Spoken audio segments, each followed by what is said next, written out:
The original intention of the film was just for my personal use, but I thought with it being such a unique thing that I'd like to offer it to anybody who wants to see it. Things like that. And it's just a unique film of him. He says, I beat you. He says, they say we came in under the dead heat. He says, that's not true because I beat you.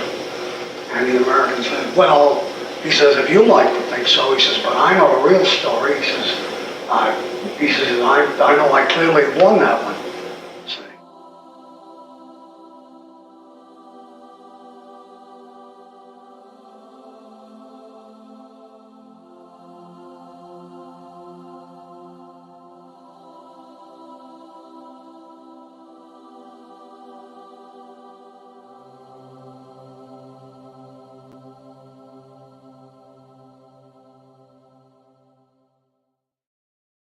Author Cindy Kep is writing on the edge.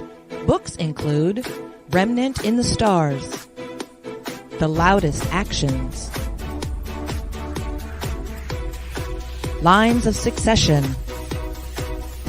Mindstorm,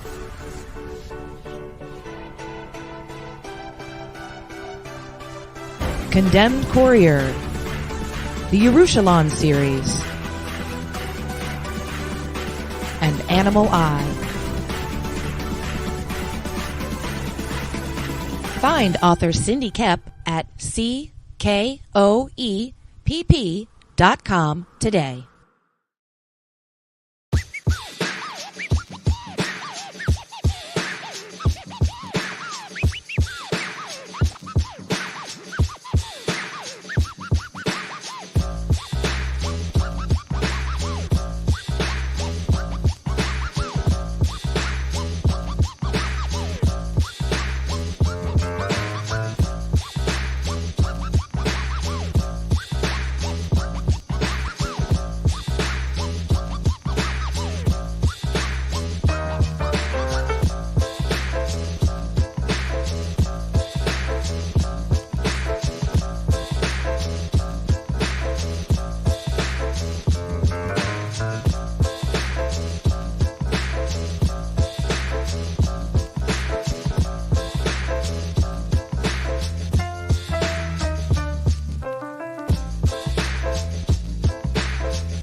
I'ma get it. You know I be on the what? Yeah. You know I be on the what? Man on a mission, I'ma get it. You know I be on the what? Yeah. It's all hard, ain't no fear here. You ain't giving this to all, you steer clear. Never beat, I've been down and I reappear. You got some money on the line, you better put it here.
Bringing you sex, sass, and style. Buckle up and unlock your imagination for a fun adventure with these death-dealing dames. They sail the galaxy in search of spoils. The most dangerous acquisition, and the most fruitful, are the legendary Splinters of Yggdrasil. The Splinters are magical artifacts forged from the Tree of Life that wreak havoc on the universe. The missions are perilous, but the bounty is glorious. Enjoy our hyper-fictional wonderland. How is a pirate ship sailing through space? 'Cause magic. How do they heal so quickly after battle? 'Cause magic. How are they able to communicate through jewelry? 'Cause magic. It's all about the characters. Abo, rough, robotic, ready. Mo, carefree, callous, courageous. Mistress Graven, daring, diplomatic, dominating. Betsy, academic, accountable, aristocratic. Nefara, ancient, assured, adrenaline junkie. Bruto, proud, prominent, protective. Fisty, independent, incendiary, invigorating. Roxy, superficial, scarred, secretive. Once you get to know this diverse crew of mythical miscreants, you'll be anxious to find out what trouble they'll get into on the next episode. Go to abogrizzly.com and order both halves of the first episode today.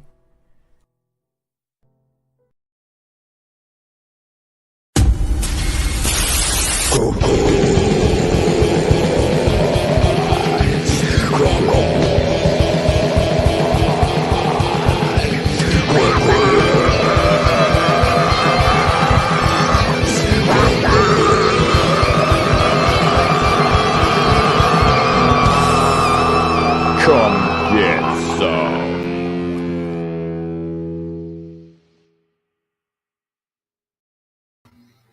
What's up, what's up, what's up, what's up? You know what's up. We're back to do it again.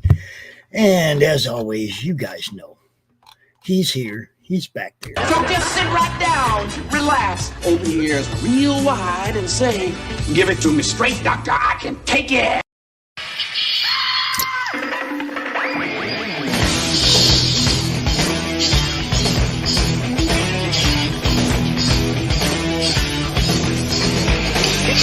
Under the wheel. Flaps up. No offense, Margaret.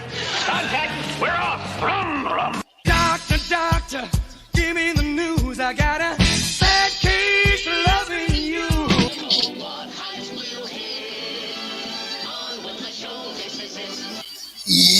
Doctor is in, baby. Nice hat, Doc. Nice hat. It's Hat Club Day, brother.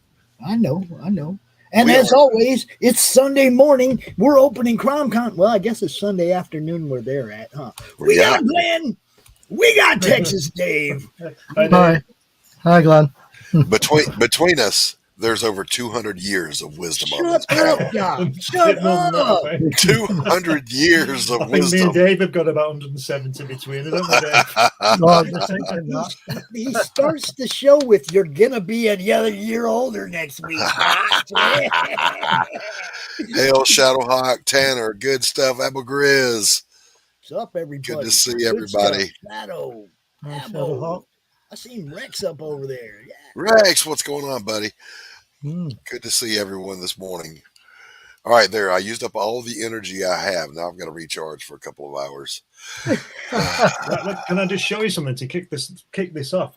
I was just looking Let me through see some if I can do this right. Let's do this right. All right. Now okay. I was just looking through some old photostats from some work I did in the 80s.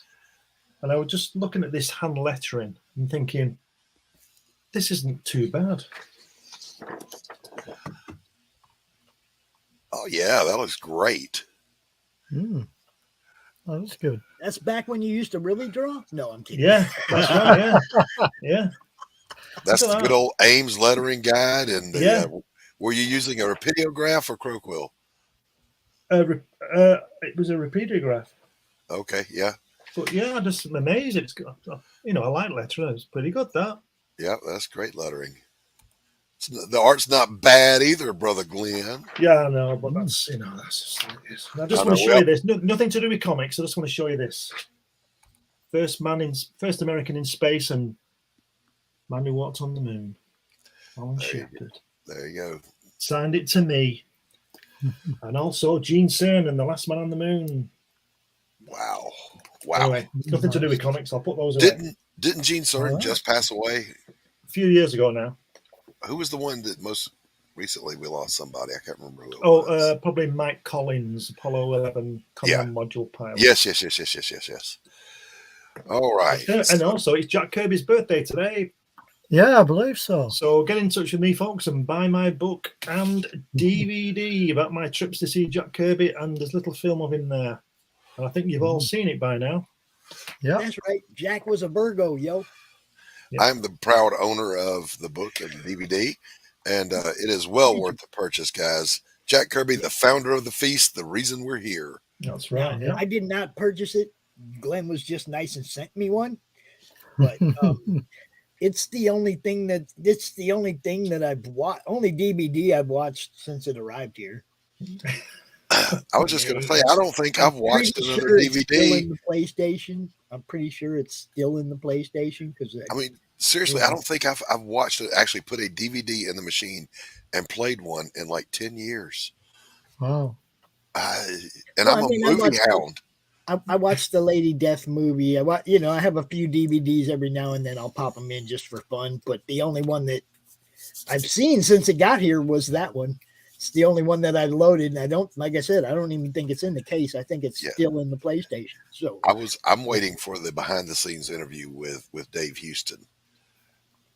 The story of his life. Well, he's preempted me. Dave's preempted me. You see, he's got his. Look at that face. He's like, "What? Look My at story? that face. Look at that face. That's the face of a man that's been up to something and nobody knows it." Cheers, Dave. You're welcome. You're welcome, Doc.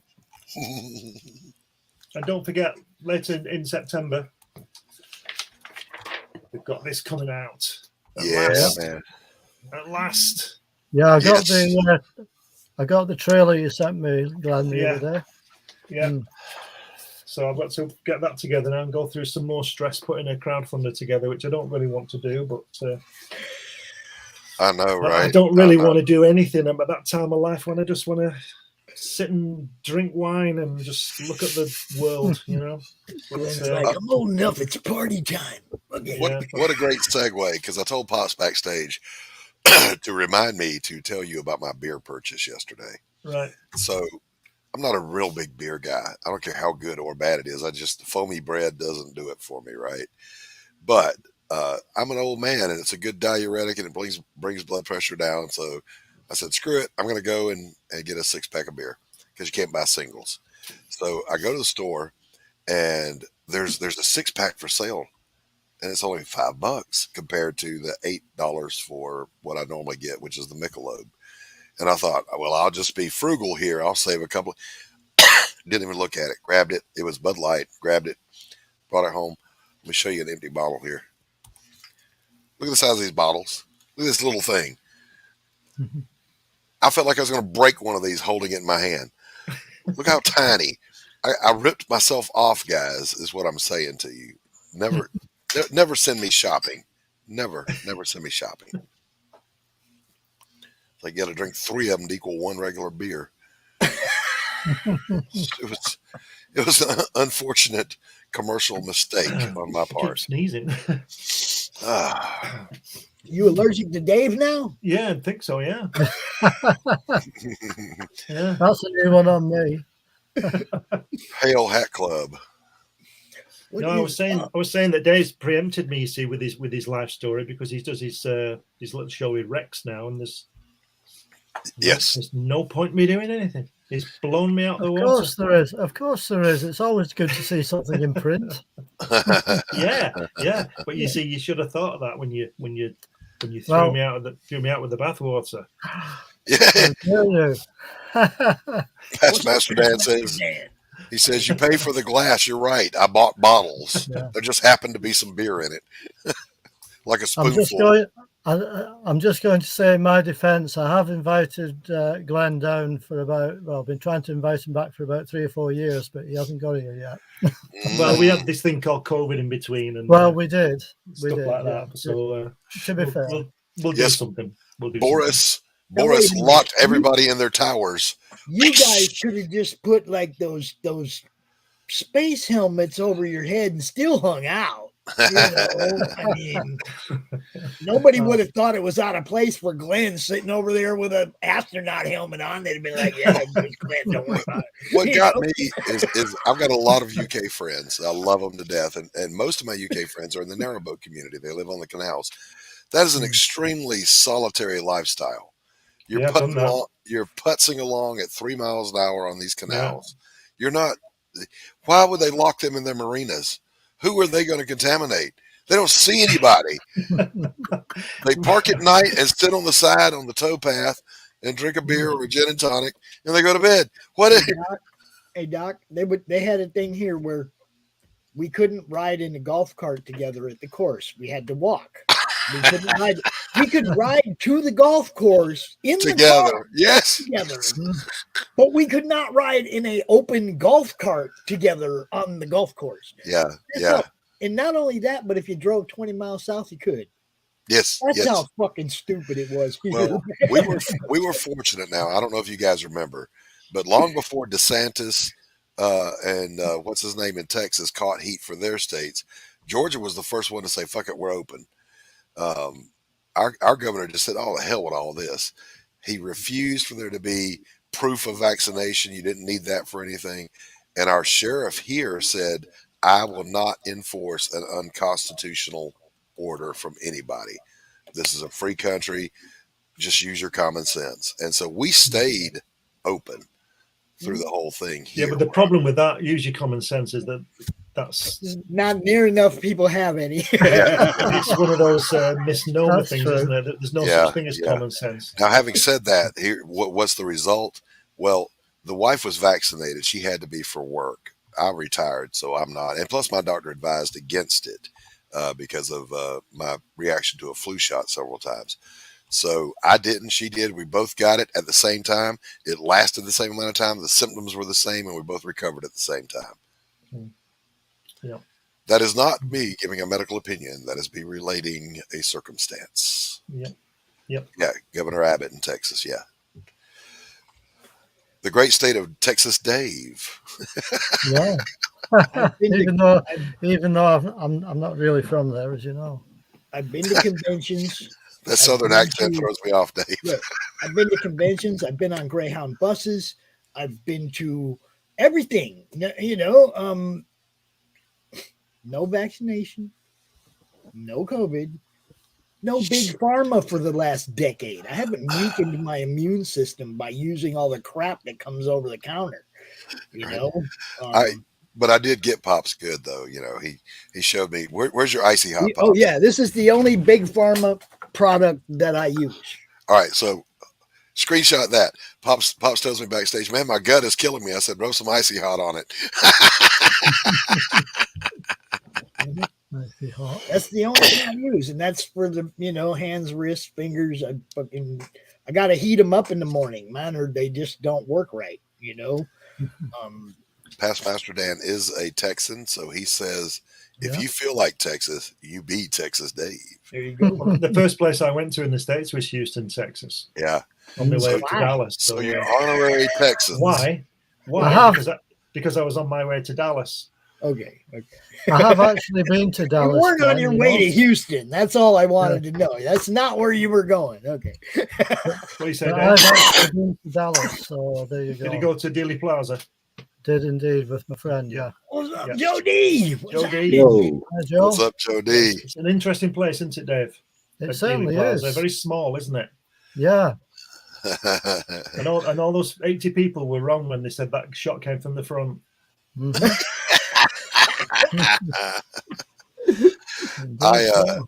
I have never been to Texas. I was gonna go when I was living in Baton Rouge, Louisiana, but I just never got the opportunity to get out there. But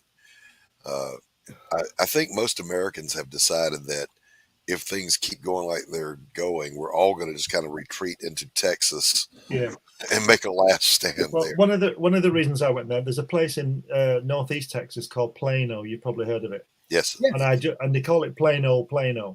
I just had to go there and listen to a local say it. I've been to Plano. I used to live in Garland, which is like borders Plano. Okay. And what a wasted year that was. I'm just saying, Texas is great. It's brilliant. Texas was not good to Pops. All right. But if it wasn't for Texas, I wouldn't have ended up here. So blame it on Texas. No, I mean, I wouldn't Joe, have ended up where's here your hat, with my man? son and the It's Hat grandkids Club. if I hadn't have gone there first. Oh, it's Hat Club? Okay. It's Hat Club, brother. Get your hat. Okay, give me a second, but I got something else here because I know that Dave would deny that he doesn't have something like that. Oh, yeah, look at that. I don't have something like that. Look at this. Joe D's kicking off the show offs 2 hours early. Check him out. Right? The gauntlet has been dropped. Actual Wonder Woman #9 for 1944. Graded 4.5. That ain't bad, brother. That's nice. I got a few think more. the closest I can come to that is they're off. Damn! Now we're playing games. Hold on. I don't know about grading. Look at that, it's lovely, isn't it? I don't know about grading, but none of you got that. Oh my god! Right? Oh my god! Because it's signed by Jack. That's why you don't got it. Okay? The cover comes off to reveal. Yeah, that's why he knows you don't got one because it's signed by Jack. Hold that back up, Dave. Oh my god! These guys here. That's the back cover. I've taken the dust jacket off the book so I don't damage the cover. Yeah. Mm-hmm. Look at that, lovely. Well, somebody on the chat the other day had an autographed copy of the Bible. And it was some artist's Bible, but my thinking was, you got God to autograph your copy? Wow! I have 4 signatures on the Chaos Bible. Wow! All right, stop it! You just stop it, Dave. Okay, that's enough teasing. Okay, some of us are poor, destitute. Yeah, but let me show this one again. Nothing to do with comics. None of you got this one. Oh my God! I got it. I have nothing. I have nothing to compete. Nope. This is why ladies always accuse us of coach. The ladies always accuse us of comparing peckers. All right, look, guys. Rick Claremont sign. Yeah. Wow. I have nothing. I have nothing. Oh yeah, nothing. Right. You I have have nothing. Oh, I have look nothing. at that. Yeah. Jeez, man. Wow. A friend of mine had a copy of that he sold a couple of months ago, Joe. And it was in probably similar condition. Wow. Okay. How much did you send it for, Dave? I think he got about £2,800 for it. Glenn. And now Good. this is the one that's Master Dan, that's brilliant. This is the Project X-Men collection here because this is a number 3 out of 7.5. Wow. A little blood in the ink. The blob. Oh, wow. And I want y'all to recognize how Joe's Hat Club today. Yeah. I do have something, by God. I'm going to go get it. Yeah, this is like my Air Force beret. Yeah, I'm going to say that Air Force, is it? Mm-hmm. United States Air Force. I just don't have my insignia up there anymore. That's a issue 8. I'm surprised that this one is not going for higher nowadays. Very nice. Yeah, the number 8, because this is like the only time that Eunice the Untouchable ever appeared in the Marvel Universe. Is it? One issue, never came back ever again. Ah, didn't know that. And then here's another Claremont signed 100. Yeah. Nice again. And then the book that really put Claremont and Byrne on the map here. Yeah. Yeah. Signed by Claremont. Very nice indeed. My turn. Well, first Gambit. He got his first Gambit out, or at least his first issue appearance out. Well, I got the other one too. You got the annual. Okay, cool. Yeah, I used to have that one. Mm-hmm. Good stuff, man. All right, damn it. I've got something to show that none of you can match. Oh, geez, Doc. I do. Yeah, you can match a Wonder Woman 23 from 1947. 1947, that, Joe? Yep. Wow. And first Villainy Inc. issue number 28 from 1948. Wow. That's even before me and Dave were born. Yeah. Tanner. All right. My turn. My turn, doggone it. All right, Doc. Here we go. This. I forgot I had it. The great Andrew Wyeth only has 2 living pupils, and one of them is William Intrican, and I have a signed William Intrican limited edition print. Ooh. Wait, I got it upside down. There it is. Yeah, we don't even know what it is, bro. Wow. It's a coat hanging up on the wall on a post. If you're familiar with Andrew Wyeth's work, you'll recognize the style. Yeah. This is an egg tempered watercolor painting, a limited print run. Let me see if I can show you. There's only 500 of them made. This is number 469, and this was given to me by hand and signed by William Intrican at my first gallery showing. Wow. So he painted your coat? No. No, this is from the Hudson River School of Art. So it's not comic book, but it's the only collectible thing I have. Now one of you could purchase this. This is for sale. And purchase it and give it to Doc? Is that what you said? Anybody who gives me the money can have it. I'll show you. I love it. Actually, if you put that up on the campaign, I might buy it. Yeah, let's go in. Well, now, see, this is what I was going to say. Nita and I was talking about this earlier, how auctions work for some channels, but not all channels, right? Yeah. When you see a piece of art, somebody hold up a piece of art on our show, on any of our shows, and they say, this is for sale, throw them an offer. Throw them an offer in private chat. Haggle about it. Get yourself a piece of art. I'm not going to do this auction thing where it's all pressure and somebody gets undersold. Their art's undersold. Screw that. Buy their art for what it's worth. And if you see something you like, just say, hey, man, is that for sale? You know what I mean? Get your art, man. Oh, I know you're talking about Past Master Dan. I can't remember the guy's name now. Oh shit. Was it Glenn Ray Tudor that did the big? He does the photorealistic paintings of toys and marble. I'll pull up one of his. Hold on. He's a friend of mine too. Not as good as William Entrican, but don't tell him that. I don't know Glenn Ray as well as I know William Entrican. So, Joe, why have you got no badge on your hat? You're not allowed to wear it. It's just been so long that I don't even know where the actual the emblem. That's the way that goes. Right. Yeah. Air Force, that's cool. That's kind of like being in the military. Here we go. Yeah, you know why allow Marines and Navy to have those jokes? Because it's all we've got. Yeah, that's all you got, because we're the ones that say on the button that can end the world. Yeah. I had a similar conversation with my nephew. Sorry, go on, carry on. This is Glenn Ray Tudor's work. Yeah. If you guys can see it, let me do it like this. He does photorealistic drawings and paintings of toys, of comic books. That is not stuff laid on a comic book. He drew the comic book and then he painted these things over it. Wow. And he's just an amazing, amazing artist. That's fabulous, isn't it?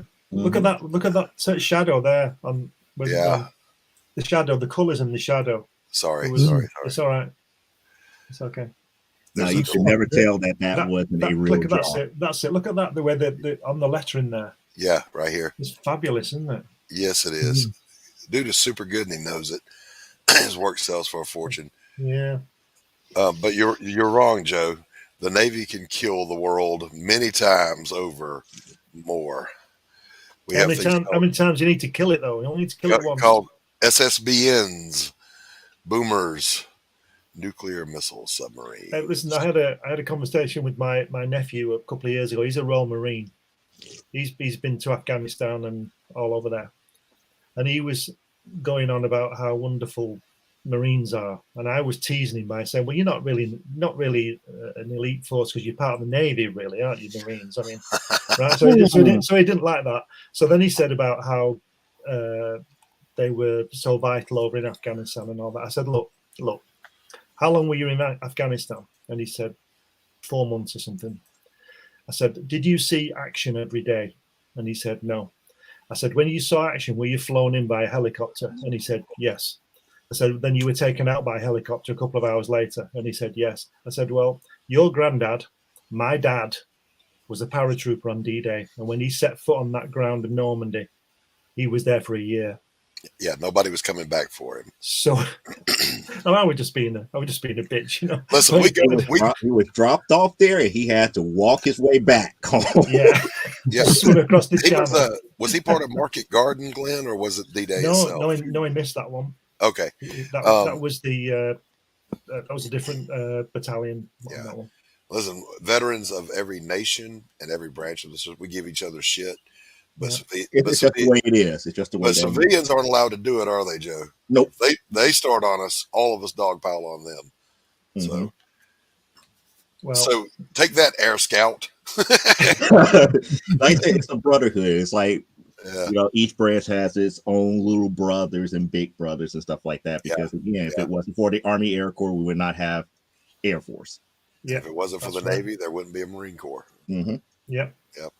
So I was just winding him up really, because I do appreciate what they do. But I just said to him, you went to Afghanistan when you were 29 after 10 years in service. My dad had been in the paratroopers about 2 months, and he was 19. Yes, he was 21 before he went on leave. This is what I have to say about that whole generation, and what can be said that hasn't already been said. Those guys had to be the biggest bald MFers that ever lived to storm the beaches, to jump at Market Garden or on D-Day, to go to Iwo Jima, and root out these guys that would rather die than give up. Oh, I don't think we have that kind of human being today. Do we still produce those? Are they still out there? I like to think maybe. Not in the same manner. Yeah. But the whole thing's different, isn't it? Really, to be fair, the whole warfare Yes. scene is different. Yes, it is. Yes, it is. Yeah, we wouldn't have to do D-Day today. You know. Well, could you imagine it? No, we just send money over there and hope they figure it out, right? Yeah, that's right. No, actually, we just got death from above. That's pretty much it. Yeah. Remember, Winston Churchill said, "Jaw, jaw, jaw is better than war, war, war," and that is still true today. To be a Marine, here we go, past Master Dan. To be a Marine, drink, punch shit, pull trigger, repeat. Absolutely right. And don't forget, polish shoes. You got to polish your shoes. Polish your shoes and make certain that your uniform is straight. These are Esteban Maroto originals. Nice, nice, nice. Thank you, Tanner. Yeah, absolutely, Tanner. Tanner's one of us too. He's a veteran also. He's an Army guy. We don't hold that against him. My son's I think it's my son and daughter-in-law are Army, Doc. They can pull the plug anytime they want. they're all great, aren't they? Yes. And Past Master says, and they make a mean bed. Yeah. That was the hardest thing I did in boot camp. All right, it wasn't the screaming, the yelling, the physical, the gas chamber, nothing. Making that fucking bed with that perfect 45-degree razor sharp box end. On that motherfucker, boing. The one thing I didn't like about the Air Force, they allowed us to cheat in the way that. Of course they did. They allowed us to cheat on everything. They allowed us to take like our boot blousers to put it up under the bed to bring it even tighter than what it was. So therefore, when we come to inspection, they were like, "Oh, this bed's not made right." They do their, your coin test and whatnot. And they say, "Oh well, I my bad, my mistake." The only rest, and Joe, you tell me if you guys did this too. The only rest we could get was you could lay on your back and crawl under your rack and pull it tight, pull the sheets tight. You get under there and hook your fingers as if you're tightening it, and just kind of nod for a second. So if anybody walked by, it looked like you were working under there. You learn how to pay attention. Yes, listen, I was recruit chief petty officer. That's kind of like the guide bearer. I don't know what they call it in the Air Force, the head recruit. And so I carried a saber and I marched our company wherever we went. So we showed up for inspection before morning colors one morning, and I'm standing there at parade rest, and I fell asleep standing up, sound asleep. And I woke up to the inspector right here in my face. Now, you have to salute him in a saber salute, it's whoosh, whoosh. And I couldn't do it. He's right there in my face. So I came to attention all meek and everything. And he goes, "Yeah, how about that, huh?" I was like, I remember going, sorry, go ahead. No, I was just going to say I was pretty sure my life was over at that point, but he didn't say a thing about it. It could have been worse. Like I said, I had to get my friend out of trouble with a 2-star general. Oh. All because he didn't salute. Oh. My first saber salute, Joe. They fired the RCPO before me because he failed some kind of test or something. So they asked me to, didn't ask you, they tell you to do it. I had never saber saluted in my life. I never held a saber in my life. And all I know is the company commander puts the thing in my hand. He goes, "Take them to chow." I'm like, oh shit. So I can remember all the commands from having followed them, for a bit. So we're marching and I'm like, please God, don't let anybody come that I have to salute. Please God. And here they come. Not only is it somebody I have to salute, they're the guys, they're called MED, Military Evaluation Division. Their whole job is to find you doing something wrong and destroy your ass. And there's 4 of them walking toward me. And I'm like, oh no. So here I go, guys. I'm going to embiggenate myself here for this one. Slow motion. I bring the saber up and pop the pommel on my chest. The blade's out like that. It goes, and just flies out. Oh no! It's slow motion, and I go, no, and it hits the ground. Bang, bada, dang, bang, bang, bang, bang, bang, and here they come. And they destroy me. I'm pretty sure the previous me died in a puddle on that spot. The worst thing that can have happened, and this had happened to me because I had to borrow my commander's saber. It's like, no, you're going to lead the troops to chow this time around, and the saber be too long. So every time you march, you hearing the hilt the hilt and sleeve of the saber dragging against the ground. Oh my God! And everybody's hearing it. It wasn't about bad control of pulling the saber, saluting, and doing whatever it is. It's like the rest of it, the actual hilt was dragging. It was just like one of the most embarrassing moments ever, because it was just too long for me, because the guy was like 6'4", I'm like 5'6", so I'm like drag. I'm like, how do you adjust this thing for it? It won't drag on the ground. I stopped on the wrong spot during our graduation. So we're a Navy company is about 80 to 100 guys, and I'm leading one company. Well, there are 7 companies in the division, so there are 700, and we're all marching. And you come out this way, and you have to do a flank and come this way. I'm doing fine. I'm leading us out there. We've rehearsed this thing, and guys, there are spots on the ground that tell you what to do. But the previous week, we're the backup to the company that's graduating. I mean, the division that's graduating, and then it's our turn to be up front. I stopped on the training spot instead of on my right spot. I'm the only one that did it. I fucked it. I'm here to tell you, my company commander was not happy with me, but we're graduated by that point, so there's nothing he can do. When we get back and he goes, "That is the most dumbass thing I've ever seen anybody do ever." I'm like, well, I'll own that, but my dad told me a story. You didn't have to be flag bearer. Yeah, in those ceremonies, because that takes arm strength. Yeah, the wind will carry you away. What were you saying, Glenn? My dad told me a story that everybody, when he would join the paratroopers, they hated pulling guard duty at night, not because they missed a day or a night's sleep or whatever. It was the fact that they knew when they pulled guard duty, that when the commander or the captain or whoever it was came back from being in the town, if they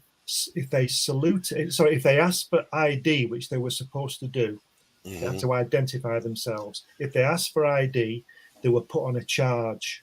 If they didn't ask for their ID because they knew who it was, they were put on a charge. Yeah. So they knew on the roster that when he was on guard duty, he knew that he was going to be on a charge the next day. I had a officer in charge, like Commander McClure. If you're out there watching this and you're still alive, God bless you. This guy he looked like Tom. He looked like Tom Selleck. He had the mustache. He wore Hawaiian shirts, and I was on night duty at Cherry Point, and my man comes walking in at 0430. It's pitch black, guys. He's got on a Hawaiian shirt, sunglasses, unshaven. He's staggering. He's hungover. He's been on a bender all night. And he comes in and goes, and just waves at me, goes in his office.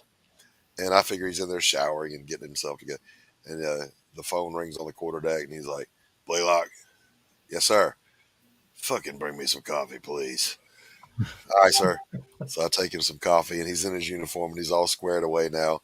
But he's just going, oh, he's just suffering with a hangover. But I gave him his coffee, and to his credit, when I sounded reveille at 0600, he stepped out all bright-eyed and bushy-tailed. I don't know how they do it, because if I'm hungover, I'm hungover. Ain't no sense of decorum going to stop that. But that was a hard, good man. I'll tell you, the only thing I hated about like guard duty at night was that there was nothing happening.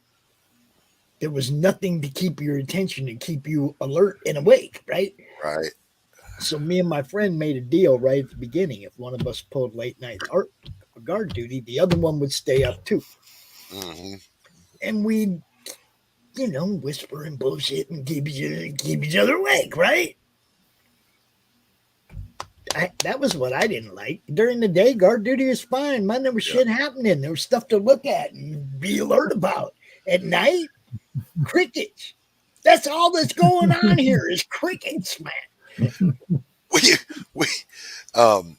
as the RCPO, when I got made to be that, you don't have to stand any more watches because your hours are longer than everybody else's, But my company commander said, "I want you to stand at least one quarterdeck watch so you have that experience." So I was like, "All right, I'll do that." So quarterdeck watch is just overnight, stay on the quarterdeck. The roving patrols report to you, and you just log, you know. Well, there are instructions on the wall over here, guys, that tell you what to do at any given time. And I looked ahead, and it said 0400, make coffee. Now, I can make coffee upside down, blindfolded, and asleep now. But at that point, I had no idea how to make coffee. And I'm like, oh, shit.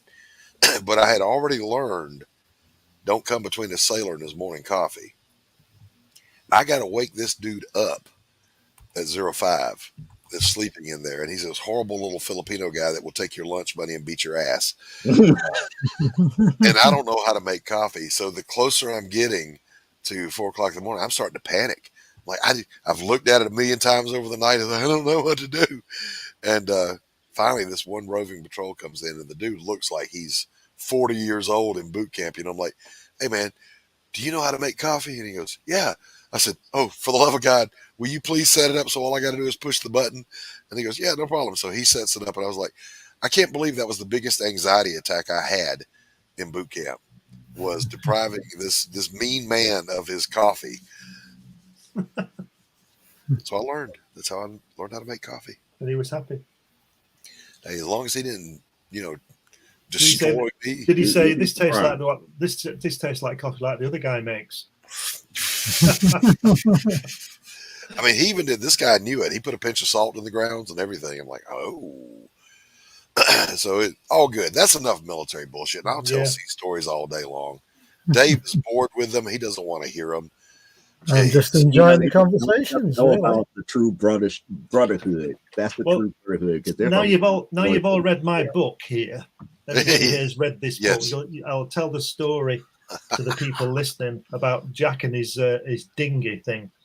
When he was somewhere, the River Metz or somewhere in Germany. They were going across. Yes. And he was in a line, I guess, against other side of the berm type of thing at the river, you know. And he could see all the searchlights. Well, hold on, Glenn. You got to lay the groundwork. What we're talking about here is that Jack Kirby not only served in World War II, he came in on the third wave of D-Day. Yeah, third wave of D-Day, guys. Jack the King. All right, go ahead, Glenn. And then they found themselves in Germany near the River Metz, and they were, like I said, on the other side of this berm from the river. And the river was, I would guess, I don't know, a couple of 100 yards wide and quite a distance. And they could see the searchlights from the other side, the Germans, and the trace of bullets coming over and all that. And they were all huddled against this berm. And the sergeant came back, and he was looking for, you know, you Doc and Joel know this, volunteers. Yes, it's always a volunteer. Yeah, to do this mission. And the mission was to get in this rubber dinghy thing, canvas dinghy, and go across the river, climb up that side of the river, and see what they could see, you know, tanks and go to Germans and all that kind of thing. So, and you'll know, nobody volunteers. Right. And so the sergeant will volunteer you, won't he? And he came up to Kirby and he said, "You're Jack Kirby, aren't you? You're the guy who draws Captain America." and Kirby said, "Yeah." So he thought the guy was going to let him off, and he said, "No, you come with me, Kirby. You're a specialist in this operation. I need you." So they went down the other side of this embankment, got in the dinghy, went across. All the tracers are going, searchlights, and they're all panicking, and you know, all the rest of it, scared stiff. Get to the other side, crawl up the embankment, and there's all these Germans down in the valley, trucks and tanks and stuff. And this sergeant gives Kirby the map, and he says, "Yeah, Kirby, you can draw. Put an X where there's a tank." and then they have to get back, you know. So there you go. Now the end of that was. Hold up, Doc. The first thing I learned when I got off the plane in San Diego, when I went to boot camp, the very first thing I learned, this little Filipino guy comes out, right? Little guy, like 5'1", and he's like, "Oh, you come up, Marty, talking about the buddy," and he's like, you know, and you're like, "Huh?" And you don't understand English, get over here, get a line, you know, and you're freaking out, right? Because you have no idea who this guy is, first off, you know, or what he is, and he's telling you what to do, okay? And then he says, "You know why you're here?"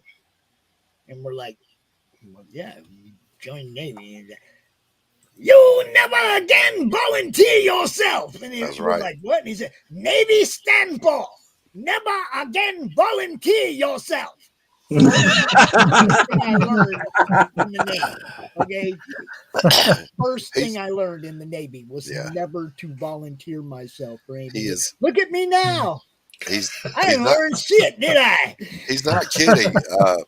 Most of us in the States, particularly here in the Southeast, we grow up with blacks and whites. We all know each other. We're, perfectly normal. When you meet a Navy Filipino, this is not racist. This is a Navy Filipino. You don't know what the hell that thing is. It's like somebody took a bobcat and dipped it in Wesson oil and then threw it right in front of you. They are horrible. And they get mad at you if you don't understand them. So there I was with 10 toes on the line, and this little, like Pop said, little 5'0" guy comes out. And he says, shut your fucking mouth and put your fucking toes on the fucking yellow line. And I went, whoosh. What did he say? And here he comes. You shut your fucking mouth, Gomer. I was horrified. I'm like, I have no idea what this is. What is this creature? It's like, am I supposed to twist his little neck or what? You don't know how to react to this little guy, right? I was horrified. Stephen Brown, good to see you, buddy. Welcome. Yes, they are living Tasmanian devils.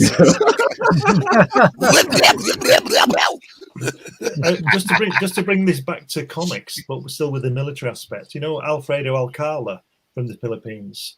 He used to, in the war, he was about 8, and he used to, 8 or 9 years old, and he used to go down into the Japanese soldier area where the Japanese were, and they'd treat him like a little kid, and they weren't all devils all the time, from what we've heard, and they just ignore him basically because he was just a little kid walking down. But what he used to do was go down, then he'd go back home, and he'd get some paper, and he'd draw the tanks and the types of trucks that they had, and then give them to some American guys.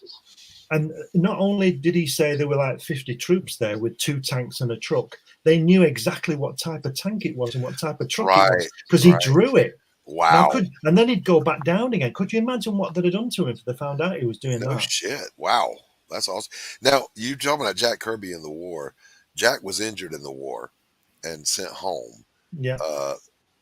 I can't remember. Was he shot or no? It's his living raccoon hat. That's what that is. He didn't. He wasn't.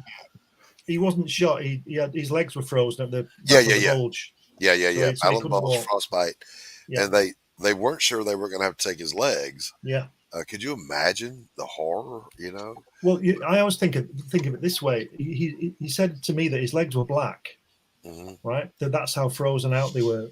Yeah. And they took him to the hospital thing, and they don't have time, do they? So they were just going to take them off and send him home. And he said, well, he didn't go into the detail, but he said he persuaded the doctor or something just to give him a couple of days, so the doctor would be busy and go, okay, and just turn away. Yeah. But I always think, how many guys went home without their legs because and then Jack's legs thawed out. But because of the rush, But I've also wondered how many people died on that Normandy beach because somebody couldn't get to them. Right. They died rather than were killed. Yeah. They bled to death or whatever. Yeah.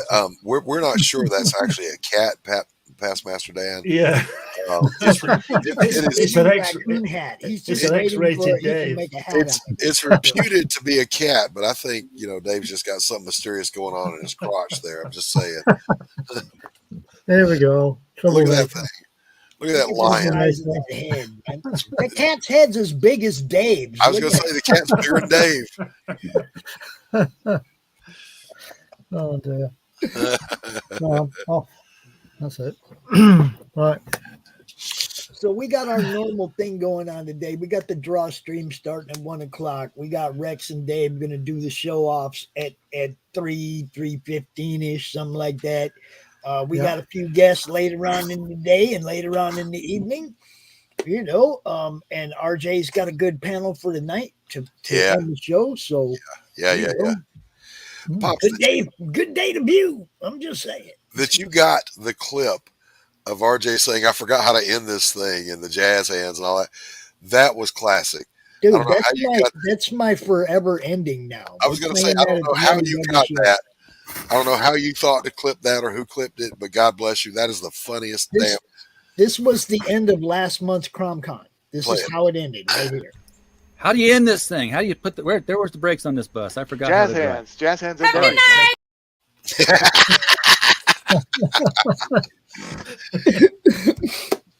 Oh, Reedy, have a good night. And it was like, oh man, I just like somebody clip that for me right now. I gotta have that for that was just awesome. Just awesome. And RJ I've been there, RJ. If you're watching, I've been there. You forget what the heck you're doing. Like, I'll sign off from my own drink, right? And it always takes it a minute after you hit in broadcast, get the little spinny wheel, and you don't know to hold your pose. Do you freeze like it's a sitcom, or you keep, and the very first stream I ever did, I don't know, Pops, if you'll remember this, I just left studio. I didn't end the broadcast.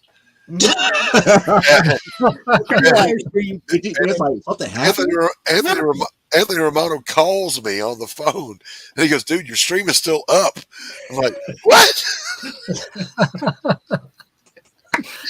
Rex I didn't does take it down, so it's still up there if you want to go watch my first F up. Rex does that. He'll get up and go to work and just leave you looking at an empty chair. It's like, Rex, where'd you go? Rex does the empty chair stream. That was, I don't know if that was 4D chess brilliant or a dumbass thing to do, but that thing got views. Well, it's because every time somebody saw that he was live, they went to look to see what Rex is doing. Yeah, And then once we saw that it was long. Otherwise known as the Invisible Man, I guess. Walking to see if it was still up. Yeah, and every time I popped in, I'm like Pops. I popped in about 3 times during the night. And there was always somebody in the chat, and we would talk for a second. It was crazy. It was crazy. So, like I said, I don't know if that was genius or not. To make it genius, take it as genius. We'll give it to him. We'll give it to him. Yeah. But now the joke is, he'll say, "Okay, I'll be right back" on one of his streams. We all go, "Is he really? Is Daddy really coming back? Did Daddy go to the store to get some cigarettes?" He's never coming back. He left us. Oh God! I suddenly got stopped up from laughing.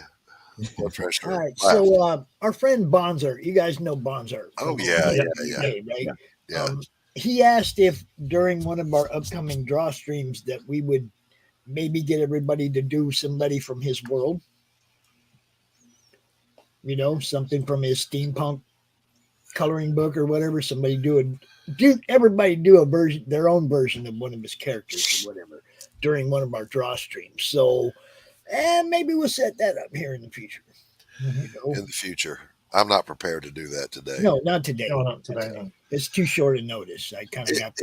I don't even know any of his characters. So Just think Glenn steampunk, Victorian steampunk. I'm barely prepared to draw. I keep bringing stuff in here to show on camera, and the pile beside my desk is getting bigger and bigger and bigger. I got to go put this shit up so I have room for my drawing stuff. Here's a link. You can go check it out when you got a minute, Glenn. Yeah, that's his Association of A-Star steampunk coloring book. Yeah, I saw it the other day, but I wouldn't know to draw it right now, so I'd have to look at it. No, I'm not doing it today. No. I'm not a steampunk guy, but I love Victorian era England. I'm sorry, Sherlock Holmes, and I just like testing you guys and throwing something at you that maybe you're not familiar with and see what comes out. What I was going to say was, I would love to see Hatch in like a Victorian outfit and a steampunk Napoleon hat. A steampunk. I do have about 20 or so roughs of him as a Dracula, Hatchula, and he's like he's also, I can't remember now, but he's also these are Hatchula. and I'll get them and show you. And there's one where he's Hatch Crockett. Oh my God! With Dave's cat on his head. and he's also I can't remember now. There's so many, but he's like he's a pharaoh, and he's all this kind of stuff, and he's all through the ages. So Well, you got to do him in the deerstalker cap and the trench coat with the pipe, and Sherlock Holmes. Oh, Sherlock Hatch. Yes, Sherlock Hatch. Hatchlock Holmes. Sherlock Holmes, yeah. I've got him as a Roman soldier as well, and things like that. With all with the feather thing going down the middle, and all that stuff. And remember, Hatch does this stuff to himself. Dark Hatch rises. Dark Hatch rises. You see with a bat cape. Hatch versus Rickenbacker. I'm still waiting for that one. Hackenbacker. Rickenbacker Falls. So I don't know if you guys saw the unboxing yesterday from Committed Comics, but we got some stuff we're going to be giving away here. We got, nice. Freakazoid tote bag, a couple of these Committed Comics tote bags, and 6 copies of the book Threads. Wow. So we got some stuff we can give away, Doc. Nice. You just got to figure out why to give it away, who to give it to, right? Random drawing. One item per segment, random drawing. You got to be in the chat. Oh gosh. For Monday Madness, maybe. Oh, I don't know. Trying to check who we got. I love Monday Madness, but usually I'm recovering from CRoM Con on Monday. Well, we got Sims closeout right tomorrow at 5. Mr. Potier. Yeah. Sending me a few things, Doc. You better not. Of Hatch that there you go, Glenn. There's Hatchula. They want to see Darth Hatch. I've not got that one.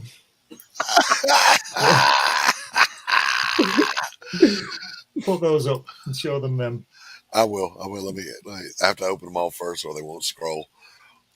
Shit. All right, now. Hold on. Let me get up here.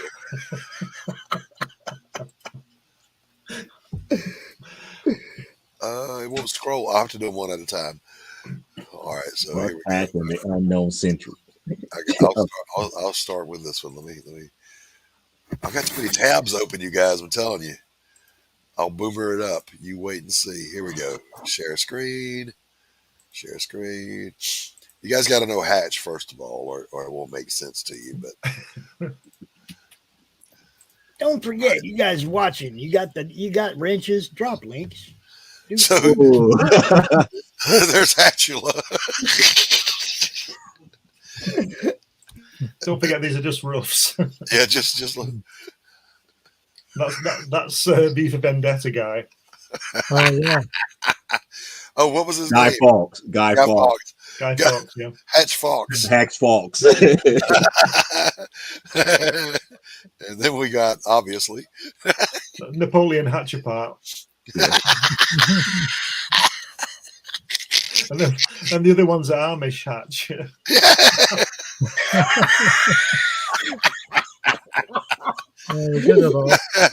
Travis, he's got people he works with. Why Amish Hatch reminds me so much of Weird Al Yankovic. I'll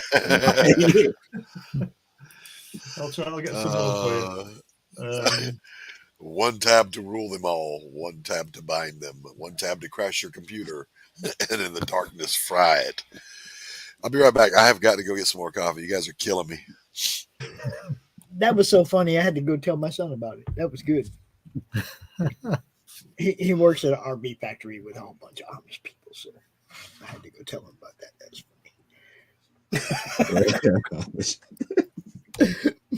I've sent him a John Silvestri hatch as well. Oh, that would be interesting.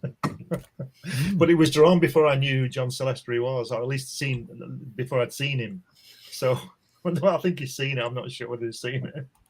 Yeah, Hatch Simpson. Yeah, Hatch Simpson. What? Hatch, what's up? Where's he gone? Where's he gone? Has he gone to make coffee? Yeah, he's gone for a coffee, Glenn. Right. I'll show you a photograph. How's that? Oh, this is with the in the background. Cubert. Yeah, that's right. Interview with Get ready to play Risk, you guys. I like that game. I do too. It's That was the early rendition of Risk. They just had a map and they just like, I got tanks here. That's the reproduction of the picture in the background from the previous photo. Hey, you're not supposed to be getting a head start on Rex, Dave. I'm just saying. I know, don't worry. I'm just saying. Is that DC book, Dave? Is that the DC book, Dave? It is, yeah. It's the one I showed you the cover to before. Yeah. Wow. We're going to get ready to do the draw stream here in a few minutes. Oh, That yeah. one. Lovely, isn't it? That's the back cover. When did you get that one? I've had it a few years now, Glenn. Right. But it's a nice book. It gives you lots of examples of art in it. Oh, look at that. And all the DC characters there. Wow. Not bad, that. Fabulous, isn't it? It's a nice book, actually. It's very, very big. Yeah. And I've got 3 volumes. There's a Bronze Age, a Silver Age, and a Modern Age, I think. Wow. So, yeah, the nice books are those. Wow. Doc, I sent you some more Hatch things you might want to discover. There's just 2 or 3 that maybe we could see before we move on. Absolutely. Hold on. Pardon me. Doc over here dying on us. Hacking up that lung butter, man. Let's see here. Let's see. Oh, my God. Oh, my God. Let me share screen. These are good. These are good, you guys. What do you see? Joe, what do you see?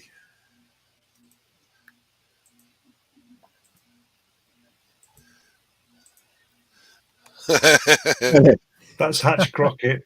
Hatchy Crockett. King of the Wild Frontier. That's a Japanese sniper. Oh, I'm not touching that one with a name. No. And then that one. That's Himmler, Hatchrick Himmler or something. I can't remember how you say it, but that's. Oh my God! And there's the John Celeste.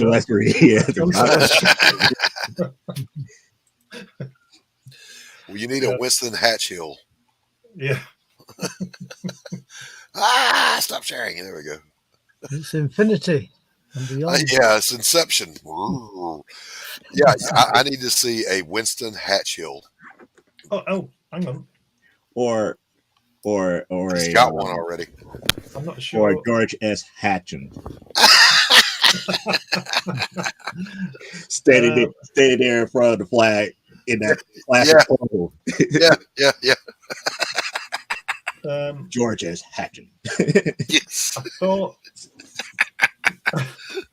No, I don't have that. I don't have that one. The church. Well, I thought I did. All right, look, Glenn. Yeah. Just scribble one out for me. Send it to me. I'll pay you. I will do. I'll pay you. Okay. Churchill's a personal hero of mine. So. For me. Churchill is a hero of mine. You know the Lady Astrid jokes, don't you, about Churchill? Oh, stop it. Well, it is that time. It is time for the open draw stream. So anybody that wants to come out and draw. Right. Well, I don't have a camera to do all that kind of stuff. I'm going to get one. I don't draw. So you just got all the drawings. Right. Yeah, I've just got all the drawings, as you can see. Yeah. Oh wow! Look at that. All right. Well, you guys have a great day. I will talk to Dave in a couple of hours. Right. If you want to draw, hang out. If you're not drawing, then see you later. But we got one person in the backstage ready to draw. I'm going to play his intro. Yeah, man. I'm a strange guy. Really? Yeah, I worry. I mean, little things bother me.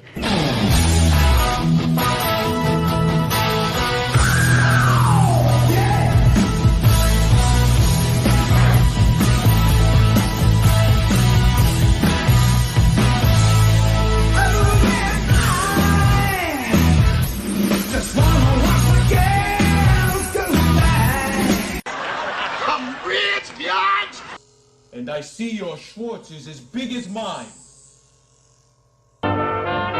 We're all alone, no chaperone can get our number.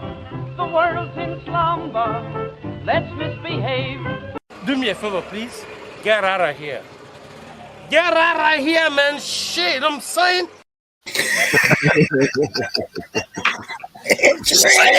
There's Rick. Go fuck yourselves, all of you.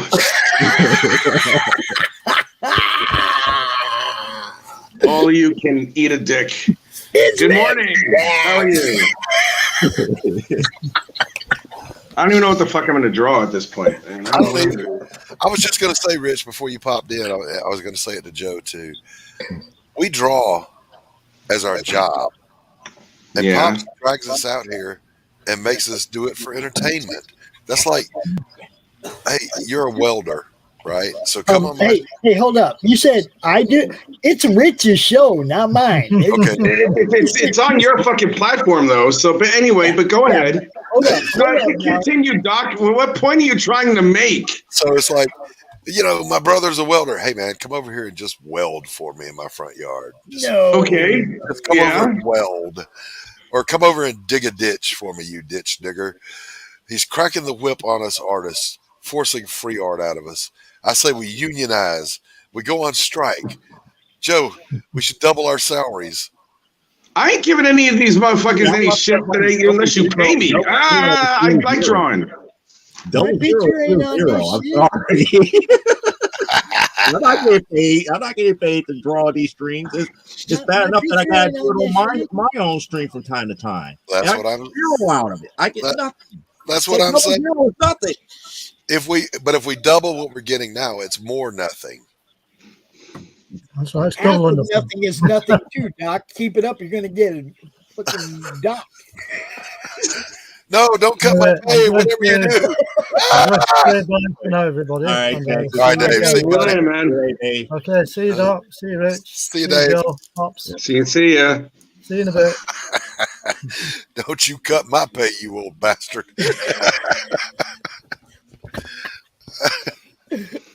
And that's how we do it.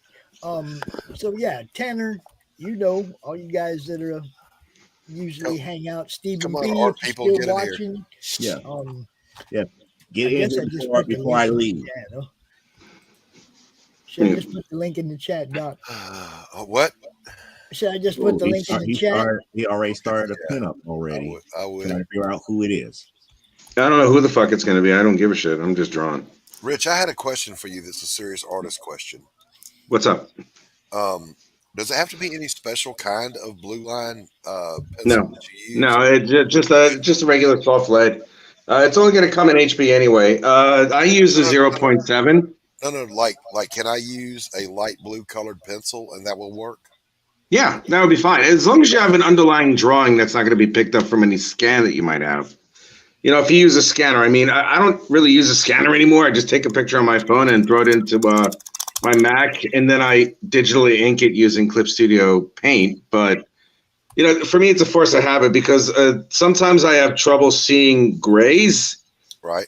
Although that's a really stark differing gray, but to me, that still gets muddy when I'm trying to draw the thing. So it's like I put the blue line layout down, and then all of a sudden, then afterwards, I just have the form, and then I just finish it up when I apply the pencil, and that's really it. So I'm working completely traditional, start to finish. Okay, good. So if I lay down blue first, do I pencil over that or just ink over my pencil? Blue? You can pencil over it, or you can really go into detail with your blue and then ink over it. It's a 2-in-1, really. So okay, all right. I put the pencil on because I just like the look of how the pencil looks. But other than that, I just use the blue line for the layout, and then I just jump in with the pencil, and then I digitally ink it. That's all I do. All right, cool. Joe, how are you working? I normally pencil traditionally, but ink digitally. That's why I'm sitting in front of this CRoM tablet like right now. A lot of times I don't really do a lot of drawstrings because I don't have an overhead camera. Right, same. For I to do that. So it's like if I do a drawstring, I'm forced to pencil digitally, which I hate. Yeah, yes. Okay. Guys, here's the link. Come on out. All right. I think a lot of people think that we like just keep going with the guests on CRoM Con. And it's like, no, we have incorporated our normal weekend shows into the show. You know, I kind of like that. I like doing that. I like keeping it rolling. You know. Yeah. And I like doing the drawstream, especially during CRoM. Last month when we had it live at Savannah, and we actually had like Tanner and Tank sitting down at the table. Hey, Tanner. With us. Oh, Jesus. That's been awesome, dude. It wasn't even like this. I got to sit there live and watch these guys do their freaking art, man. It was amazing. What's up, Tanner? Oh, I got to go grab a pencil. Be right back. All right. Well, I'm about to leave here. Ooh, that's nice. All right, man. Have a good one. Don't leave, Joe. Don't leave, Joe. Hang out with us. Well, I got a couple of things that I need to do here. So I got to put up these books here because those are high value books that I got. All right, buddy. The only well, guy it's good to see you, Joe. The only guy that gives our stream color, and he's checking out on us. I'm that wow! Crazy. Holy shit! I'm that oh my god! Other than pops. I know, right? What the fuck? Holy shit, man! Come on! Oh my god! It's like me. It's like saying to me, it's like, oh shit, who's gonna make the fucking pizza now? It's just like, what the fuck? It's Traces, isn't it? You racist fuck! I swear, man. Holy shit, dude. Oh my god. I realize you're Italian, Rich, but you don't bring quite enough color, bro. Oh, I bring the flavor. Fighting words. Yeah, but I bring the flavor. That's right. I bring the flavor, so I don't give a shit. If I look vanilla, I'm all tasty and shit inside and the outside. I'm all chocolatey and fucking filled with nougat and stuff like that. You know what I mean? And yeah, like a Snickers bar or something. You know? Whatever the fuck the creamy nougat in the center is, you know? How you love to lick my creamy center? That's me, you know? I'm all sweet inside.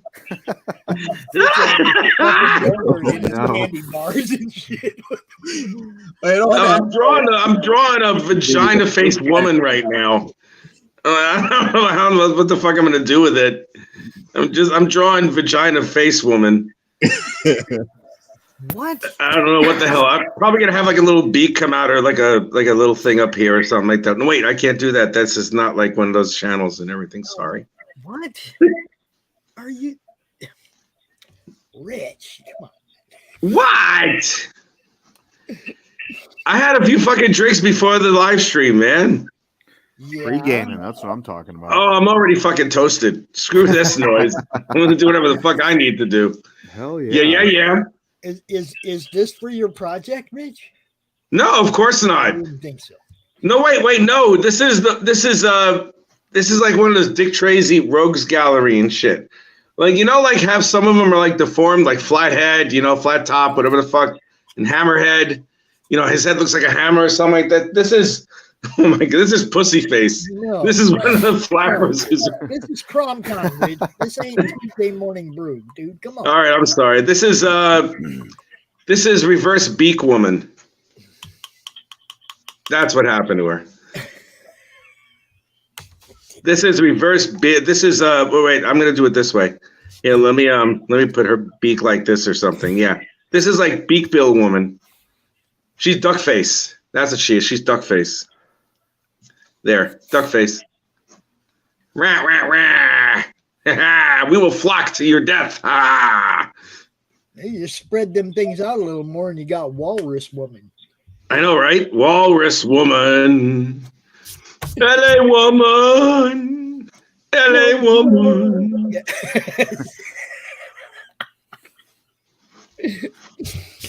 Oh, man. What do you got going on, Tanner? I am working on Abo. Now, you know what? Fuck that noise. I'm going to do some serious shit because Tanner's here. You're working on Abo Grizzly? Yeah, I'm doing a 2-page spread with all the characters from Splinters of, and I'm going to butcher this, Yggdrasil. Yggdrasil. And I said it over and over again so I wouldn't screw it up, and I still screwed it up. Oh, you know who I'm going to fucking draw? No. You know, I'm going to draw him in. What are you going to draw me? Incantessi. That's a good one. Ooh, yeah. I haven't drawn her in a while. That's a good one. Yeah, man. I haven't drawn her in a while. I didn't forget what she looks like, but it's been a while. Where's Q? Where's Stephen B? Where's our people at, man? I don't know what the fuck I don't know what the fuck they are, man. I know I showered and everything for this. I skipped my daily. I skipped my daily coffee enema for this shit, man. I expected them to be here. Oh, Rich. Rich. Oh. What the hell is this? The hell's what? This random cord just appeared. Get out of here. I don't know you or what you want. You got the touch. Dun, dun, dun, dun. Here it comes. You got the power. You got the power. Yeah. Dun, dun, dun. This isn't like the Stan Bush version. This is like the Boogie Nights Dirk Diggler version. Oh my god. Oh my god. You got the touch. You got the power. Yeah. Dun, dun, dun, dun. After all is said and done, never. I forgot the rest of the words. Fuck that noise. I don't want to sing it. You know what? Shut up. Fuck. I noticed Doc didn't know the words either because he didn't join in. That's fucked up. You know, I'm vulnerable right now in this really trying time that I'm having. Okay. I got drunky for like the reason because it's like it's the thing that you see in movies where it's like, oh, I feel terrible about what I just lost. I'm gonna drink myself to a fucking stupor and make an ass of myself and then profess love to the most unsuspecting girl that I've ever fucking met in my life. And then I run away screaming in the rain. And it's like, no. What? Yeah, I know, right? That's that. I mean, to me, that just sounds like Tuesday. That is Tuesday. For me, that's fucking Monday. That's just another day. So how you guys doing? Really? We're okay. I'm okay, man. How are you? We're getting through another CRoM Con, having a good time. Next weekend, Rich, you may have to run this show yourself, my friend. Why? Because next weekend's my fucking birthday, dude. Well, what's next weekend? Like fucking what?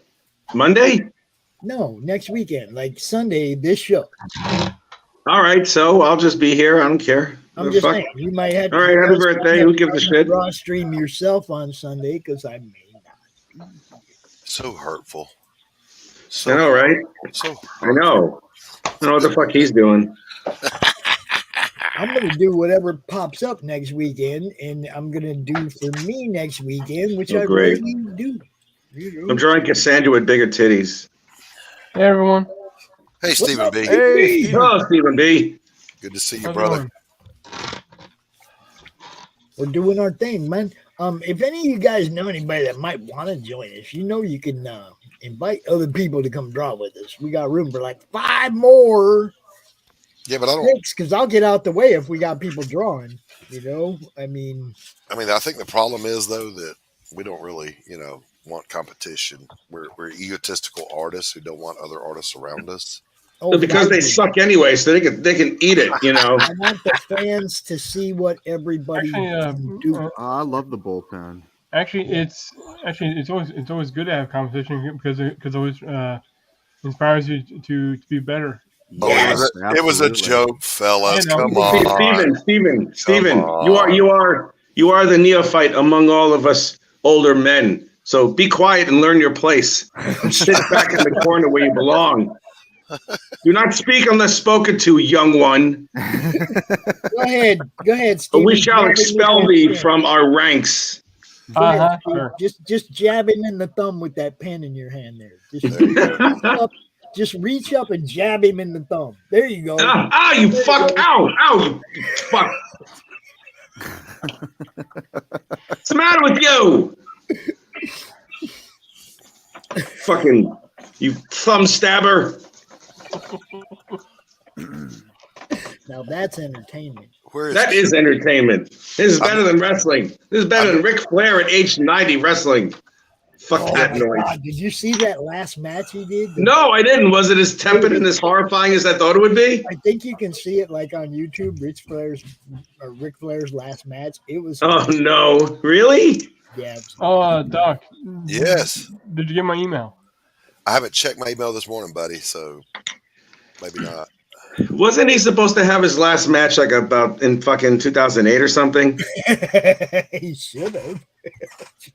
Because the WWE had this big fucking retirement ceremony for him. And it's like, the music and all, Undertaker came out and fucking raised the urn in respect to fucking Ric Flair. And I was like, I'm going to wrestle again because I need the money. Woo! I guess I gave away too many of them Rolexes to them bitches who I'm fucking. Whoa!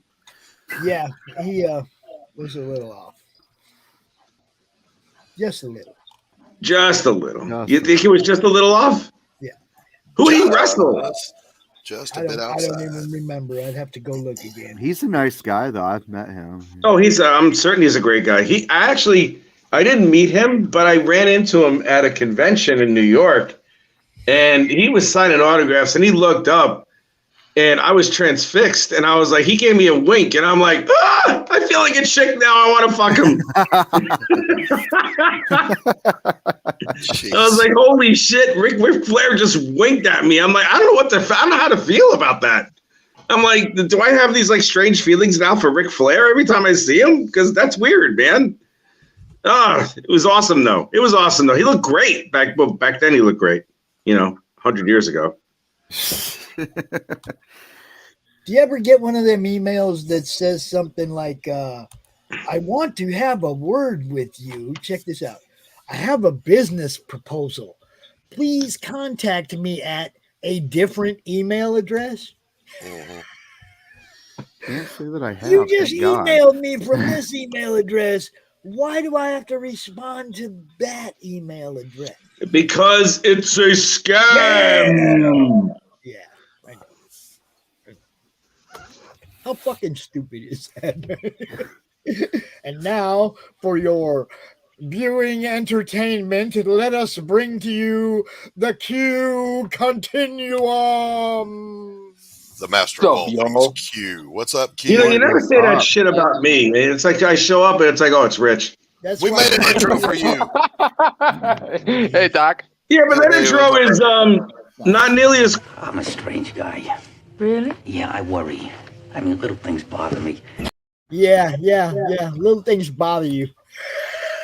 They do. They fucking bother me. Fuck.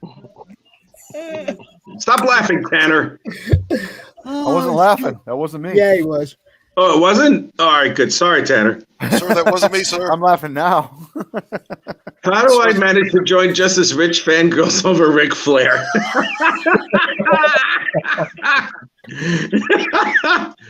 Honey, it's destiny. You just showed up at the right spot. It's serendipity. Yes. And at that moment, I was hoping Rick would dippity himself into me. Rich.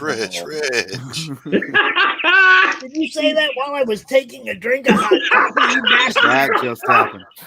Oh my God. Oh, the timing is fucking impeccable. Holy shit. Lenny Bruce couldn't do any better. Oh, man, that's awesome. Love it. Love it. I'm going to get you. I know, but when I come back, that's when you're probably going to fucking get me. So I might as well get all my licks now before I die. Yeah. And for anybody who wasn't paying attention yesterday, we got invited to take the Madness on the road again. Whoa. All right. Next year for the Joe Fest. And we got invited as the Madness Network to be the masters of ceremonies there. We'll be running. Get the fuck. You serious? The show, bro. When is this? Next year. Oh man, we're going. Oh my God, I'm gonna if I'm back in the States, I'm fucking going. Yeah, it's Screw that shit. down there in Georgia, Augusta, Georgia.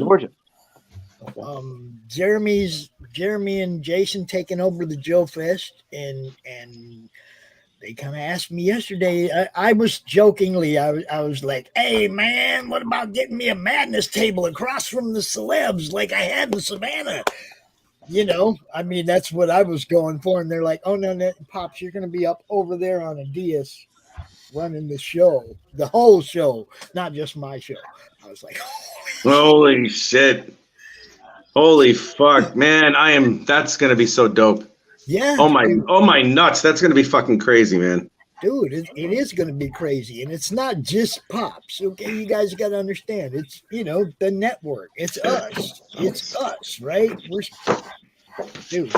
I already told Doc, you got to be there. Rich, if you're in the States, you got to be there. I will. What is up, Mr. Good Stuff? What's happening? Yep. Going on, good stuff. I think Past Master Dan jumped over to PTP's for a few to do his wonderful modness that he does, Yep. But for you other people that are here, Carrie, did I give you a wrench? If you guys got a wrench and you got something to promote, by all means, damn it, drop your links. That's part of why we're here. Now that you said that. Yeah, Stephen. Drop it like it's hot, Stephen. Drop it like it's hot. Rich, Tanner. What?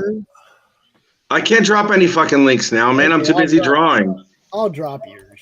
All right, thank you. I'm at 1369, I think, right now. 12 days left. $1,717 out of 2,300. We're just like 600 shy. 66 backers. 66 backers on the Roaring, yo. 66? How much is that in pounds?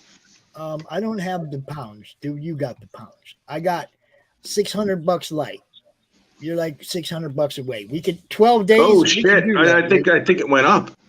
We're gonna do that, Rich. You're funded. You're gonna get funded. You're gonna be doing this. How do you not and a watch whole bunch it like of happy people are gonna get it in their hands. I'm sorry. How do you not watch it like every 5 minutes? Oh, I'm not. I can't because over the last the first 13 days of the campaign, I had like nothing, and I can't watch it every 5 minutes. I have about 7 or 8 different things I got to worry about and consider about before I do anything like that. But I do check it periodically, and if I'm 600 behind, I'm probably over 1,400 pounds at this point. Okay. Because the exchange rate, even though the pound has decreased in value, it's still about. Rich, is your YouTube channel called Ric Flair Lovers? No, sweetie pie. It's called R. Perry Artworks, my dear. Carrie, if you want to subscribe, go right ahead. Carrie, would you please look at Rich's campaign and give us a pounds count? Pounds? I don't have that. I got dollars. Carrie's in the States too. Oh, I thought she was in the UK like all the mother ladies. Is that Carrie in Orlando? No, it's Carrie's cute. I'll admit, Carrie's cute. Carrie, unless that's not her picture. Kate in Orlando. My bad. Don't yell at me. I'm fragile. I know you are. Jeez. Oh, Jesus. What do we got over here? I got to look over here for a minute. By the way, Doc, I subscribe your channel. Oh, well, thank you so very much, my brother. I appreciate you. Well, it's welcome. That means I had 6 unique viewers on my Twitch last week. I will have to do almost immediately a spotlight on the queue on my channel. That's great. You didn't do a spotlight on me yet. Fuck. Yeah, I know. I'm still trying to get the smell of mustard out of the thing, Mustard? I don't even like mustard. It's pasta. You will get pasta. Rich. You will. How can you not like mustard?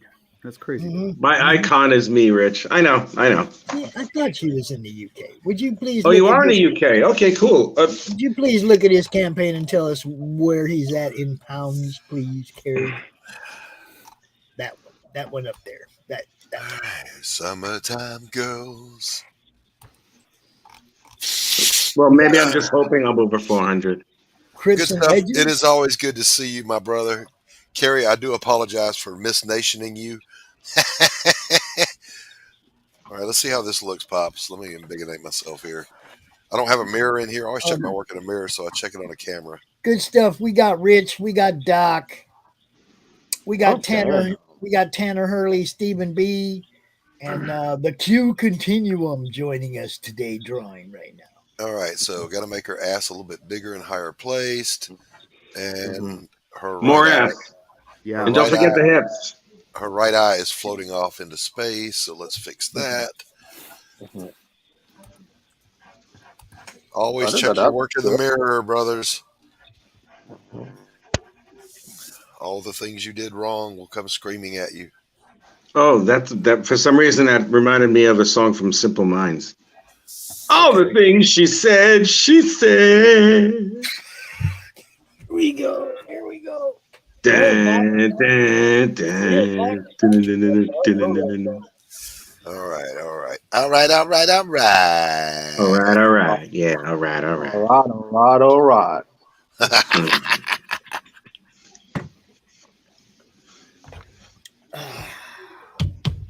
You doing okay, Rich?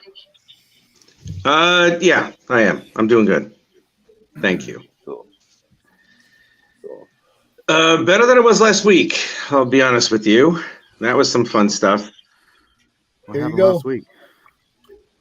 There you go, Rich. Yeah.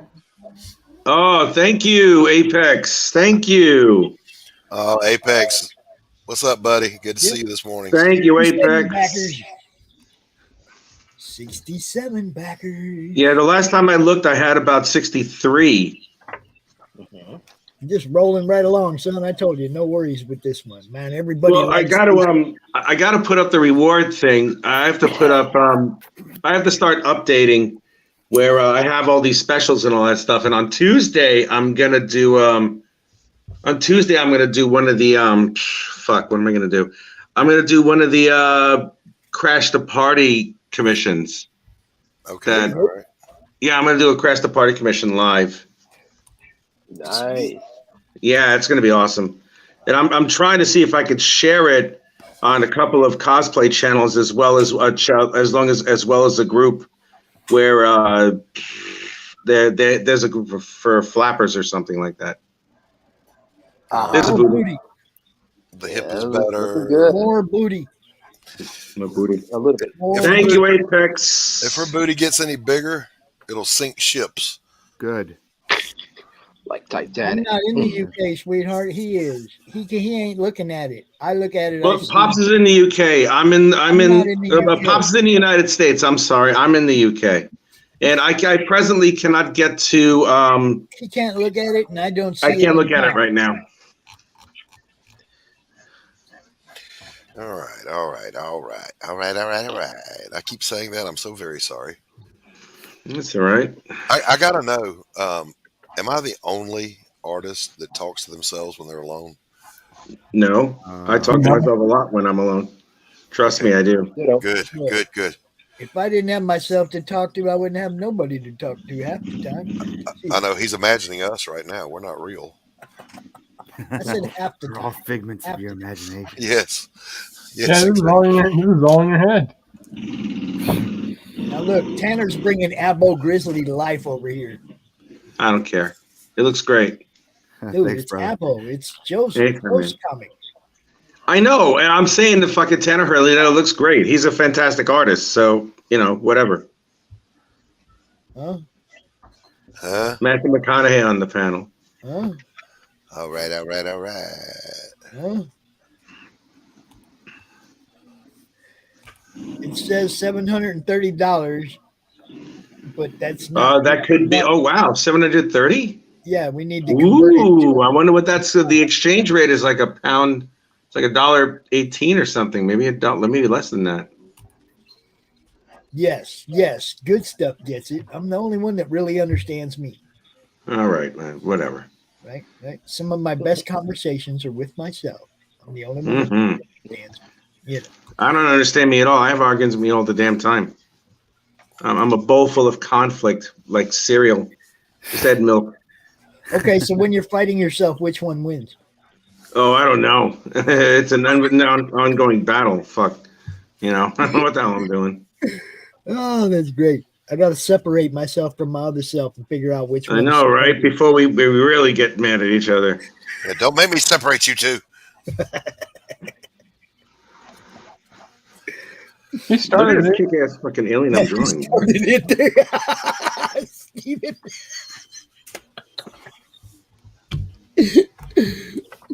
That They was call me a dumbass. That was good. Oh my god, I love this crowd. Well, I mean, I talked to the dogs, everything around here. You know, I was talking like cricket. Did you guys see the end of the show last night where the crickets started chirping off here in the room? No.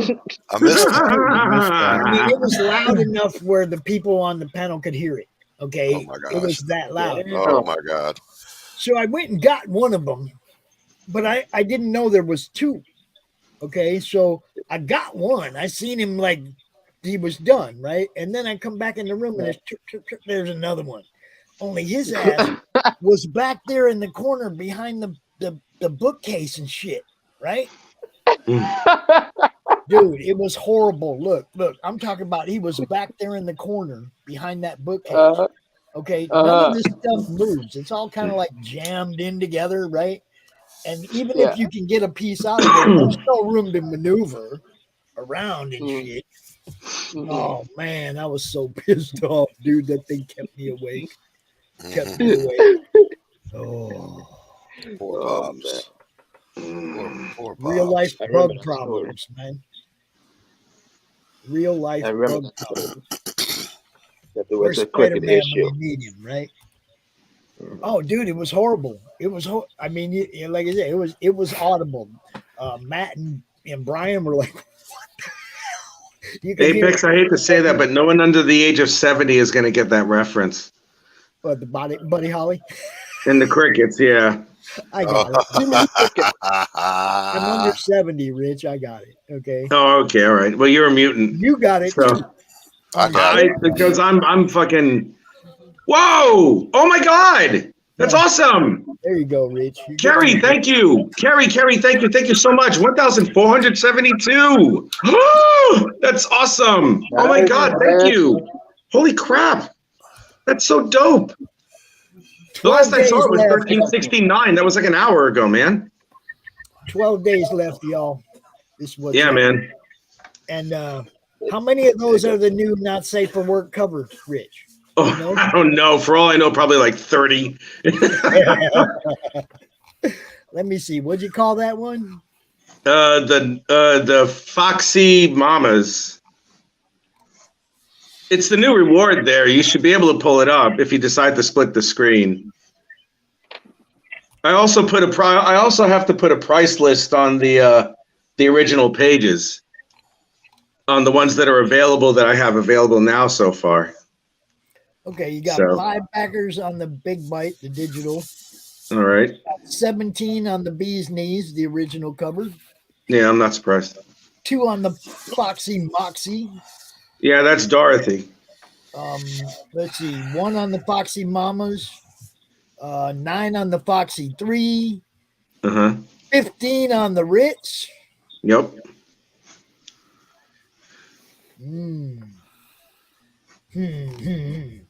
Someone had to have either probably bought an original art page. Let me see. We got Naughty Cover Edition 10 copies. You got a retail backer. All right. I got a retail backer for the Naughty thing? Yeah. Woo! Holy shit. Let's get naughty. Oh my God. Looking, yo, I'm telling you guys. Let's see. The cover art for issue 1 is gone. The original. Yep. Right. You got One Crash the Party Commission. Yep. The original art for the NSFW cover is gone. Yeah, that one went in like 2 hours, man. Page 3 is gone. See? Yup. You know what's up. Y'all keep hitting this. Make Rich a happy, happy man. Yeah, make me a fucking happy man. I could use some good news. I could use some good news. Need more of those Foxy Mamas going out, though. Just saying. Yeah, I know. You know, Well, I'm gonna promote it on Tuesday, like because I'm gonna promote it Monday for Twitter and Instagram, and Tuesday, Wednesday, Thursday for Facebook, and I'm gonna hit every day on Twitter between the hours of 9 and 2, because that's supposed to be the optimum time to like post anything. So I got a lot of posting to do. Wah, wah, wah, wah. I got to do this. It's right there, you guys. The Foxy Mamas. The not safe for work. The booby cover. Yeah. Click the link for the uncensored version, which is right below it. You don't have to click it. It's okay. It's not giving me the option to click it. Oh, you have to. I'm sorry. You got to copy paste it. I didn't make it a fucking clickable thing. See, it's all work, Rich. It's all work with you, dude. Well, that's life. You don't like it? Tough. Fuck. I am making your life easy. Yeah. Fuck. So, which one of the Crash the Commissions are you drawing today? I'm not drawing one today. I'm drawing it Tuesday. It's the person who was the first one who backed it. Oh, all right, cool. Yeah, because one of them is for Nita, Nita Lanning. I took care of that. We know her. Yeah. We know her. She's gonna be on later. She on during segment 2 with Daphne and C. Michael gonna be out here. Oh, when is that gonna be? Like 7:30 tonight, something like that. 7. Oh, that's midnight tonight, right? Are you gonna be on there too? Huh? Are you gonna be on that segment tonight? That time also? Yeah. Good. I'm gonna fucking join. I'll be here all night, Rich. You know. Good. So will I. I'm gonna be there all night too. Be sure to tip your waitress. Mm-hmm. Hotel motel. You can stay there, but you can't stay here. Where you go, but you got to Hey. All right. Don't mean a thing if it ain't. Ain't got that swing.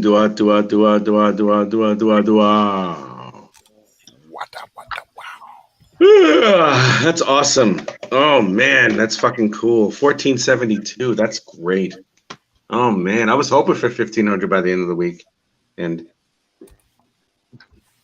All right, be right back. Gotta grab some more coffee. Yeah. Go right ahead. It's always coffee with that guy. Yeah, I know, right? Well, look, I've been dead for 20 years. Okay, the caffeine just keeps the corpse moving. Yeah. Alive in the cooker that beautiful. Good to see real life being produced. Thank you, Clint. Yawn. Thanks, man. Yeah, my grandkids all know all about like good rock and roll. They love Zach, and you know we won't let that generation in the middle get too fucked up. You know what I mean? We won't let. No, man. No. I hope I get 100 backers. That'll be the most backer. Well, I had 97 backers for Incantessi Chapter 2. I'm hoping to break 100. This one should though. I mean, this one really should. It's man, it's gonna be fun, man. Watching some. It's a fucking great book. It's a really good book. It really is. I can't wait to get on issue 2. Oh, when are you gonna do oh my that? God. I cannot wait to jump on issue 2. It's going to be insane. What you got planned? What's up, Jeff? Jeff, we do Well, this for issue 2 thing every week. You're more than welcome to come hang out and draw with us, Oh, dude. goodness. Hello, Jeff. Issue 2, we get introduced to our protagonist, Officer Sophie Grant. Well, we get introduced to her at the end of issue 1, and issue 2 is when she accepts the assignment, and she starts trying to find out where the girls are. So nice. She gets her own flapper dress and shit. And she also meets Detective Liagatti, who is undercover as a mob enforcer or something like that. Yeah. And yeah, it's gonna be dope. There's a couple of extra action scenes or something like that, and I'm gonna make sure that I put in a lot more titties in some of the issues. Jesus Christ. That looks great, man. All right, I think my composition is almost there. Then it's time to go to ink. And thank you, Rich. I appreciate the kind words. So for the What's the longest truth? time, It looks good. I got the tiers for my campaign. Say what? And for the longest time, I've been trying to figure out the tiers for this for the campaign I'm on now. Right.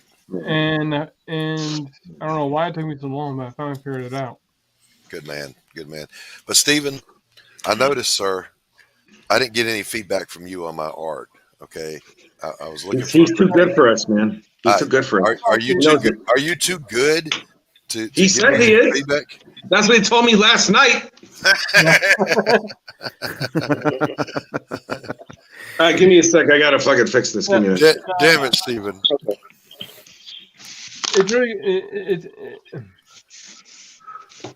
It's really good, Doc. Okay. All right.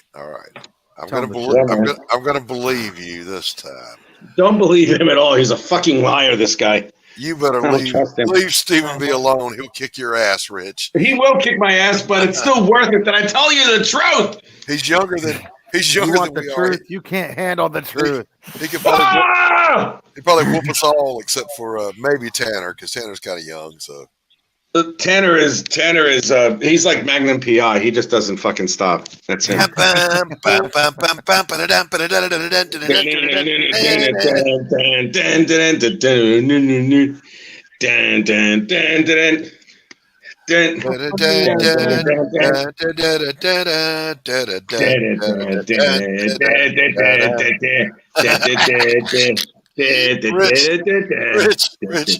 if you ever come to the States, when I come to the States, we're gonna get together. We're going to my favorite coffee house, and we're going to Tourette's lyric bomb the whole place and run everybody out of there.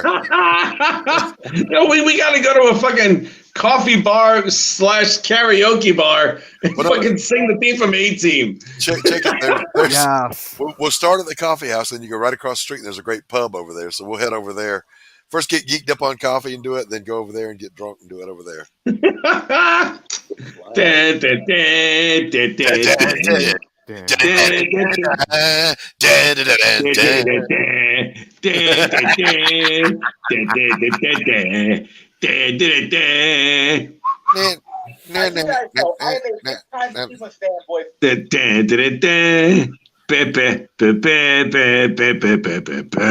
We're gonna look. We can't be even close to on key, or we'll get Pops a copyright strike. Yeah, I know, right? So we're not really on key right now. Tanner, let's see what you're working on, brother. Look at that 1473. Yeah. Oh, there he is. That's Abo. That's for Abo Grizz, right? It is. Abo Grizzly. We got Mo over here. And Mo's in you're it actually too, gonna see cool. the whole cast. Beautiful. Mistress Graves. And beautiful work, Tanner. Beautiful work, brother. Thank you. Very nice. Hey, Jeff, what's going on, buddy? They did an amazing one for me that I'll be shooting over to Pops for that's awesome. My portion tonight at 9. That's fucking great, man. They did a Ren and it was just amazing, absolutely amazing. Did we see the Ren yesterday, Pops?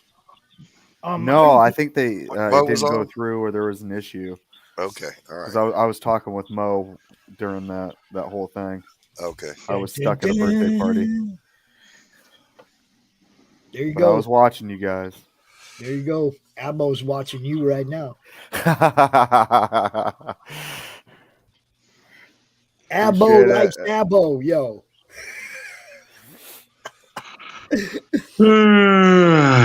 This is why we do this, man. This is exactly why we do this. It's another couple people didn't know each other. Now they're doing stuff together. Oh, yeah. We're cross-promotioning like crazy right now. Doing what we can. And I'm just glad that I have a platform that provides this kind of interaction and camaraderie and whatnot between people. You know? That is so true. Dude, it's way more than anything I could have ever hoped for when I started. Even, when I started doing CRoM Con, you guys know, it was like, I help these guys out for a few months till everything's back to normal. Oh, shit. I think I have an idea on who got him. Who got what? Who got the bat? Who got the? The retail. I know who got the retail tier. Oh yeah. Yeah, I do. Yeah, she's from my old stomping grounds, I think. Ah, cool. Yeah, it's awesome. Oh my God, that's so dope. Well, Brad and I will probably talk about splitting one of those too. Because it's kind of one of the things we've been doing lately. I gotta do more naked chicks. Picking up retail tiers, so I got stuff to put on my table at cons. Mm-hmm. I'm going to be offering a really nice one for electric when that comes out in October. Yeah. Basically, all retailers are going to get it at cost. At cost. Yeah. At cost. Wow. I'm excited. I just want to get my books on shelves. There you go. Yeah, me too. It would be nice. At some point, I need to go to my local comic shop and try to pitch my comic to the store over there. Yep.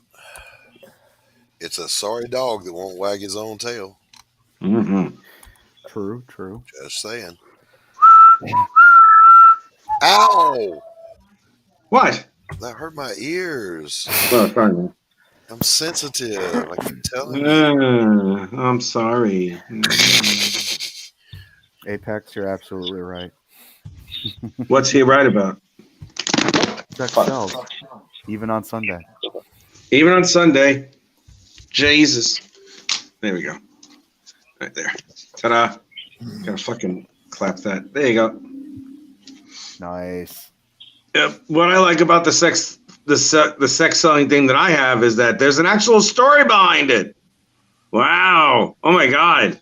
Exactly right. Hurts, don't it? Yeah, it does. That's right. Fuckers. Pops, play your own intro. You didn't intro yourself. And I'm not drawing. Do it anyway. Draw something. Okay, Dad. Aha. I'm looking for a man who You have found one.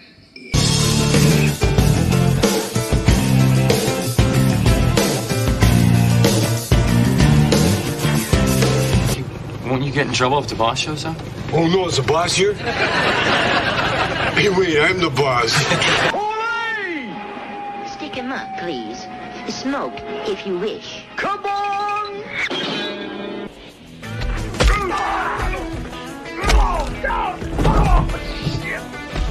Damn, that hurts, doesn't it? You know what's up. You know what's up. That's an awesome intro. I am. What'd you say, Steven? I said that's an awesome intro. Awesome intro. I thought you said that was an awkward intro. I thought he said it was an awful intro. I said awesome. It's okay, Doc made it. I don't hear as good. Tank can attest. He was a tanker too, so we all got bad hearing. Where is Tank? Why isn't he on here? I don't know. Because he's a pussy, that's why. Oh no. Shots fired. Damn. Contact left. Rich just going hard on everybody today. No, I want Tank to go hard on me, nice and deep. Because he's so beautiful. Oh no. I know. I'm a bad boy. You know what? Yes. What? I have. I'm sorry. See, that was the talking out loud thing. I talk to myself when I'm home alone working in the studio. It's either talk to the dog or talk to yourself. But oh my God! I'll finish the thought though. I have pretty much decided the next book I do after Pariah, I'm not inking. It's just going to be raw pencils when I publish it. Serious. Do the touch-ups in Photoshop. Your life is actually a lot easier when that happens. No. I want the pencil look. I want it. I have not figured out. out. I'm just saying. It's like if you have any like blotches or anything as a result of your hand going over the page with the pencils, Use Photoshop instead of the fucking instead of an eraser. It saves you a lot of trouble. Okay. Thank God for Photoshop. I'm just going to call it Pariah Raw. Raw dog. No, stop. You knew that was coming. I did. Tanner, I saw it coming from a mile away. It's like when you're playing dodgeball as a kid and you see the ball flying at your face and you don't move. Yeah, and time stands still and shit, and the ball still going to your face. It makes that god-awful ringing noise when it pops you in the head. Boing, boing, boing, boing. And somehow, some way, the sound is amplified like tenfold, and it seems like you just crashed into the fucking I was gonna say World Trade Center, but that's like too soon. Yeah.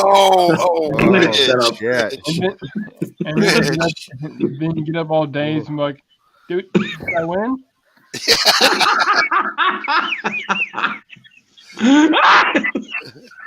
When I was in the Navy, I was sparring with a guy in the gym for boxing.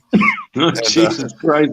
And he clipped me on the chin. It wasn't a knockout, but it sat my ass down on my own stool in the corner. And he said, "Are you all right?" And I said, "I'm so sleepy." Man, this is awesome. I can't believe it. Let me see something. Back a report. Let me take a look. Let me take a looky look. Who did what? Yep, it was her. It's definitely her. Yeah, that was really sweet. I know who this is. Her husband, her and her husband own Hypnotronic Comics over in Staten Island, New York, in my old stomping grounds. And unfortunately, her husband, Ed, passed on. Oh. I'm going to give her a little bit extra. I'm going to give her some extra on this. That's very cool of her and very cool of you, Rich. Well, she's a sweet human being. She's a really, truly sweet human being. She is. And, yeah, she's a great girl. She's a good woman. I like her a lot. So I'll probably hook her up with the original cover as well as this one. She deserves it. She deserves it. She's gone through a lot, and she's still keeping that comic book place strong. So God bless. God bless. It's the least I can do. No joke, man. Good for her. Yeah. Good for her. Exactly. She deserves it. She deserves it. Good on you. Good on you. Well, again, it's. Yeah, if I have people that I really truly care about or have done a lot of really good things for those in the comic community, then yeah, fuck that noise. Absolutely. Oh, definitely. It's not going to cost me a damn thing. I don't care. As long as she gets to do something about it, then that's fine. You know what I mean? Yep. Absolutely, yeah. It's all about keeping the community alive. And that's what we're really, truly here to do. Keep ourselves going and keep ourselves creating. Oh, keep money in everybody's pocket. Keep everybody's bills paid. Y'all don't understand that. Well, most of you do. But there's some people that just don't understand that 99% of why I do this is to make sure y'all are comfortable. Yeah, I'm starting to I feel like I want to go to sleep. I do. I want to go to fucking sleep soon, but I can't right now because I got to do this. And I want to go to sleep so that I can fucking wake up at like 11 o'clock at night and then not sleep the rest of the day as I go on the fucking show with Pops and Nita and Lee Lanning and whoever the fuck else decides to show up. That's later tonight, bro. Yeah, I know that. That's why I'm like, I should go to sleep and then wake up at fucking 12 and then not sleep the rest of the night. You can get a nap. You leave in an hour. You come back in a few hours. You'll be all right. Yeah, whatever. I'm not going anywhere right now. So what the fuck? I'm the one that don't get to take a nap. Oh, poor baby. It's only, what time is it now? 2? It wouldn't matter because if I laid down, the cricket would start again. It wouldn't matter. As soon as I shut the lights off, I'd go, hey, where's my girlfriend? I gave her to the fucking snake. I mean, you think about it, all we're really listening to is a bug going, I'm horny, I'm horny. Yeah, I'm horny. Because there ain't nobody in my bed taking care of me. Shut up, you little poor Pops. Poor Pops. Maybe that cricket was saying I know. The sunshine line. Shut up, you little bastard. That's what was rocking. Rocky, same problem. His girl goes in heat, and he's sitting here whining about he can't get none. Shut up! I don't want to hear that.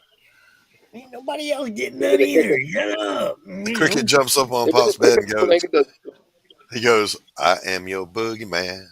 That's what I am. I'm here to do whatever I can. Do whatever I can. Be it early morning, late at night. or at midnight. All right, enough. Stop. Stop.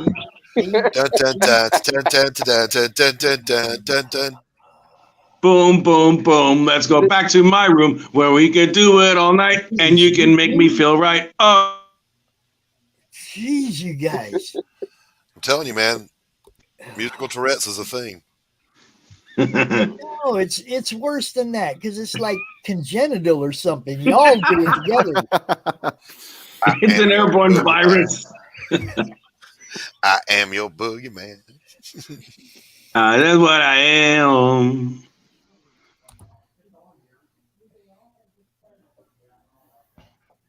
Boy, peace and quiet. I hate you. I hate you right now. Let me come out.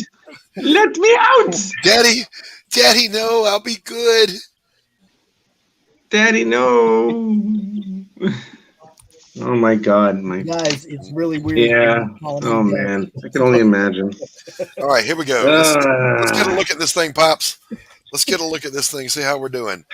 I am your boogeyman. That's what I am. I'm here to do whatever I can. All right, this one's going to be good. You ever see? You know who the villain Giganta is? You know, the girl who grows to 50 feet tall. Yes.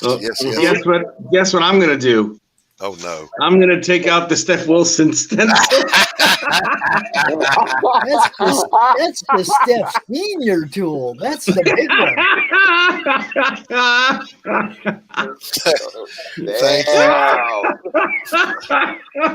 Thank you, Apex. Wait! I gotta get the where the fuck is the oval temp? No, I don't need it this time. Here we go. There we go. Oh gosh. And then you get them in the right place, Rich. And then I'm trying. I don't know where the nips go. The most appropriate quote to go with that one: "With God as my witness, I shall never go hungry again." bunch of Fritos go with lunch. Honeycomb's big. Yeah. It's not small. No. Honeycomb's got a big bite. Big taste and a big bite. Damn you, Rich. Both of you, you're in timeout. I'm fucking tired, really. Last Sunday, he got that shit stuck in my head, and I go on 2 other streams that week, and I'm still singing it. You fucker. Oh my God. Holy crap, that's funny. It's musical Tourette's, I'm telling you. Oh, I love it. This is so hilarious. Oh my God, it's so funny. And look, this is the thing. It happens when I'm alone. I'm here in the house by myself. The dog's looking at me like I'm crazy because I'm singing KC and the Sunshine Band. Just saying. The dog is probably just wondering when now you're going to feed him again, you know? It's not like it's like, what is he doing? I must contemplate what my master is doing. No, I just want to get fed. What the hell, man? I want to put on my boogie shoes. What? And what do y'all think of this one? When I'm sitting in the living room and I'm working, even the big clumsy puppy knows not to come near me. Mm-hmm. I swear to you, Thursday I'm in there working, and she walks up and she looks at my drawing board. She's gotten big enough where she can look and see the drawing board, right? And then she takes her nose and she just boops a pencil hand. Boop. Oh no! Like she's trying to mess me up. Like, hey, cut that out, fucker. No, that's him. She's trying to improve. Trying to improve it. He's like, hey, you missed a line over here. Well, that's what I was wondering. It's like everybody's an art critic. Damn, man. Let's see what we got, Stephen B. All right. I don't got shit. I don't got nothing. Looking good. Looking good. Oh, God, I'm tired. No, you're rich. What time is it there? It's 7 o'clock on the dot. Yeah, That's not he's too so bad. tired. Hey, here. It's poor Rich. Works so hard. No, I don't. I've been too busy languishing here trying to figure out what my destiny's going to be. And, Thank you, Apex. Yeah, well, Apex draws. Yeah, that's a sexy fucking lady, Doc. Thank you, Rich. All right, Honeycomb's big. Yeah. Stop it's it. It's not small. You bastard. No. Bastard.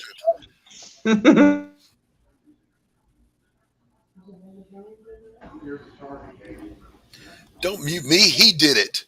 Yeah, but you're gonna follow in. I already know. You're gonna get right in behind him like the little spoon. Oh man, I'm gonna leave that alone, or I'm gonna get my mic muted again. I swear to God, I'm gonna shut up right now. That's another one of those dodgeballs floating towards your face. You see it coming. You see it coming. No, I saw this one coming. This is like Matrix Spider-Man. Hey, I just got my new power stuff. Where it's like, hey, look at this. It's moving really slow. Oh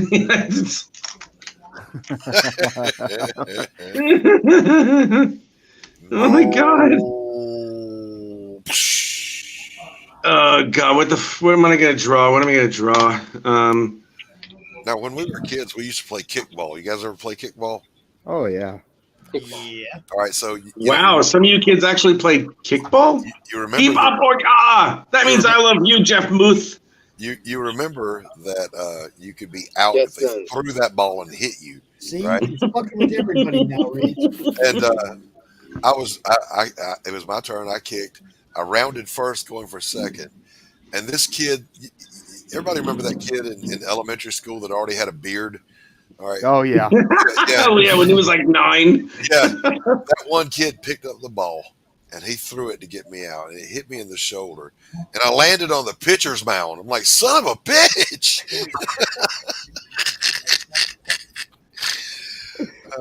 Never round first again. They'll kill you. Oh man, I loved kickball. Kickball was dope. It was so damn funny. Loved it. It was awesome. I think the coaches enjoyed watching children hurt each other. Oh yeah, they did, and they still do. They were bastards back then. Yep. Now we had one coach, no joke. If you got in a fight and he broke up the fight, he gave you a choice. You can go get licks in the office, which means a whooping for you young people, or the two participants can put on the gloves in the locker room, and you get 1 3-minute round. Yeah, and that was awesome. Kickball should be a pro sport. That's right, it should be. Yes, it should. I would watch that. Like dodgeball. Right now, it's a pro sport, and I was kind of stunned when I saw this. You know that throwing the hacky sack into a cornholing. Yeah, that's a pro sport now. Yeah, we know. Yes, it is. And there's people here in our town, like people that we hang out with and party with, that never miss. Yeah. They throw it up there and it goes in the freaking hole all the time. It's like, God damn, man. Then you look at the guys on TV and it's the same thing. They're throwing it and it lands in the hole almost every time. And it's like, a lot of people could be pros at that. Yeah, man. Whatever happened to like being a professional football player or hockey or baseball? No, it's like, who are you? I'm a pro athlete. Oh, really? What do you play? Football? Baseball? No, cornhole. Wow, what a manly sport that is. That's about as manly as curling. Hey, wow. Just the name of it scared me when I first That's what I'm saying. That's what I'm saying.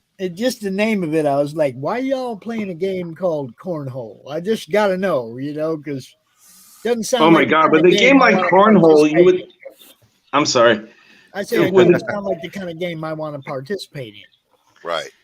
Dude, with a name like cornhole, you would think Butthead would be like it's Babe Ruth or something.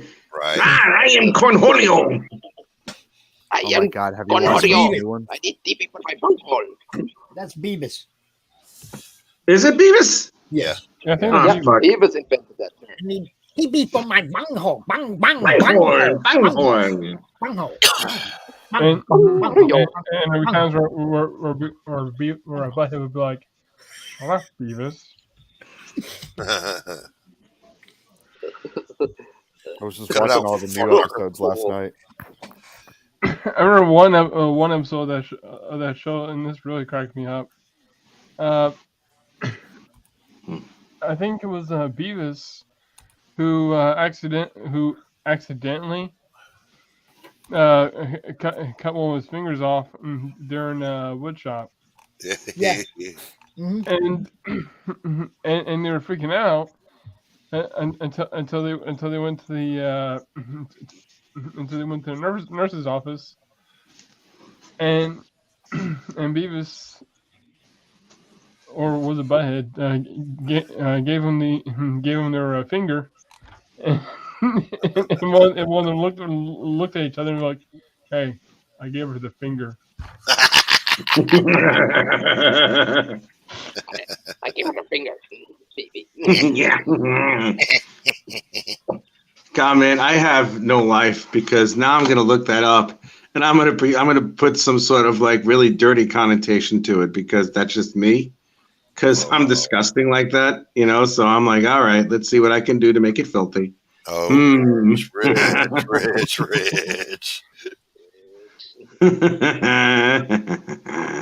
Okay, this hand expression is really screwing with me right here. Is it now? Uh-huh. Oh my God. What? Who's that girl? Oh my God, Becky, would you look at her butt? It is so big. She must be like one of those rap guys' girlfriends.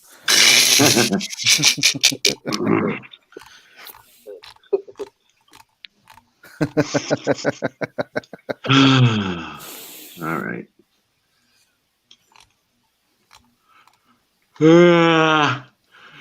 Oh God, I'm yawning a lot. You only got to make it another 50 minutes, Rich.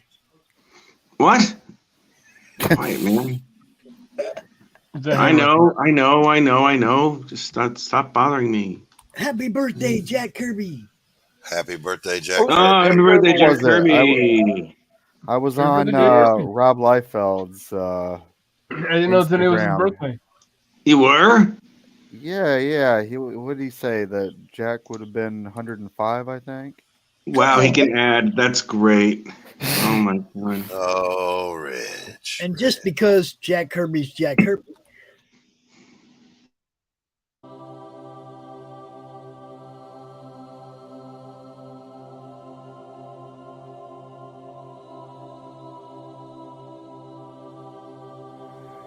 The original intention of the film was just for my personal use, but I thought with it being such a unique thing that I'd like to offer it to anybody who wants to see it.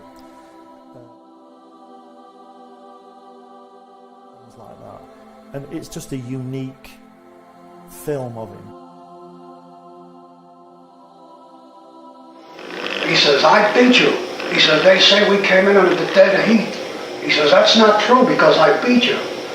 And the American said, well, he says, if you like to think so, he says, but I know the real story. He says, I know I clearly won that one.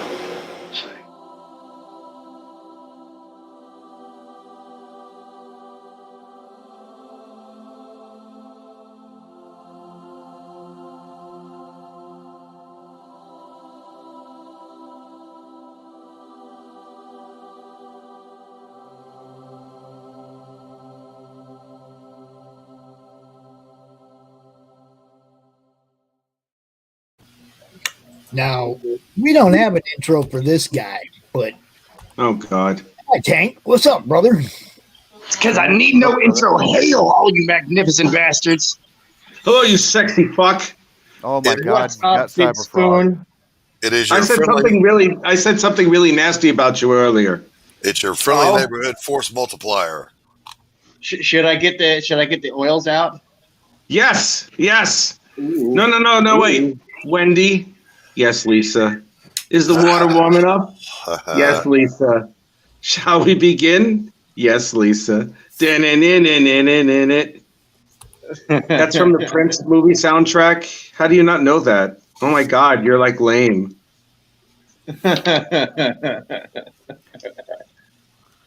How's everybody doing out there today? We're doing good, man. We're doing good. Glad you're here. Tanky, you gonna? Where's Tank? Tank, you got? Was that Cyberfrog? Yes, it is. Yay! Hell yeah! Yes, Yay. I did a Cyberfrog on 5.5 by 8.5. That's pretty small. It is.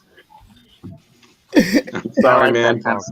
Always comparing sizes. Fucking rich. Always. I know, right? Why do you think I use such big paper, huh? How big is to yours hide right my now? deep inadequacy? I draw on big paper. Actually, Rich is drawing on really small paper, which makes his hands look really big. I'm just saying.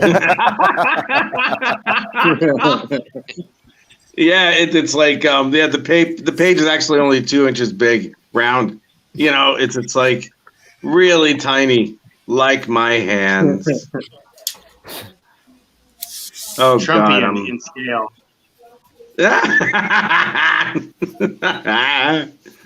Oh my God, I can't even draw a fucking cute chick without making her look old, man. I suck at this job.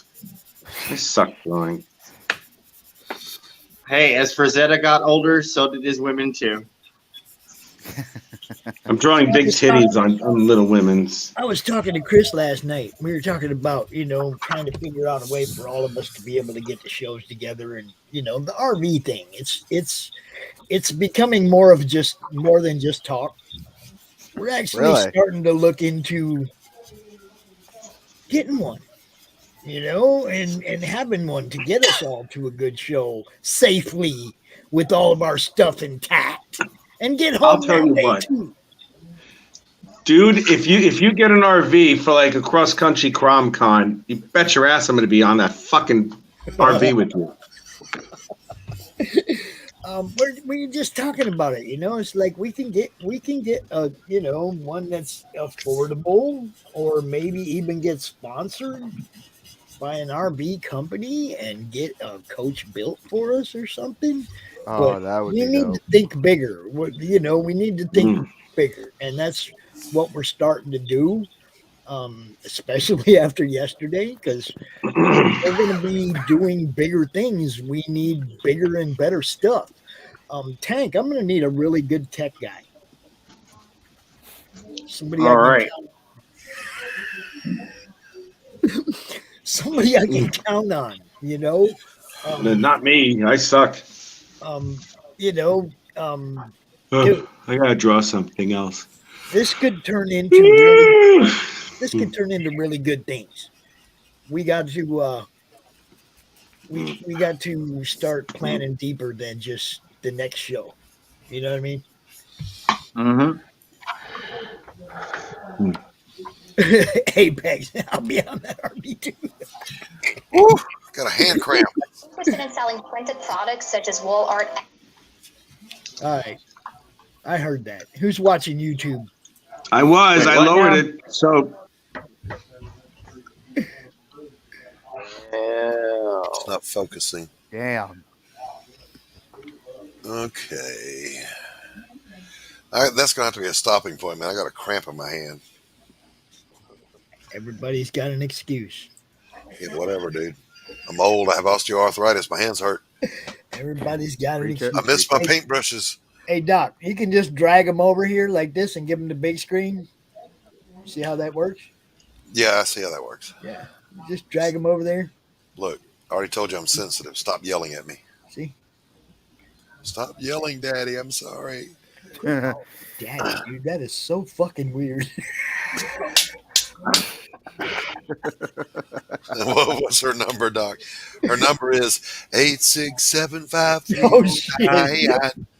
Who didn't see that coming? Or hear? Who didn't hear that coming? Honestly, I saw that coming. Thank you.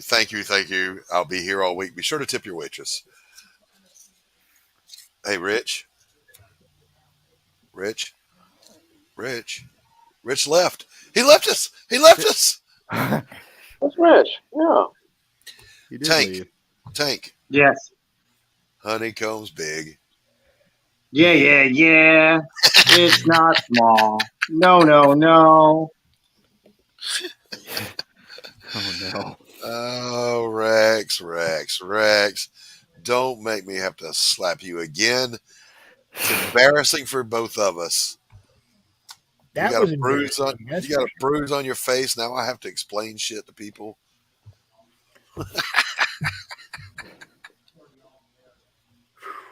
Yeah, I'm not touching that one either. Nope. Not with a 60-foot pole. Q, I got to thank you for drawing me into your last collage. I was honored. That's welcome. Let me show you for y'all. Doc did say, Q, that you didn't give him a big enough belly, and he was, you know, he didn't recognize himself. I was flattered. I was flattered that he put me on Jenny Craig. Yeah, he was like, it's all skinny. I didn't even recognize him. He goes, I see a guy holding a cup of coffee. Look at there I am. I was like, that's you, Doc. And he goes, no, his belly ain't near big enough. Well, the jacket covers all that. That's right. We learned to wear the baggy clothing, don't we? Now, this is also the piece where CRoM Hub came from. CRoM Hub. Comic porn, yo. That's it. It's not word porn. It's comic porn. I'm just saying. There's Pops over there selling stuff on the corner. Hey, kid. Yep. Hey, kid. Really, I'm just looking at Scarlett's butt. I mean, Black Widow's butt. But, you know. Yeah, this one. Yeah. That one is there. And there she is. Just looking right at her. She's holding a gun. He's all happy, too. Yes, Q Sketchbook is awesome. He's got some good stuff in there. Thanks, Apex. Yep. Mm-hmm. That it is. Look, page after page under there. He ain't even showing it. He's like, just look, I've been drawing and drawing and drawing and drawing. See? That's what we're talking about. Oh, I love that one. Yeah, that one turned out great. The half face of Dr. Doom up in the corner just fucking kills it, man. Yeah, turned out great, Q. Thanks. And there's the Eternals. Let me look at this one. There it is. Boom. In case you wonder what is that half face, it looks like a nebula. That's Celestials. Right on. Celestials, yeah. And on that corner is an Ice Age Earth. Now, you see, he said Ice Age Earth. I love it. That's 100% better than today's Marvel art. Goddamn right, Apex. Goddamn right. And that's why we do it. Because it's better. Better and better. That right, Stephen B. Getting better and better. Damn right. All right. Damn skipping. There you go. You darn tootin'. Can't tell me nothing.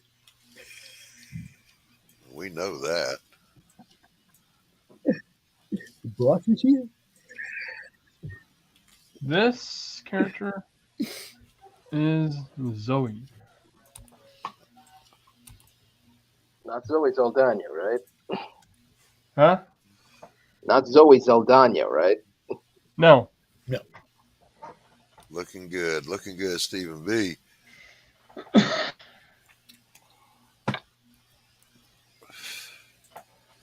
If Tank will get his fucking hand out of the way, we'd be able to see what he's drawing. But I'm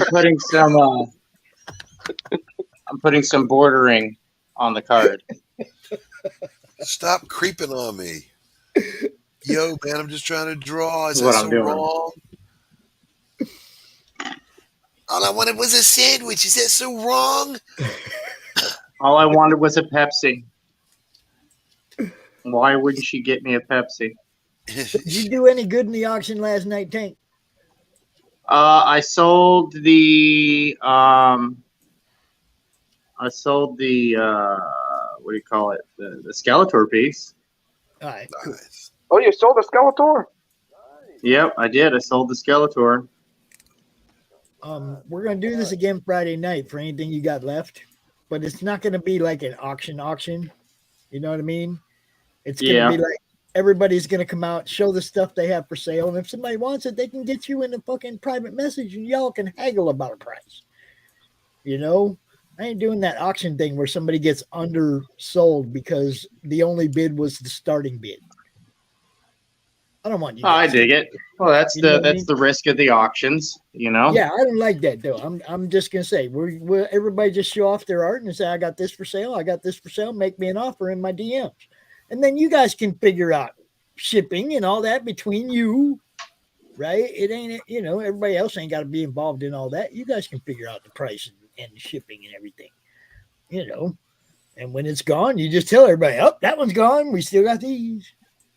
And move on to the next one or whatever. We'll just keep showing art all night, and if people buy it, they buy it. Sorry, no COD. No COD. It can be just I like forgot this, about COD till you said that. We can have it just like this, Tank, where we're just going, this one's available right now, this one's available right now, this one's available right now, this one's available right now, and this one's available right now. And you can contact any of these people and get the piece you want, And I mean, it would be way easy, and then if something sells, you just put something else up there. Or if something doesn't feel like it's going to sell, you put something else up there. You know what I mean? And we just still talk and have a good time. But I don't like the auction format. I don't like that. We're going to start the bid at $20 when this piece is worth $50, and then somebody gets it for $20. I'm like, come on, guys. Let's help these guys out for real, not just try to steal art. Steal art? Oh no! Oh no! Oh no! Apex, you made 100 off those two pieces I saw, the man thing, swamp thing, and that other one. I saw those. See, we were showing your stream last night while we were doing the final panel. We were showing everybody what was up for bid so they could run over there and buy it if they wanted to. I wasn't. I was cussing my ass off because my headphones cut out for some reason. Yeah. Doc couldn't hear us and left in the middle of the show. Dude, there's nothing more frustrating. It's like you suddenly went deaf. British guys. Got questions? We got answers. It was CRoM, Doc. It was CRoM. Yeah, CRoM damn did it. Yes. Yeah. Fucker.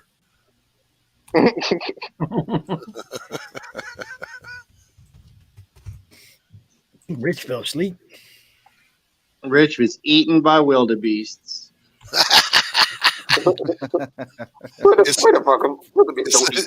It's those dreaded suburban wildebeest.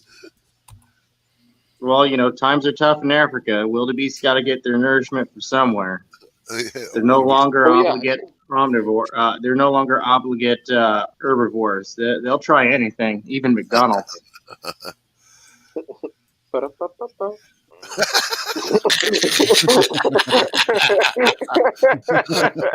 Whoever did that won the show. You win. That's me. I use the slogan of McDonald's and theme McDonald's music, and then add with a wildebeest sound effects.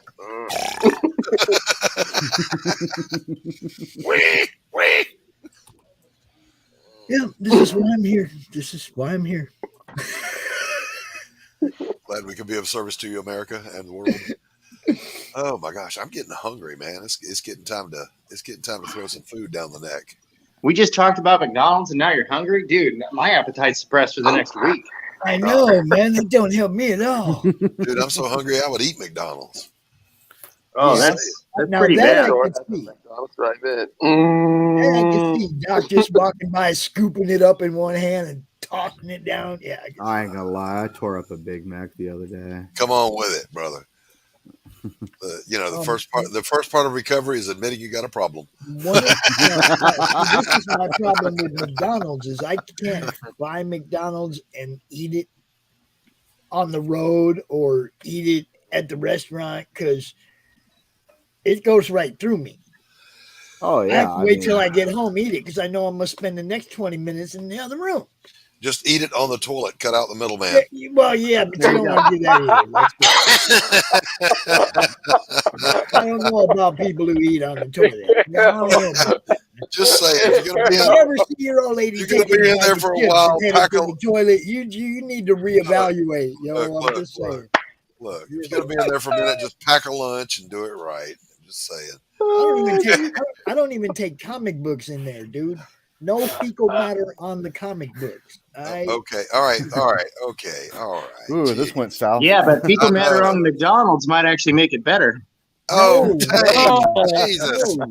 Jesus. I hope you're all entertained by this lovely conversation about Tankers. McDonald's. You can take them precisely nowhere. That's not true. It's true. No. I'm in denial. Okay. Rich's phone overheated. That's why he just fell out unsuspecting like that. His phone went, hey, I've had enough of you, dude. You know what I'm saying? I'm wondering Tank, what unit were you in? I was in 1A Cav, 1st Cav Division. Okay. All right, so you guys got to help me understand that because, first of all, the Army ranks or organizational structure is already hard. The Cav or armor is a whole different animal. So if I were to say the 10th or the 11th, the buffalo or the horse, you guys know what that is, right? Yeah. 11 ACR, yeah. Yeah, so with what Tank just said, how does that compare / relate to an ACR? Well, ACR, those guys are the Krasnovians.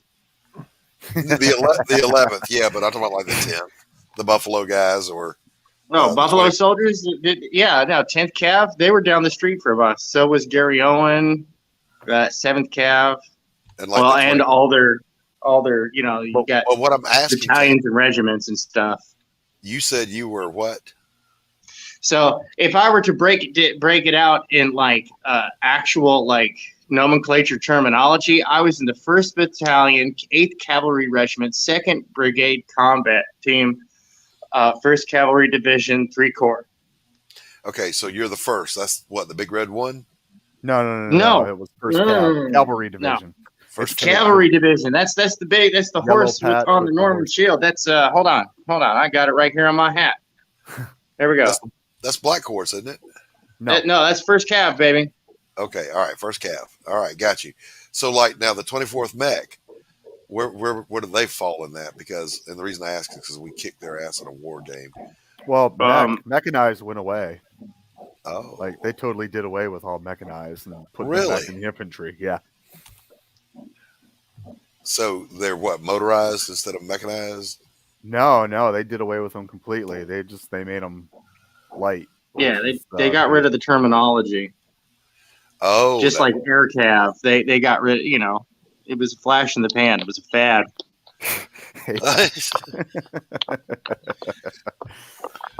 And I see where I was watching Task and Purpose, and apparently they're undergoing another restructuring right now. Oh yeah, maneuver units, breakthrough units, blah blah blah.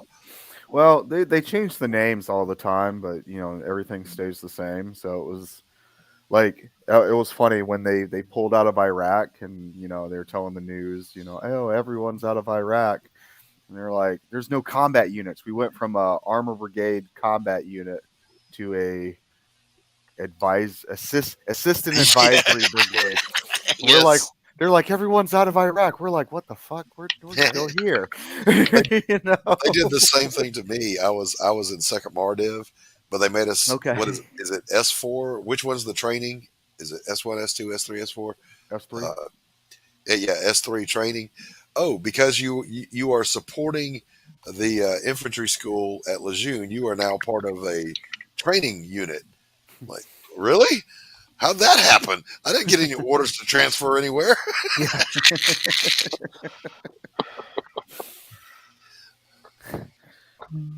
rocks over there. Are you sure? Taking rockets and everything. It's like, hey, we're not supposed to be in any danger. There's CNN said shit ain't going on right now. What the That's hell? right. That's right. CNN said we're not in combat. Stop shooting at us, you bastards. That's funny because when I was over there, CNN said we were at the heart of the triangle of death. Thanks, CNN. That sure made us feel better. Yeah. That's funny stuff right there, buddy. You're in a situation room. That's cool, Apex, but we'll be doing a final panel here at 9 p.m. Eastern. So we covered Peter. Hope he does well, but we got our own people to cover tonight. Geraldo, of course, could always kneel down and do a map in the sand to do. Okay, here's where we are. Ah, no, stop. What are you doing? He was lucky some salty Lance Corporal didn't come over there and bust I know, right? head. So what's wrong with you? If you're listening and drawing, your ass should be out here drawing and talking. Doran. For real, dude. Doran, I'm just saying. If you're drawing. Looking at you, fist sizzle tits.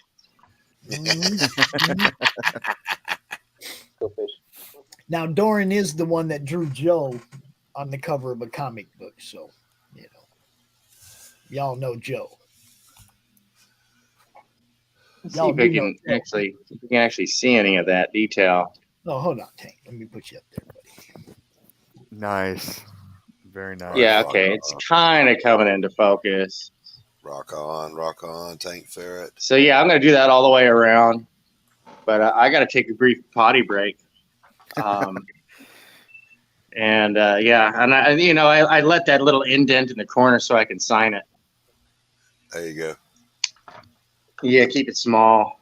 I'm gonna see if I can write Tank the way Ethan writes Ethan. Nice. Just as a little friendly. Little homage. Yeah, little tip of the hat, so to speak.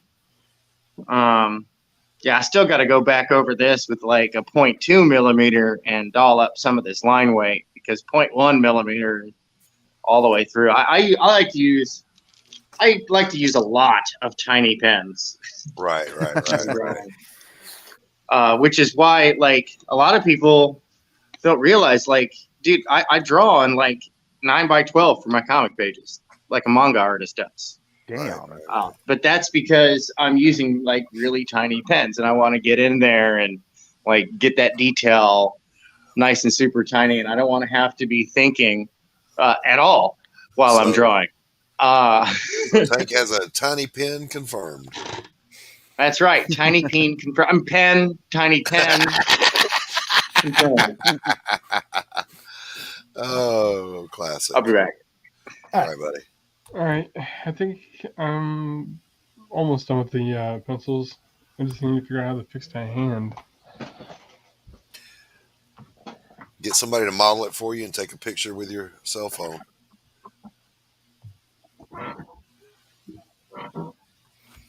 If you ever have a challenging pose. What are you trying to get? What are you trying to get? I'm trying to get her to do like that. Oh, which hand? Like, oh, okay. Pops is going to model it for you is what he's asking. Which hand do you want? Yeah, you want that? Her left. Okay. Yeah, it's her left.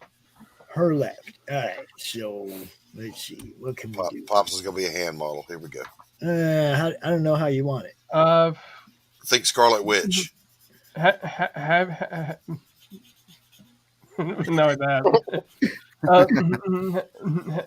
your hand in front of you like this, then turn it like slightly. You want thumb out? Because you're showing me thumb out. It's like I don't get it. I can't give you that. That's good. This one? Yeah. All right. Turn it a little bit clockwise. Like tomorrow we're seeing the backhand. The back of the. There we go. Thank you. Let's see. Pop's hand modeling service available now. Only on Indiegogo. I'm willing to help somebody out, man. What, you know? Is that where my voiceover comes into play? That's It'd probably work better somebody without a black glove on, but you know, this is what I got, fine. you know. She's wearing a black glove. Picture with a little green bad attitude. Can't get enough of that sugar, Chris. Oh no. Hold still for 10 minutes. Somebody screenshot this and send it to Steven, would you? No, you just sit there and hold it, No, Mr. Model. Screenshot this. You just stand there and hold it, baby. That's the thing. Don't worry, I'm quick. That's what I would have done. I just took a picture. You know. You click. Clickety, click, click, click.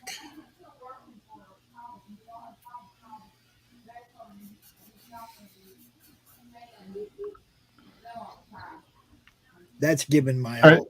You know. All right, that's good. Okay, let me see what you did. Thank you, Pops. Thank you. I just need to like unlock the bases. Right. To work with. Right. Cool. There you go. That's what you do, people. You ask for help. Help will be there for you. That's how we do it. We'll always come to those at Hogwarts who ask for it. Help. Not even sure what that means. Could I have help? Could I please have help passing this test? How a hand model. I do what I can to help people, man. It doesn't matter. You know. I'm here to do whatever I can. I know one thing I gotta do right now though. I gotta give me a refill. Damn it. I'll be right back. I smudged the ink. Oh well. No, Tanner. That's what whiteout's for. Oh, it's okay. It's in an area that needs to be blacked out anyhow. Well, then that's not a problem. Yeah. That's a what do they call that? A happy accident? That's right. That's a Bob Ross, baby. So we'll just put a little happy tree in here. Maybe there's a happy little tree. It's your world. I remember that scene from Family Guy where they made fun of when they took a crack at Bob Ross for a bit. Oh yeah, everybody's got a crack on old Bob. Cracking on the Bobster.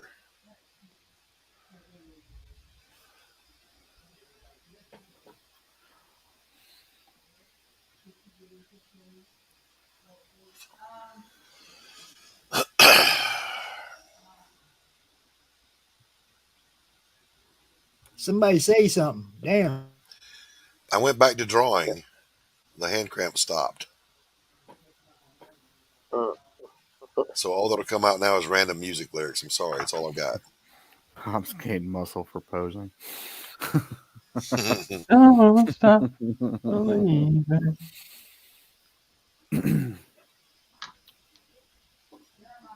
They're there. Don't worry about them. They're there. They're okay. Well, hey guys, I gotta let you go because I have another engagement. But I will be back at 9. Don't you You'll be back for the 9 9 o'clock panel, right, Tanner? Yep, I'll be there. Cool. Don't you threaten me, you massive radio. Very nice work, my friend. I'm sure you, Joe and Mo are gonna be real happy with that, man. Oh man, I hope so. Tanner, always a pleasure to see you, sir. Yeah, it was great seeing you, Doc. Yeah, man. You be good. Behave yourself. We'll see you later on this evening. I'll try. All right. Be good and behave. Oh man. Yeah. Well, we used to say in the 80s, be good or be good at it. Yeah. The only So part true, of that so you true. knew for sure was happening is that he's gonna be back here at 9 o'clock. Okay. All right. I'll see you guys later. All right, buddy. Bye. Oh, I had to go for a refill, Doc. I got to go get one too, Pops.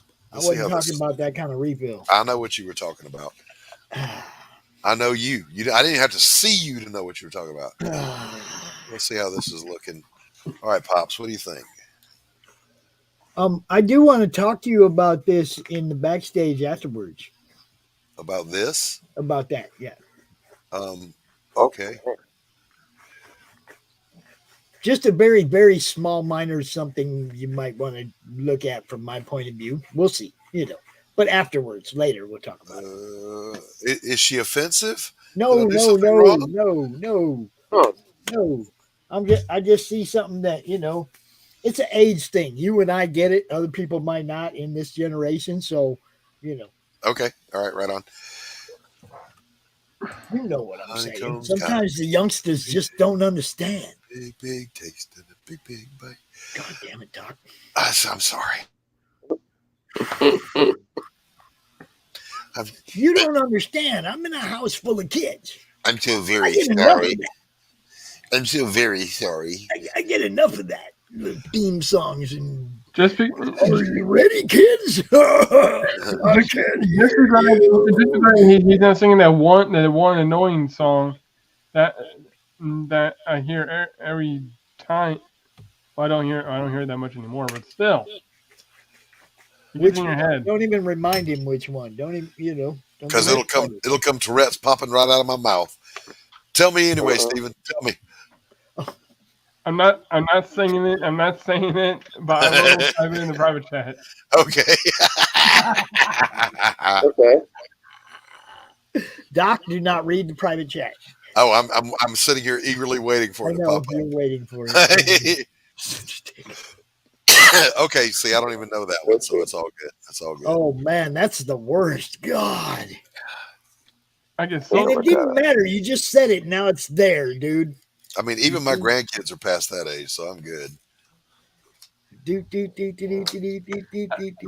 Pops. Hold that. Got to mute Pops. Yeah, I'm just saying, you can't do that to us. You can't do that to us. I mean, come on, you guys really you need some background music. We got background. No, music. don't do that. Don't. Oh God. Hell no. It's better than anything. Stephen, when did you email me? Oh, that's much better. It's the concept I had. No, when did you? Last night, I think. I think I'm gonna do that from now on. Whenever these guys start singing, I'm just gonna go. Good idea. Should we tell that to Rich too? Huh? Should we tell that to Rich too? Oh, we'll do it to Rich too. Don't worry. That'll surprise him. All right, I think I got the hand right this time. All right, let me see. Doc? I'm sorry. The hand? Wait. Dadgummit, I got 50 windows open. Why? Because Stephen emailed me something. All right, let's see. Yeah, there it is. You got it. That's absolutely got it. Perfect. He nails the landing. The eagle has landed. One small step for man. One giant leap for man. All right, so Stephen, first of all, I love these images, but what are we doing with them? Hold up. There's one more thing I want to say about what Stephen's doing. The right leg. The outside of the right leg is a straight line. Legs are not straight lines, bro. You mean right here or right here? Yeah. That's a straight line from hip straight down to knee. Legs just aren't straight, bro. You know, so you gotta have a little curve. You gotta have a thigh. You gotta have something that shows a thigh. No, not there. The other one. The other leg. Let me talk. Her upper right thigh, upper. Yeah, arch that's it. a straight line. There's got to be some something there. Pops, let me talk. So it's gonna be like a curve right here. All right, see where the folds of her cloth are? Right there, exactly where your pencil just was. And the folds of the cloth for her top. Other side of the leg. Yes. Now slide up the leg. A little bit more. A little bit right down just a touch. No. In right, between. Right in the middle. There. Start your curve there. At that. No. Right there. No. Right there. Where you stop. No. Come down a millimeter. Yeah, there, right there. right there. Curve Start it right there and arch it like a football. Like a football. Other way. Other way. Arch it out. Out. And pins are broke. Oh. Wait a minute. I got this all day.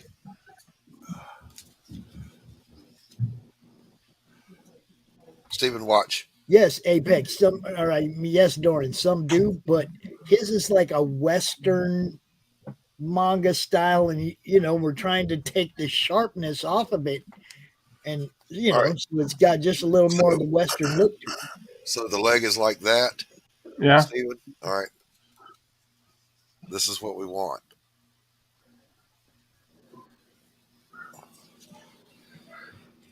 Just put a little curve on it.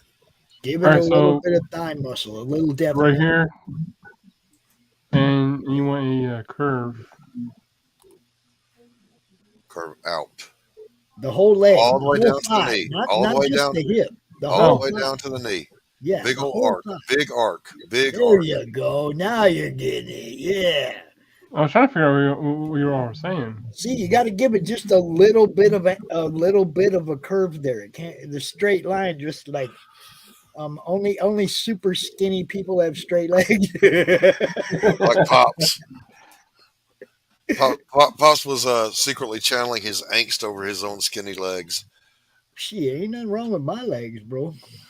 Oh no, bro, that was a great slam. Come on now. Q, help me out. Where's that laugh, man? I can remember when my sister, when I was young, when I was a teenager, I hadn't seen my sister in a while, and she seen me playing softball, and she's like, "At least you don't got chicken legs like some of these kids." And all right, now let's take a look at Stephen B. Let's see, buddy. Move your hand. Better. Yeah. Better. All right, Yeah, and now also you're one other thing, that same inner thigh, both of her inner thighs, the angle is a little too steep. In other words, it looks like it's coming to a point near her knees, just a little more gradual on those. So yes, exactly what you just did was right. Yep. Just open that angle, not a lot, just a little bit. There you go. Just a little bit. Just a little bit. Let's see what Brother Q's got going on. Oh, he's got the fine brush out. Just simply coloring the cap. Yep. Looking good, brother.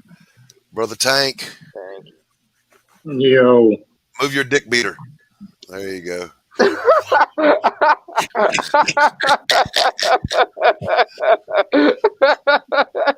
That's looking fantastic, brother.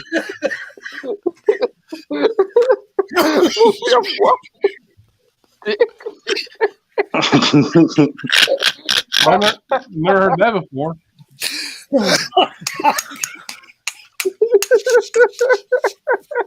I expect that from Rich. I don't expect that from you. I'll be right back. Stephen is disappointed in me. I'm sorry, Stephen. That's what we used to say in the military. Get your dick beaters off me. That's right. Don't touch me with your damn bean flicker.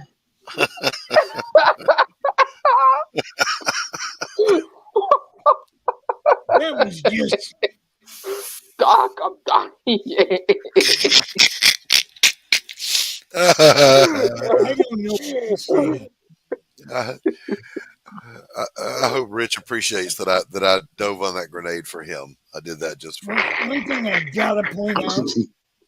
One thing I gotta point out is those guys over there, Jeremy and Jason, must really have a great sense of humor to want people like us to run their fucking con.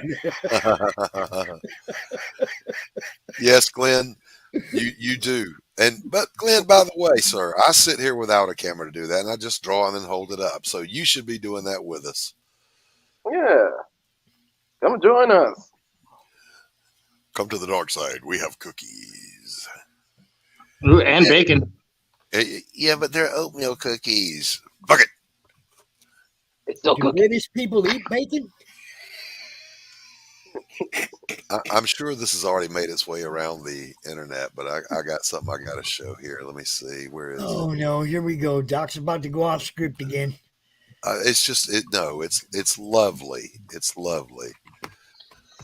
That bad, huh? It's Every time lovely. Doc goes off script, some of these dick beaters get.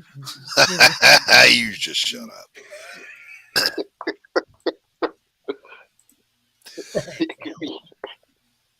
Steven's still muted. He's still Add that to the stream, Pops.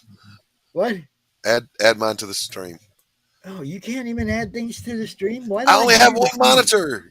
Why do I give you? I only got one monitor. Watch It's the over, stream, Father. dude.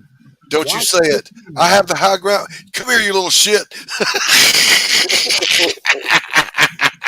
Oh, Father. Don't you say it.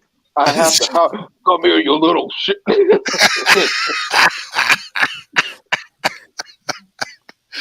That struck me all kinds of funny. That's really why I started doing this, Doc, or Glenn, because I really like watching these guys bring their stuff to life. You know, I mean, and it doesn't matter even if it's on digital. If they know what they're doing, I like watching them do it. You know, Glenn, talk to me. Tank, talk to me. Things, stuff. Feedback. Oh, hold on. I actually have to look. Yeah. I mean, we're early days. Looking good, man. Early days. Going for a complete sketch on this one, not any kind of line drawing. Just out of curiosity, who is she? Appreciate you. Appreciate you. Doc, just out of curiosity, who is she? Doc, he's asking you a question. The one I'm drawing, that's my character, Elizabeth Payne from Pariah. Pariah Blood and Mud. We have dropped the link up there somewhere. I don't know where all my mods are. Nobody drops the links anymore, man. This will actually be the one of the trading cards, but it's from a scene in the book where she actually, during the course of her revenge serial killer spree, she takes a day off and she goes and chills and thinks about things. And now, in just a few minutes, we're going to be joined by Rex and Texas Dave. We're going to start the show off, and they're going to start showing off. But if y'all, because it is CRoM Con, got stuff you want to show off, you can hang out and show stuff off. I'm going to troll them. I'm going to just sit here and pick on both the old guys. See, Rex, Dave, it's CRoM Con. It's not your normal show. We're taking over your show. Actually, I don't mind trolling Rex, but I can't troll Dave. Dave is just too nice. He's too nice. I know. He's too fucking nice, damn it. But see, I don't really troll anybody like not troll. You know what I mean. Yeah, I mean, I love mess. There's people that that you're friends with and you can mess with, and it's cool. And then there's people that don't know you from Adam, and you start talking shit, and they're like, "Who the fuck are you?" You know, it's like it's different, right? You got friends that you fuck with. You got people that you don't know. Get to know somebody before you think it's okay to just like start talking shit about them. You know, get to know them first. I'm just saying. It's like, see, get to know them first. You catching that, Doc? That's for you, Doc. I'm working as hard as I can on 3 different things at one time. All right, Stephen B., your trailer looks amazing, except some of the spelling is a little sideways. Yeah. So fix that, and you've got a great trailer. You like it? I do. I love it. Get Under My Bridge. I'm sorry. The one thing that I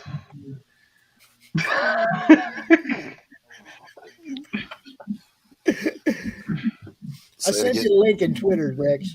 Come on, Steve. The one thing I'm having trouble with is the music part. No, your music's perfect. Yeah, it's not my music. Is it copyright free? No. Oh, well. Then you know where to find copyright-free music, right? Here on YouTube. Definitely want to have music that's not going to be getting the people who play your trailer hit all the time. You can go to copyright-free music as a search term. YouTube has a menu of them, and there's another site that has them as well.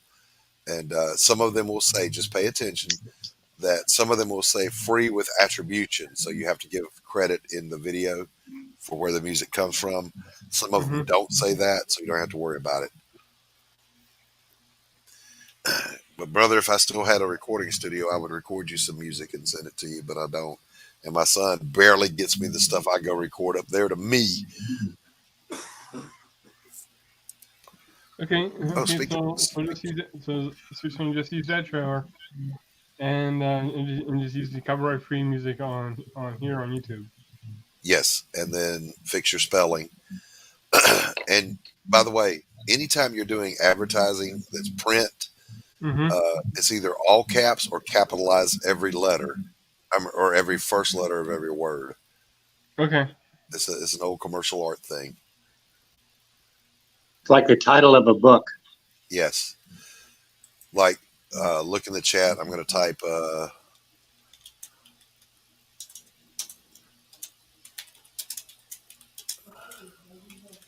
So it's either Back It Today written that way, or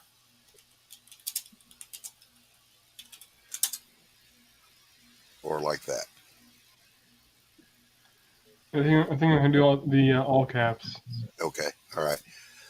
And of course, the all caps is only if the font makes sense. If it's a busy font, don't do that. All right. Well, I'm going to give that a try. Right on, brother. Right on. And spell check everything. Spell check the shit out of it. Listen, I'm going to say this to every artist out there. Spell check things when you write them, and check your art by holding it up to a mirror. Always. Everybody is either left eye dominant or right eye dominant, and your eye bias will show in your artwork if you don't check it in the mirror. Just telling you. Now, Doc, I need you to go into Brand and load Rex's intro in the videos, if you would, please. Yep, I can do that. Is that, yep, add video clip. Just got to find the damn thing now. So it's typing copyright.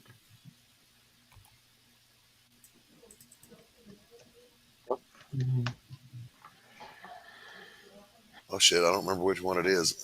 I'm going to have to play these and figure out which one is which. Is there a site you recommend, or just use YouTube? Go with YouTube. That way you're less likely to even have somebody sniff at you funny. You know what I'm saying? Yeah.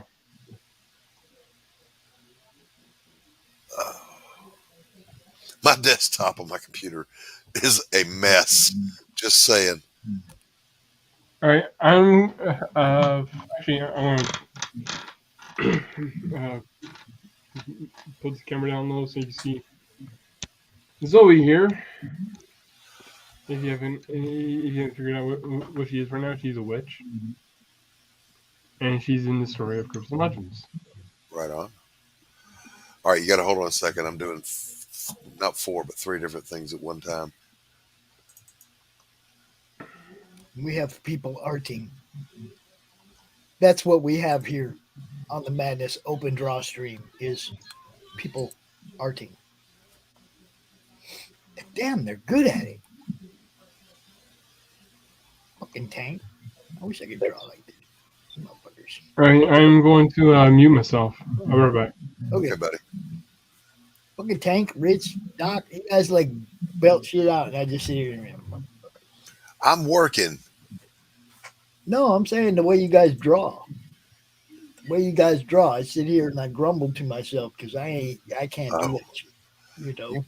Anybody can. It just, you got, look, I say this all the time. Anybody can be an artist. You just got to be willing to shed the tears. That's what I say to that. Anybody can be an artist. You That's just a have to badass jewelry. That's what I say to that, Doc. Well, I'm not even on that screen. Hold on.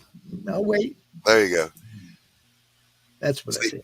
If you came down here and spent 1 week at my art school, you would go like an artist. I That's guarantee results. I always guarantee results. That's all I've done. It's like there's no practice. There's no lead up to that. That's just those are 3 pieces that I did. I don't draw every day. I don't practice drawing. I'll sit down once every 6 months and draw something. You know what I mean? It's do. like there's no. It has to be inspired. I have to be inspired to do it.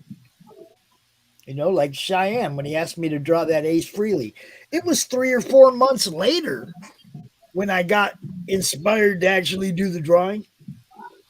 You know, I told him, I said, yeah, I'll do it for you, but I'm not going to tell you I'll do it for you in a certain time period, because if you want it to be, if you want it to be inspired, if you want me to really be feeling it when I do it, you're just going to let me do it when I feel it, right? You know? The thing is, you cannot ever wait for inspiration. Oh, but I do. That's just it. Because inspiration is a myth. If I don't wait for inspiration, I'll never draw anything, Doc. The way you get inspiration is you just start drawing, and then it happens. Hey, if I can look at you guys every day and what you do every day, and that doesn't inspire me to draw every day, then I'm not supposed to draw every day. What kind of format does it need to be, Pops? MP4.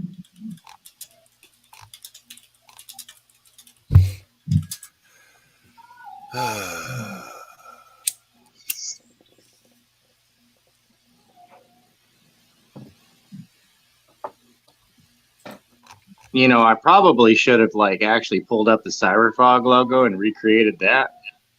But right. You know, whatever. I'm just having fun here. Copy that. All right, I'm converting it. How much time we got, Pops? You got as much time as it takes. I love that answer. In other words, not much time. Tick, tock. I mean, he ain't here yet. I always tell my art students those 2 things. One, it's not a problem unless you make it. One, no matter what it is. And number 2, don't sweat it. It's just paint. Nobody's going to die. It's just paint. Unless you drown them in a bucket of paint. Then they oh my God. I was going to say, as their families held captive by Colombian drug lords, and they're like, paint me a beautiful picture of my wife, or else your family gets it. I'm going to house Pop for a week and take him to the art school every day and video chronicle his development. Nope. As proof that I can teach anybody to be an artist. No, I'll send one of the grandkids. It ain't going to be me. Oh, your ass is coming down here. Nope. Nope. I'm not entering art school. It's not my thing. I'll talk about it, though. Yeah, okay. You do it to somebody else, and I will document it and talk about it all day long. I'm going to get a hold of Travis, and we're going to arrange the kidnapping. Yep. Say what? Oh, you can't say the K word. I'm sorry. I will get with Travis, and we will arrange for the involuntary transportation. Now, do you think my son will give up his mandatory vacation? Hold on. Do you think my son will give up his 24-hour babysitter for you, Doc? Depends on how funny it is. Right now, yes. He can go. Yes. No, right now, he can go golfing anytime he wants to. If I wasn't here, that would not be the case. So, Doc? I'm just trying to weigh where the priorities would come in for him, and he'd be like, "No golf." No. All right, come on, let me download it. Pops? Yes. What's the pants color for CRoM? What's what? How many what? What's the color of CRoM's pants? Oh, a blue. It doesn't have to be any certain color. He's been drawn with a couple of different outfits and different colored shorts on and shit. Oh no, actually, when I drew him, they were red, weren't they? Yeah, he wears a yellow ochre shirt and red shorts. Okay, he's got brown shorts over here. Yeah, You know, yeah. he's Could be anything you drawn want. in different ways. Like I said, it's Okay. not. There hasn't been Let him anything rip it. like. I want him to be able to wear whatever he wants. He's CRoM. You know. I'm pointing against the CRoM right here. It's CRoM. Mm-hmm. Bum, bum, bum, bum, There you go. bum, bum. There you go. I like that. He's got a Viking Sitting on the shirt on. Hulk. See that?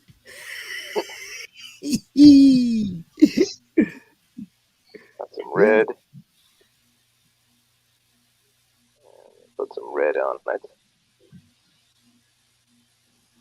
That way you can see, hey, what's that little guy in the Hulk back? Just riding the Hulk's back. I fucking love it.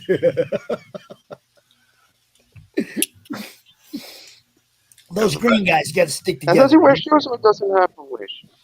I draw him with a little curly toed, like Aladdin shoes. Yeah, I didn't like Alrighty. Yeah, I don't care. I didn't like those. I don't care. CRoM like them. I'll fix it. I'll fix it. I think he needs biker boots. That's what I think he needs. Oh, Jesus Biker Christ! boots up to the knees. All right, you've got it in the brand there, pops. What's going on, Sim? Good to see you. Yo, Sam. My ninja.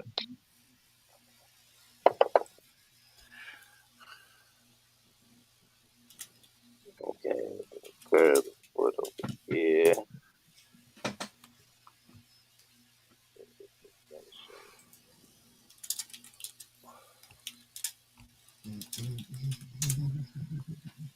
I did send you the link, Sim, about like an hour ago or something. Rex and Dave about to take over the show, though. But you can come back at 9 o'clock tonight. You know what's up. Gonna do that thing where anybody who wants to can come out and hang out with RJ and talk about their stuff, and you know that thing. We like that thing. Yeah. Yeah, that was weird, Doc. I don't know what's up with that. I don't either.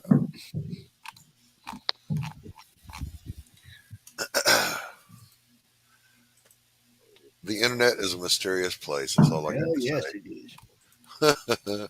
And CRoM controls it in mysterious ways. This is also true. Oh, what is this?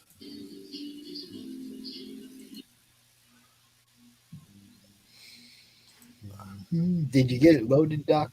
Yeah, it's in there. All right, cool. I hope they're not waiting for me to play a bunch of ads before their show, because I ain't gonna. Y'all just get out here.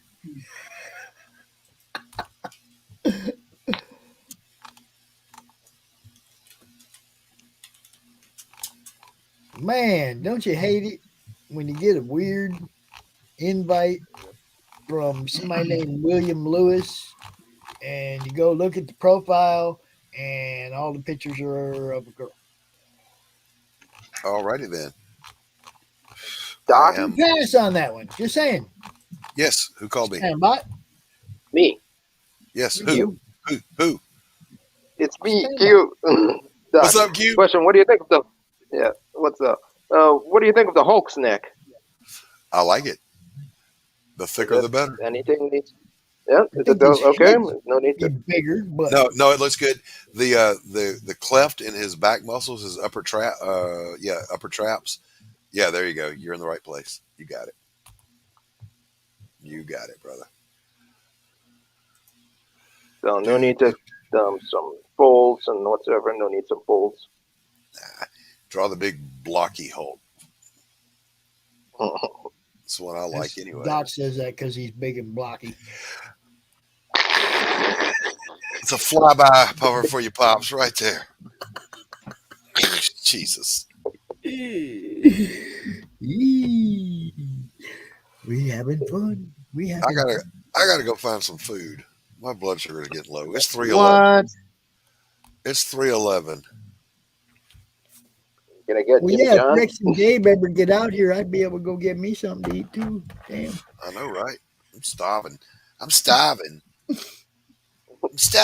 Can I get some Jimmy John? Hey, Tank. Yeah. This piece that you're doing right now reaffirms for me why you are one of my favorite artists. That is a magnificent piece of art. Oh, I thank you. I appreciate it. You're welcome. That's Almost done with the sucking up I'm bordering doing. on this. Stuff like yeah. this is why I want Tank to be part of what we're doing till the end. You know. All right, Texas Dave is here now. Hi, Dave. Hi again. Hey, Texas Dave. Hi, everybody. Hey, howdy. All right, ladies and gentlemen, I'm going to pop out of here. The doctor is down for the count or down for repairs and must get something to eat. Good to see you all as always, and I'll be back later. No, we'll be Later, back Doc. at 45. Doc will be I guess I'm going too. something like that. All right. All right. Talk to you later, Steven. Talk to you later. And don't forget Later, dude. Crips and Legends Thanks for on coming out. Indiegogo. Y'all go check out Crips and Legends #2 on Indiegogo right now. I'm working on the trailer right now. Cool. Talk to you later, buddy.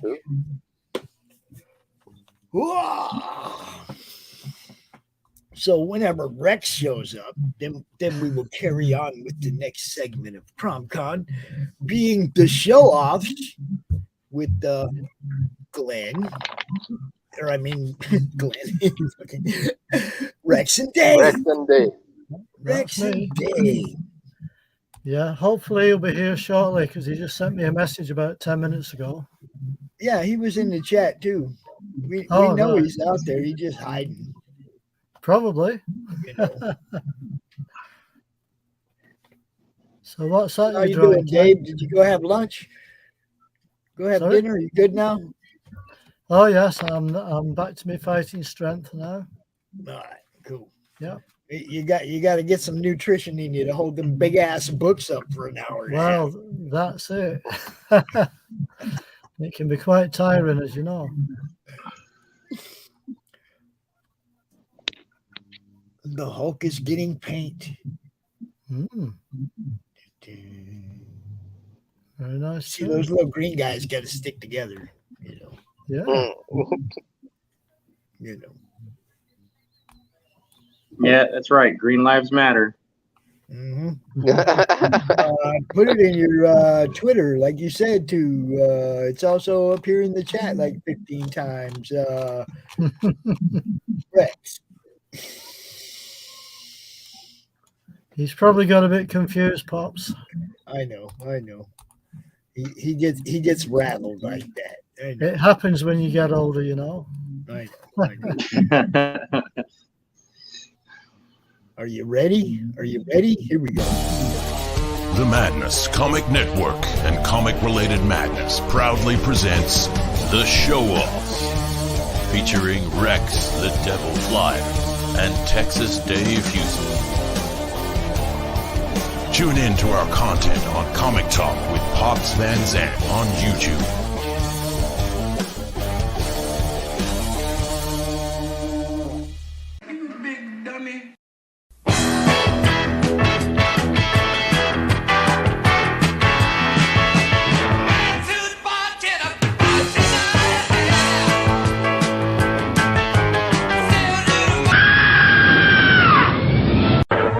It's time I put on my ring.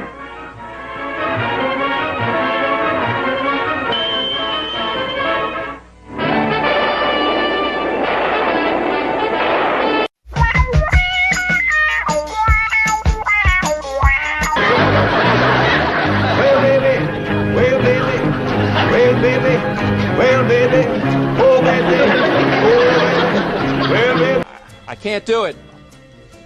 We'll do it live. Okay. We'll do it live. Fuck it. Do it live.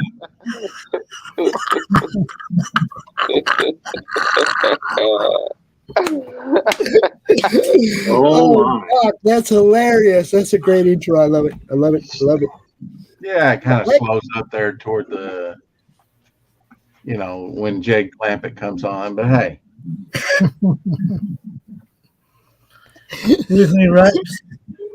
Evening. I see the tentacle is there. Yeah. Thank He's you. come back. He must have known I was coming back on here, I think. Well, today we're going to talk about Ross Andrew. But it is Jack the King Kirby's birthday, 105 today. So it would have been. I pulled some Kirby items as well. Yeah. But we'll start off with well, I wanted to show Dave these. These are a couple of the old Tales of Suspense, but in Brazil, a favorite of his is Gene Colan. So this is a little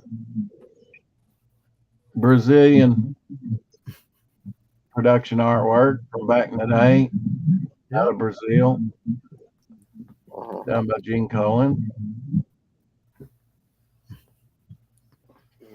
And I'm not sure what issue that is, the melter, but this is the last issue before it became Captain America.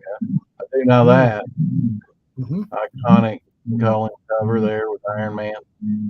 Yeah, it's a nice cover, that. Yeah. I thought I'd throw those in there. I'm pulling for next week too. Let's work on me, Well, yeah. Have you got anything on Rich Buckler? Not a lot. Not a lot. Not How about a lot. Carmen Infantino? A little bit. Okay, well, let's do Carmen Infantino next week. How's that sound? Yeah, we can do that. Okay. Yeah. Well, I don't know how much you got at Ross Andrew, but I've got here's a production page when the first crossover was Superman, Spider-Man, done by Ross Andrew because he drew that. Big Treasury edition. Here's the Treasury edition here. These things are going. I looked these up just to make sure. I thought it was Ross Andrew artwork. Yeah. And definitely Ross Andrew here on the back. These are going for some big bucks. These Treasury editions in good shape. For sure. Yeah, I used to have those a couple times, a couple different times. Ross Andrew, here's that double page spread. Yeah. The page I just showed you. Now, they reprinted these Treasure editions in the mid-90s, and that's what this is from. The reprint. Let me interrupt you real quick. Say goodbye to Q real quick. Q, thanks for coming out, man. Have a great day, my friend. See ya. I'll see you when I see you. Have a good one. I'll be back next week. Now, while Dave's showing something, I'll go get this page, which is the inside back cover. Now, it's done in Brazil, and it's also a Brazil, showing how the cover was made. My copy of this is falling apart. It's not that. I just wanted an example to help sell. Since we're doing Carmen Infantino, there's Stan Lee and Carmen Infantino there. Yep. Carmen Infantino with his cigar. Interesting thing about this, you can see Ross Andrew in the credits there, but it also says Jack Adler on there. Oh, yeah. Jack Adler stuff. I think Tank knows a little bit about Jack Adler, don't you? No, I'm not good with names. Not okay. Well, Jack Adler was like over the DC archives. He was a colorist on Action Comics #1. He was the one that started with photo collages in comics. I know cool. Kirby knows heavily, and he also did like the photo, partial photo covers, and he came up with the gray toning in comics early on, in like a bunch of GI Combats, and also in Sea Devils in the early '60s. But this is a throwback for me because with Ross Andru, because he was doing. I think for Dave it was Steve Ditko when he first started with Spider-Man, but it was Ross Andru when I started with Spider-Man. Wow. You know, the first comics that I got of Spider-Man were Ross Andru, starting with the clone story, which is hated today, but I loved it as a kid. Spider-Man fighting Spider-Man. And that was. Yeah, I'll be right back. This is a Ross Andru cover, DC Comics Presents number 44, with one of my favorite little groups that they were doing at the very end of the last two, well, in the early 80s in Adventure Comics. You had I think they might have been brother and sister, as you know, a girl and a boy, and it was Dial H for Hero, which was originally in House of Mystery under Robbie Reed was the original, but there he's turned into a creation. You can see her down there. That's a Ross Andru cover. Had to have that just because it was Dial H for Hero, not so much because it was Ross Andru. I like his stuff, but now Ross Andru did a lot of war stuff, and I've tried to complete my collection. It's not, you know, I always looked at Ross Andru because I started out with him in Spider-Man as kind of a Marvel guy, but he went way back with DC in the Our World at War, wasn't it? Might have been. No, not Our World at War. It was Star Spangled War. Ah, yeah. Spangled War stories. And the ones that I like and try and complete, I'm not that big on war books. If I can pick them up for cheap, of course, in the last 10 years, they've had a section, last 10 years or so, they've had a section about the history and collectability of war books. And I think that's helped them out in the Overstreet price guide. And they're long overdue. Some of these books, somebody said that from the mid '60s on back, or maybe on up even, you're not going to get anything beyond like a good plus. Very hard to find in a fine or better, because those were well read and destroyed. This is when they had just starting out with the dinosaurs, and Ross Andru drew the majority of those. This is number 92, page 9 of Ross Andru's work in Star Spangled War stories. Last Battle of the Dinosaur Age, and they combined war with dinosaurs, or like chameleons or lizards, or something like that. Those are the ones that kind of interest me because they go up against monsters. This is the same issue, number page 10, using a little flamethrower there on one of the dinosaurs. His flame gives out. Ross Andru work. And then here they're going up against something like a triceratops, and then the guys get wrapped up by a giant snake on the last panel here. Oh yeah. So they're having to. Hey, Carrie. Nightmare War. And of course, DC had different chapters, like chapter 1, chapter 2, chapter 3.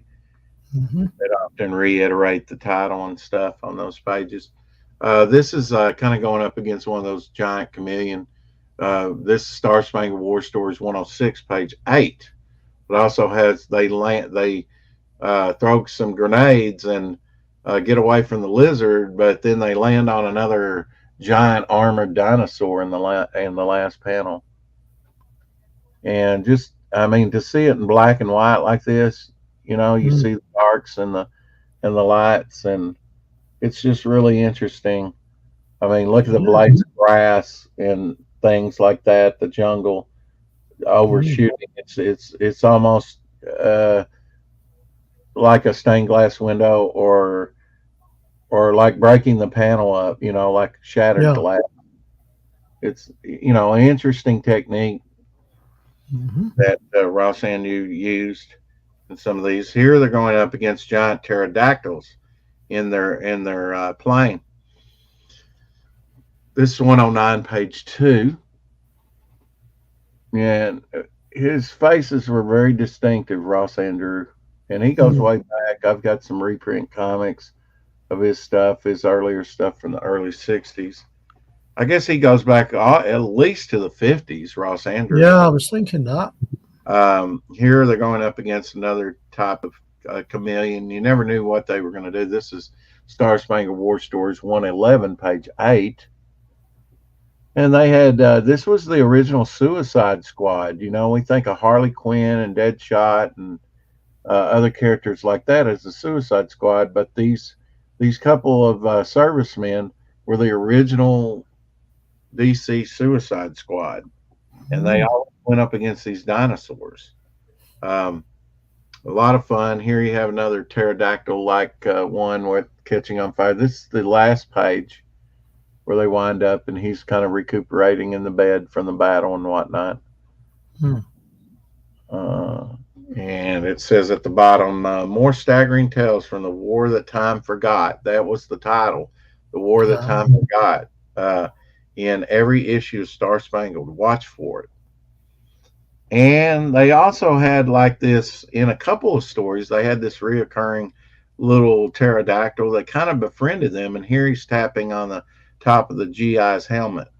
And the story kind of revolved around there.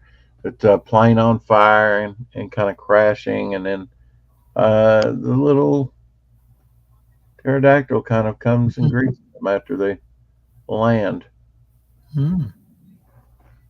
And here's the Killer of Dinosaur Alley. This was also underwater adventure like Frogman, Star Spangled War Stories 121.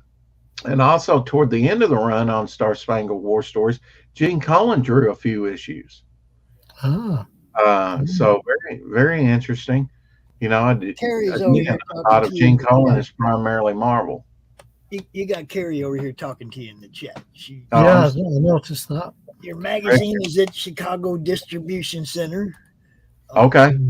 Dave, you're right. It didn't cost too much to send the magazine. I don't know. It was a bit more expensive than I thought, to be honest. And Carrie says she can't wait for Rex to have the Doctor Who magazine. Yeah, I can't wait either. I'm definitely going to read that, catch up on the Doctor Who news. I want you to show that off next week during the show offs too. If I get them in, if I get both of them in, I definitely will, because Dave sent me one too. I'm very excited to get both. You know, I don't get a lot of them. So, and I've got the original art by Doc Blalock, who was on CRoM Con earlier. He's completed Grave Tales and trading card artwork, so that's going to be in the mail maybe Monday, maybe tomorrow. So I'm excited to receive that and start getting scans of that. You know, so that I can put my mail up. Maybe use some of that artwork in the mail up. So here's a giant crab or lobster attacking the sub and the frogman. Little insert picture of the frogman up there. And last but not least, here's a giant, I forget the name of it. You know, they thought the fish was extinct, but they caught one back in the 30s, and since then, they've caught a few more of them. It's a deep sea fish. They thought it was extinct. I forget the name of it. It starts with a C. But it's interesting. He took that, drew one in here, and the frogman's attacking it. Close up of the eyes. And I always thought, you know, of course, he drew the Joker probably at times. This guy here in the third panel kind of had a deranged looking face, like he was the Joker. Yeah, he does a bit. Close up of the eyes, definitely Ross Andrew eyes. and that extinct fish I was talking about. So, but he drew the very first Superman and Amazing Spider-Man team up. You know, love these treasury editions. This didn't happen all the time. You know, these crossovers, as you know. So anytime one of these came out, it's pretty special. In this one, you had Luthor, Lex Luthor from, and had Dr. Octopus, which is a Spider-Man villain from very early on, and he had J. Jonah Jameson. Here's a kind of a close-up panel of him, and he's reacting to the paper there. Big old J. Jonah Jameson right here, which was always thought Spider-Man was a menace. It was interesting to, of course, Superman comes from, and then I guess you could say this is the first Lex Luthor, and they're meeting in prison. Lex Luthor and Dr. Octopus meet in for the very first time. You know, Superman come from Metropolis, and you know, a made up city, just like Batman came from Gotham City. But now in the Marvel universe, they used real places like Chicago, Detroit, or New York, where Spider-Man came from.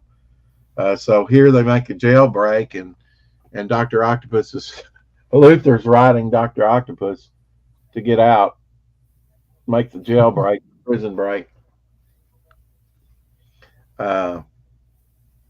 It's been years since I've read these. Yeah, I don't think I've ever read that one, you know.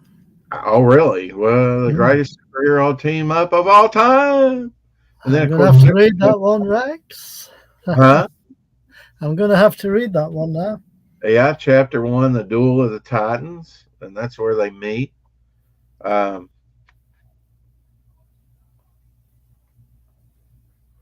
Later, Tank. You know, I mean, Superman, I mean, you know, it's just epic stuff. I'll show this again because it's epic, you know, where Superman's taking on Spider-Man for the very first time. And of course, Spider-Man's not in the power class that Superman is. And then, you know, and I'm going to have that in my comics too, where, you know, I know in the 3rd issue, if it works out, Devil Flyer is going to meet Inner Man. And they're going to battle just like this. Superman and Spider-Man mash it up, and then the real threat comes in, which in this is Lex Luthor and Dr. Octopus. But Spidey does try, you know, he does try and go up against Superman, but you know, it's a fait accompli on that. He's just not in the power set that Superman is. And by the way, you know, Siegel and Schuster, they were two good little Jewish boys. They named him Kal-El, and Kal-El is in Hebrew everything God. So how do you go up against everything God? But here Spider-Man's trying to pummel him. He's wearing out his hands. They're aching, hurting, and but they wind up shaking hands, and then a little joke where his hand's hurting after, you know, pretty strong grip on that handshake. And then after, you know, the little friendly battle, a call to battle, which is chapter 3 in it. I don't know why he's doing what Spider-Man's doing on skis, but he's got skis there. But now this is where they're going to go up against the real bad guys, which is Dr. Octopus and Lex Luthor. You know, Dr. Octavius, he was supposed to be pretty smart. Now, most of the things he probably does in the comics aren't really that smart, but he, you know, he's supposed to be the genius that created the mechanical arms that he uses. They had some battle with some natives there. I don't know. The Doomsday decision. Just look at that. You know, I mean, I don't know if they did any larger artwork for these, but certainly you could show a lot, in this large treasury format. Thing of it is, it's you almost have to homemade something like this. They probably have something out on the market, but how many treasury editions do people have? But that's why a lot of these are, in such bad shape, because they're not, taken that care of, That's very true. They're hard to take care of because they're so large. They take up so much space and stuff. But I'll try and go and get here's the making of the cover on the inside. Back cover shows you.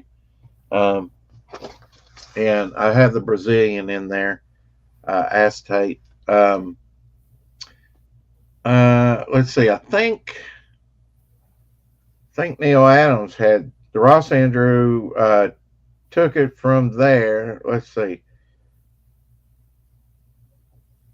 DC publisher Carmen Infantino began with the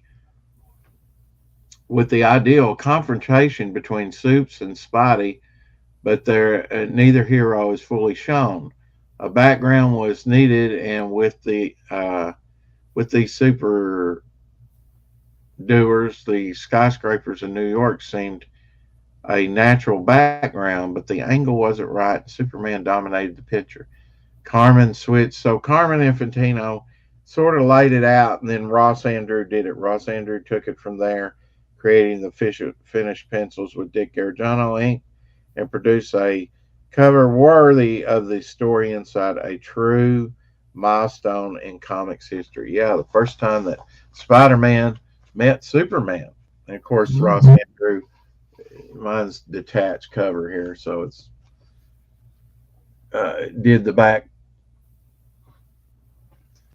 did this with Carmen Infantino, laid it out, and then Ross Andrew just kind of mimicked what he wanted and did it. Wonderful cover. Yeah, good cover that. Of course, they would get together again and go up against the Parasite and Doctor Doom. One more time in a treasure edition. And they also make that in like a little pocket digest as well. So I wish I had the other page to this, but I don't.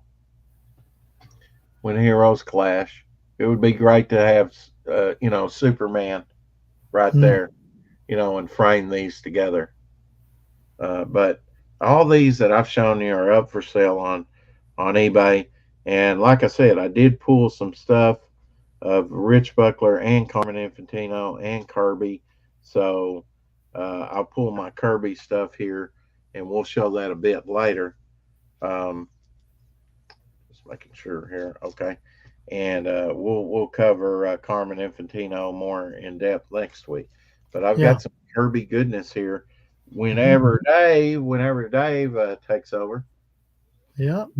So Dave, you take it away and show me what you got. Well, this is the cover for Omnibus number 4. Oh. And that's Ross Andrew? I'm not sure who's done the cover. Not sure. Okay, just covering Spider-Man. Like I said, it's the one that reprints all the issues. Okay, on the back. yeah. He covered. He did. I believe he did 129, perhaps, with the first appearance. Well, he did issue 125. So this is the first one. Okay, so he kind of took over from Gil Kane, didn't he?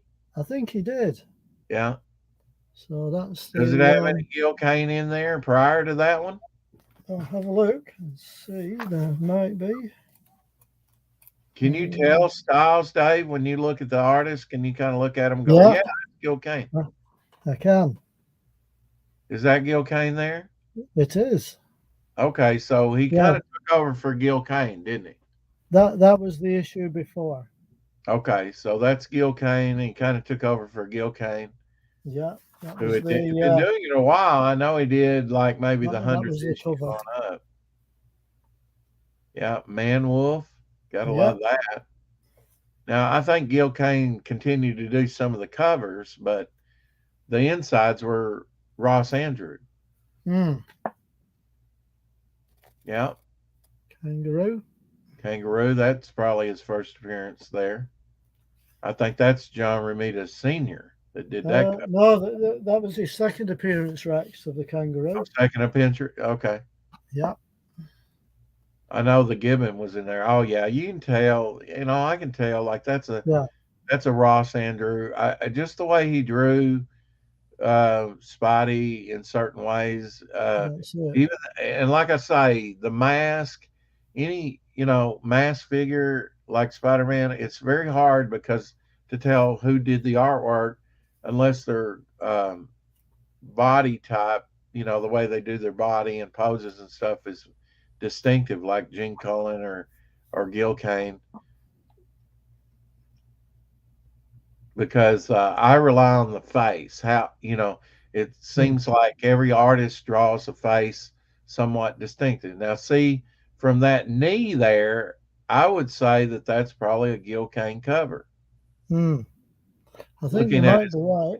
Looking at his knees and elbows, the face mask remains the same, so it's very difficult. But like that falling motion there, that really screams Ross Andrew to me. It does indeed.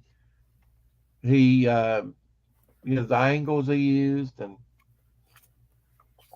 just the way he depicted things. I think you're right. Yeah, good stuff. And I used to have that cover and splash page in production artwork. The Brazilian copies of that.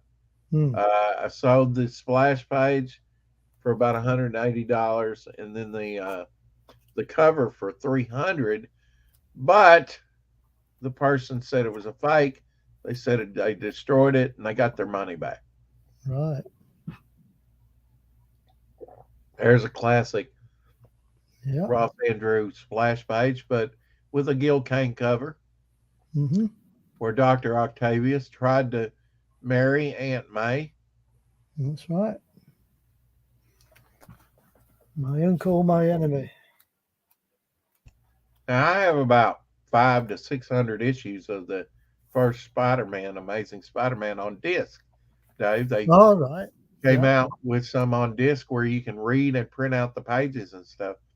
Sadly, I don't know if you can see this though. Sadly, I have not read. Maybe if you angle it different. There we go. There's that. Is that Ross Andrew? It is, yeah. It is. That's a particularly nice one. What issue is that? It's an artist edition, Rex, which I don't actually have. So this is just a picture. Yeah. Love that piece. That's great. It's good, isn't it? Yeah. He was great at doing buildings and things like that, and really setting the environment for Spider-Man to be in. This is another page. Just takes a minute to adjust with it being on a tablet. Right. Is that from Spider-Man? It is. That's from, not sure what issue it's from. It's good to see that stuff in black and white. That way you can see sort of the ratio between white and black. It's original art for Giant Size Spider-Man #4, page 2. Okay, giant size, like an annual. Yeah. That's it. Just move that down a bit. It's a bit tricky with the light. He did early appearances of the Punisher. So if you're talking key issues, Ross Andrew was there for a little bit of it all. Especially in the early development of the Punisher, which is a very popular character. Yeah, look at that. Look how busy that is. Yeah. I'm kind of cheating a bit here, because that's okay. Ross Andrew was not, per se one of my favorite artists, but he's in high regard with a lot of people. Yeah. A lot of artists. Like you say, it's nice to see some black and white artwork. Yeah, I mean, you see the balances of the whites and the blacks and stuff like that. So, yeah, man, good stuff with the Green Goblin there. Yeah, it's not bad. To me, in his faces, he had kind of an edginess, and I kind of get that from John Buscema too, especially with his women. They look savage. That's Ross Andrew. That almost looks like it's inked, and an inker can make a big difference. That almost looks like it's inked by Gene Colan. It's been inked by Dick Dick? Garagano. Okay, yeah, that makes sense. Or not Gene Colan. I didn't mean to say that. I meant Vince Coletta. Oh, right. Vince Coletta had a real soft line. I think Dick Garagano did too, in his own way. Here's another one for you. Death Must Follow in color, yeah. Shanna the She-Devil. Now, the very first issue of that came out was done by Jim Steranko. Right. Yeah. Very nice cover and book to have. Came out in the early 70s. Some Bronze Age goodness right at the end of the Silver Age. Yeah, Hammerhead. Now, see, I may have read that issue there because I started out with the Jackal, but now when Hammerhead and Dr. Octopus kind of teamed up, I was kind of interested, and bought those issues. In fact, within the past year or 6 months, I bought one of those Amazing Spider-Mans I had as a kid that had a Ross Andrew artwork. Good memories. I mean, some of the very first books I read, were Ross Andrew Spider-Man.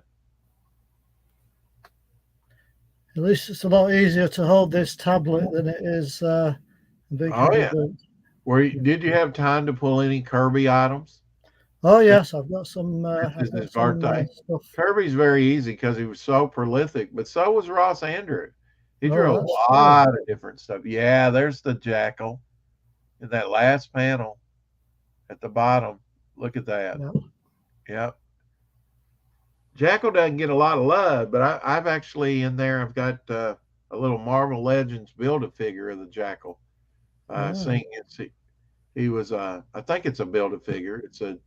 It's a Marvel Legends figure anyway. Look at that, man! Just with all the shadows and great splash page. Isn't it? The Yesterday connection. I mean, look at that. He's an artist, isn't he? Well, yeah. Yeah. That's pretty good, isn't Ross it? Andrew is overlooked by a lot of people, but he was very, very good. Yeah, that's. And I'm kind of taking a second look at him because I didn't really give him that much credit, but at the time, as a kid, like you usually do, you just pick out what you enjoy. But there's a reason why you enjoy it, and it draws you to buy it. Yeah.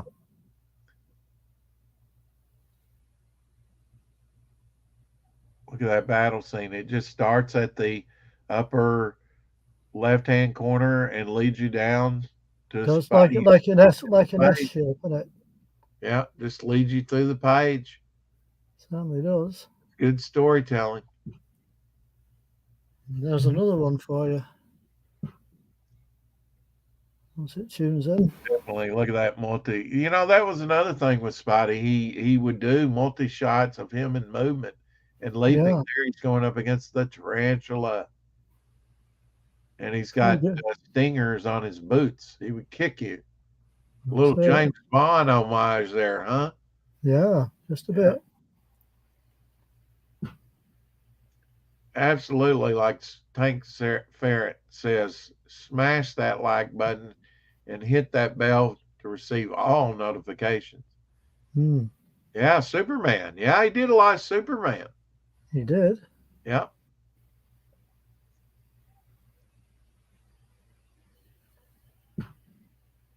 Probably since he worked on both, that's why kind of Carmen Infantino. I think more so on that issue, on that big Treasury edition, that probably Carmen Infantino had a lot of say in that over Stan Lee. Yeah, he did Wonder Woman. Yep. Yeah. There's the Huntress, when she was kind of sharing in the early. They were sharing the same book, I think, weren't they? For a bit? Early 80s Copper Age book. At the end of the Bronze Age, as we call it, during the 70s. Oh yeah, I had the Brazilian plates to that. Actually, the Wonder Woman face in red was a separate plate, and you just overlaid them. Oh, I see. And to make the cover, so it was interesting. It was done in 2 plates, and sadly, I've sold that. I could have shown you that one today, but it's gone. But I have a scan of it. There's another black and white page for you. Going up against the Green Goblin again. Yeah. He did a great, just like that soldier's face. He had a, when he drew somebody laughing like the Green Goblin or, really maniacal, crazy looking faces, You can see the detail there, can't you? He was good at that. Yeah. Scaling on his arm and everything, his glider. Yeah, he's really good. Good with the perspective shots and the buildings. There's a Superman page. There we go, in color. Yep, changing it from Clark Kent into Superman. Yep.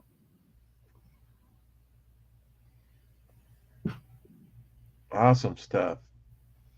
And this is the color version. Showed you the black and white one just before. Okay. Yep. That's the color version. Yeah, I imagine I'm not the only person that remembers Ross Andru on Spider-Man. He did quite a few issues, and I think you'll recognize that one, right? Yeah, that's the back of the Treasury edition I just showed. Yeah, that's right. Spidey and Superman back to back, which back in the 70s must have been a dream come true for kids. Yeah. And like I said, they finally reprinted them in smaller comic book form. They had like gold ink covers around the original cover. And those are kind of hard to find too. And I didn't realize at the time that they had reprinted them. Right.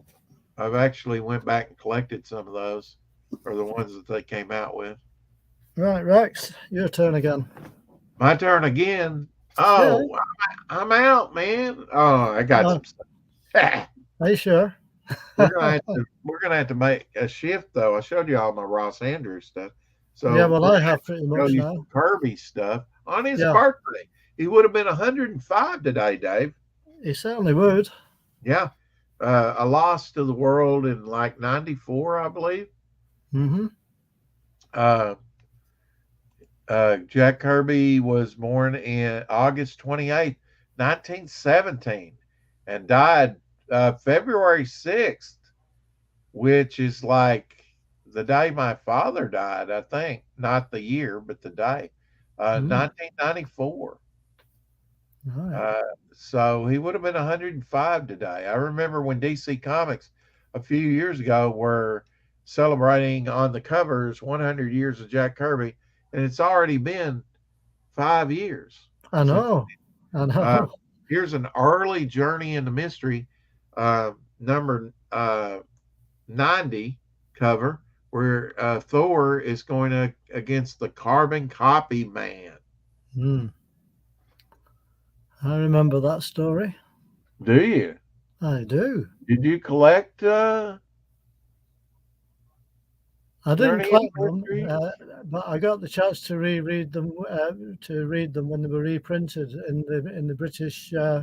Okay. Marvels. I forget you get the UK versions. Yeah. And then here's Stan Lee and Jack Kirby. Stan Lee's story. Of course, Jack Kirby collaborated with Kirby with Stan Lee a lot. Back to the Past, because they do go time traveling, thanks to Dr. Doom's time traveling platform. And here you see them just wonderfully inked by Joe Sennett. And it would be like 5 years, I believe, 4 or 5 years before Joe Sennett would ink any Jack Kirby stuff on their phenomenal over 100 issue run of Fantastic Four.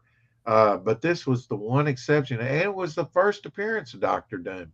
It was John Byrne's first comic book he ever picked up. So seminal issue for a lot of reasons. This is chapter 2. It says part 2, and you'll see their names up here in the circle, Stan Lee and Jack Kirby. credited up there. Just a wonderful ink job. I wish he had stayed on the book. I didn't enjoy every early inker of Jack Kirby's stuff on the Fantastic Four. Of course, Joe Sinnott would become the seminal inker, really, for Fantastic Four for many, many years. But it would be, and this is the first time he did it, and the only time. I wish they kept him on there. Either that or gotten Steve Ditko, which wasn't going to happen. He was busy. Here's another Jack Kirby, Tales of Suspense. Showed you some of the Tales of Suspense earlier. Iron Man covers, but they would swap them between Iron Man and Captain America. They shared the book. And then when I was growing up in the 70s, in the Bronze Age, they had the double action comic, which was they did. Reprint of those. This is Tales of Suspense 85, number 5, where he and Sharon Carter are going up against Hydra. Look at that action scene, Captain America. Of course, Jack Kirby and Joe Simon created Captain America back in 1941. And this is the back, just like I showed you the back of this giant treasure edition, and didn't have time to pull it. Hey, man, Pop says 2:15. I'm here at 2:15, not a minute early. I'm getting ready. I'm trying to pull some good stuff. Back there somewhere, I've got the Bicentennial Battles page. And this is the back cover. Well, of course, 1976, when that Treasury edition came out, it was 200 years, the bicentennial year of America. So they celebrated with Captain America and a birthday cake and Uncle Sam, which is also used in comics, and the eagle sitting on his shoulder. At least you think these things are cheap. I paid nearly $300 for this one piece. Wow. It is up for sale, but no takers. But that's all right. I'll keep it. It's a wonderful piece. Not every day you get the back Kirby, the back of a Treasure Edition, production piece with Jack Kirby artwork. Then some more Fantastic Four pages. This is from Fantastic Four 91, page 8 by Jack Kirby. He did wonderful crowd scenes. There we see the Thing in bondage. And again, he's back in time or on another planet that's kind of he was on another planet, if I remember rightly. He got kidnapped. I think so. And then he goes up against, in a boxing match or a wrestling match. But it's kind of the Roaring 20s. Yeah. And, Kirby grew up during that time. So he knew something about the 20s, and he always referred to that in some stuff. One of the first probably the first Fantastic Four book I bought was I think their giant, their king size annual number 2. And that, and the Thing in them, they go back to the Roaring 20s in that. In fact, on the cover, it's got a car crashing into him, and they got Tommy guns, I think, and a paper is flying in the wind and is saying Coolidge won't run again, which was president back then. Here is Fantastic Four 97, page 2.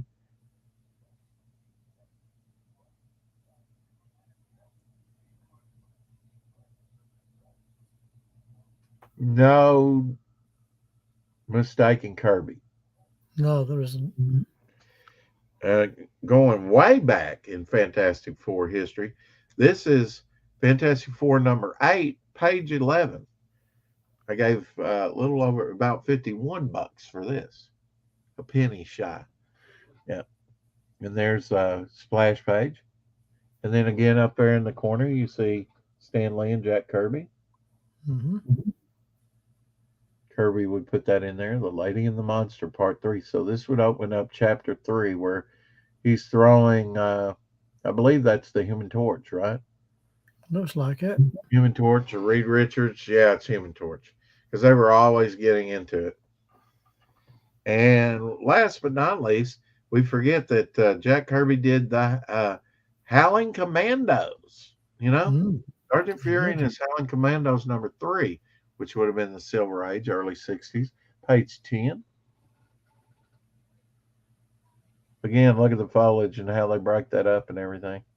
Mm. You can just tell by this leg here and this boot, that's Jack Kirby. Certainly can. Very distinctive, you know. So they're going into war against the Nazis there in the first panel. Explosions going off. You can see that little pew pew pew. Great. Look at that. Look at that one figure, that one panel. Yeah, it's cool, Sergeant isn't it? Fury leading the charge in a hell of bullets. So he did it all. And of course, Jack Kirby fought in World War II. Or, I mean, he was in World War II. I don't know about fighting. But be interesting to study that out.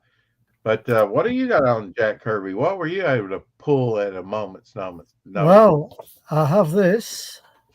Yeah, double feature. Yeah, that's Yeah. what I was talking about. Double feature. Yeah. It reprinted the old stories from the Silver Age into the Bronze Age. That's a 20 center. That's the American version.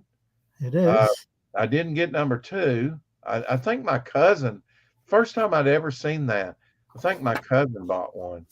Right. And then I bought one after that, I think. The old spinner rack. That's the splash page. One of my favorite sci-fi movies with the giant ants and James Arness. Them. Oh yeah, I watched that just the other month, you know. Yeah, that's a great movie, isn't it, Dave? I like it. Yeah. And then there's another thing, you know, look at that. Old Nick Fury lighting up a cigar. You don't see anybody you know, lighting up, smoking anymore in the comics. Bad for kids. Then you got Gene Colan there, I guess, on the Iron Man story, huh? That's right. Going up against the dreaded Mandarin. Yeah. They would call that an Asian stereotype today. But you would get a half a story of Captain America and half a story of Iron Man, right? That's right. Yeah, that's a wonderful cover by Kirby. Yeah. You cover that. Going up against communists because you see the little red stars there. Yeah, I'm guessing that so. was a big theme. I was going to mention that, you know, with Thor and Captain America and stuff in the 60s where we were in the Cold War. And I mean, even at a distance, even if I didn't know that was Kirby, I could see that fist and just the way he did fingers and fist. You could tell that's Jack Kirby. No matter who inked it. That's it. Yeah. Yeah, the inking on this one was Frank Garcia, and it was originally presented in Tales of Suspense '86.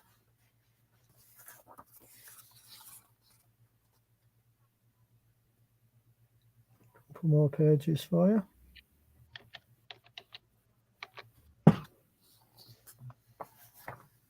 Very cool.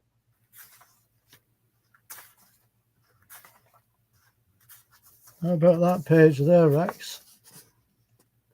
Plenty of action. Yeah, with Kirby, you got action.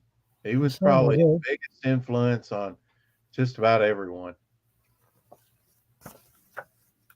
So happy birthday, Jack Kirby. 105 years. He would have been 105 years old. And people do live that long. I mean, a couple of years ago, Olivia de Havilland. Yeah, that's wonderful work. Not good. And, you know, he probably came up with MODOK. You know, little bitty body, giant head. Of course, he had characters like that in the 50s in The Fly. I've got a copy of Fly #1. I think it's Spider Spry or something he's called, and he's a giant head with a little bitty body. That's really lavish when you put the colors in there.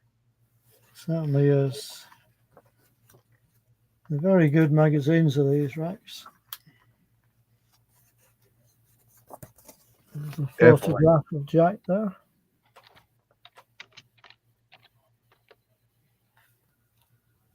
That's another one of his pages.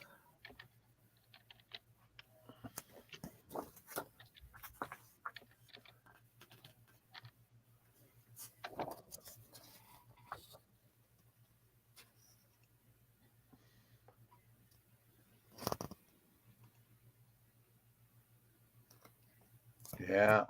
Some of the pinups and stuff that they did in Fantastic Four. I quite like that splash page, I must admit. Calamity on the Campus. Yeah, with the pogo plane, right? Yeah, I think it was at the time. Yeah.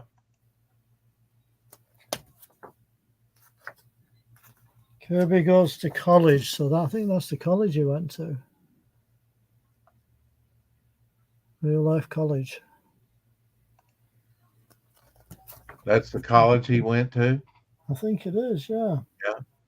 Kendall White, yeah, the college was depicted on the splash page of Fantastic 435. So when I and Apex Comics on his channel interviewed Steve Rude, which Jack Kirby's been, I didn't know this, but the largest influence on him. He said in between Sir Isaac Newton and Einstein, there were 200 years. He said at an event, he said, it'll be 200 years before we get another Jack Kirby. Yeah. That's quite a statement.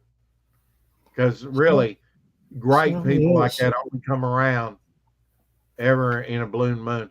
He said that from his experience of meeting Jack Kirby, he had an Einsteinian type mind. Yeah. And yet, really not that great a scholar, right? On his education, why not? But he started drawing very early, did fill-in work, like I said, on Popeye, did a couple Scooby-Doos and did Thundar the Barbarian, and then also I learned he was a little bit more, I think even Alex Toth kind of worked on the Thundar Barbarian. I didn't know that. Right. Because he was with Hanna-Barbera a long time. Mm-hmm.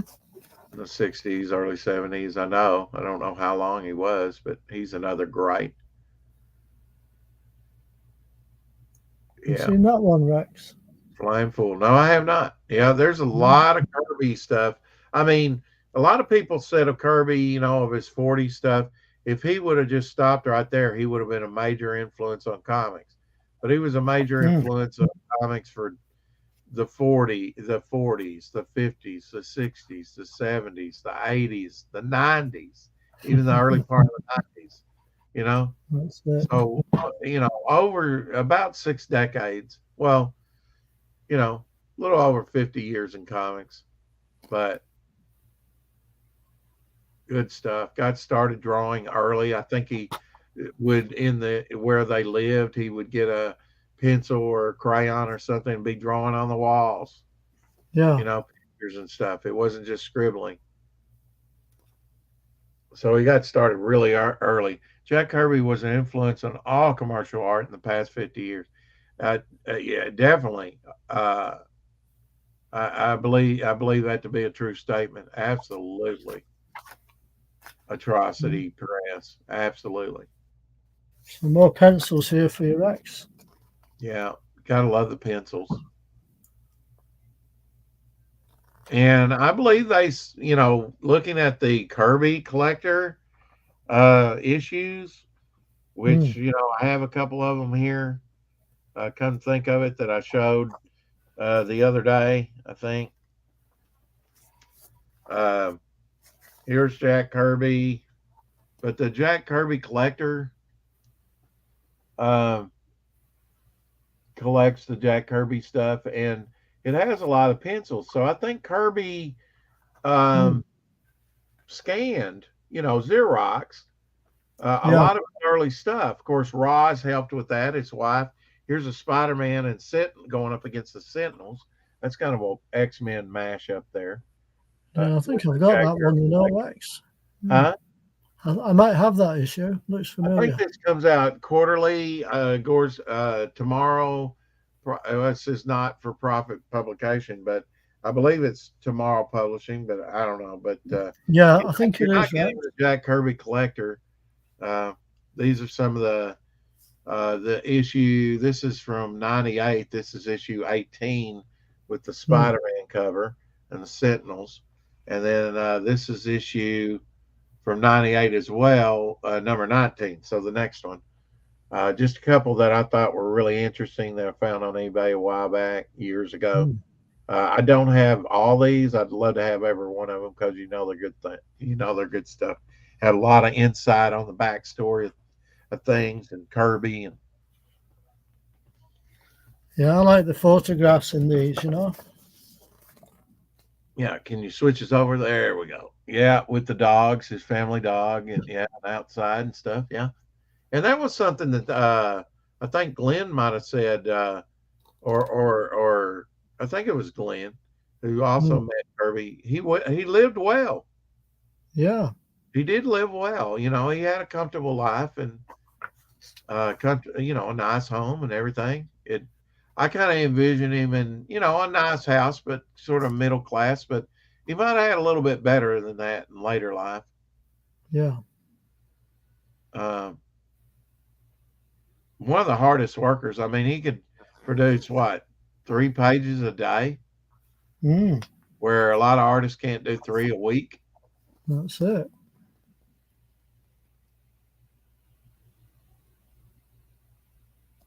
Doing a Spider-Man pose, I think, or something like that. There you go. Whip or something coming at you. Kirby fingers, literally. Some more pencils there. Yeah, it's great. To reproduce those, they've got to be dark enough. So apparently, he drew dark enough to just do the pencils. Mm-hmm. And he didn't always have the greatest, and then I think some of his stuff was rushed, like all the early, or a lot of the early stuff that he did on Avengers, and he didn't get the greatest inkers sometimes. Well, that's the pencils page there, and he did a lot of layouts, and that's what. And that's the color. He did a lot of loose but layouts. So when given time, though, he could just.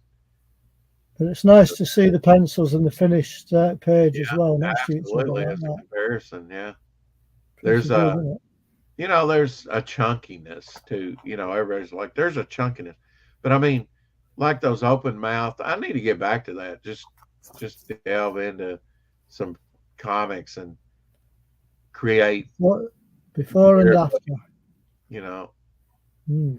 I always like to draw teeth and large mouths and stuff, and that's probably a holdover from Kirby. 3 pages a day, you're damn near a printer, not an artist. Yeah. Yeah, and Superpowers, he did that limited series for DC. I'd forgotten that in the 80s. Yeah. Absolutely. I think I've got that issue.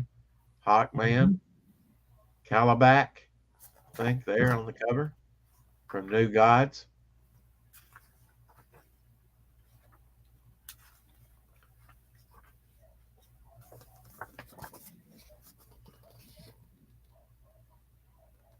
Ego.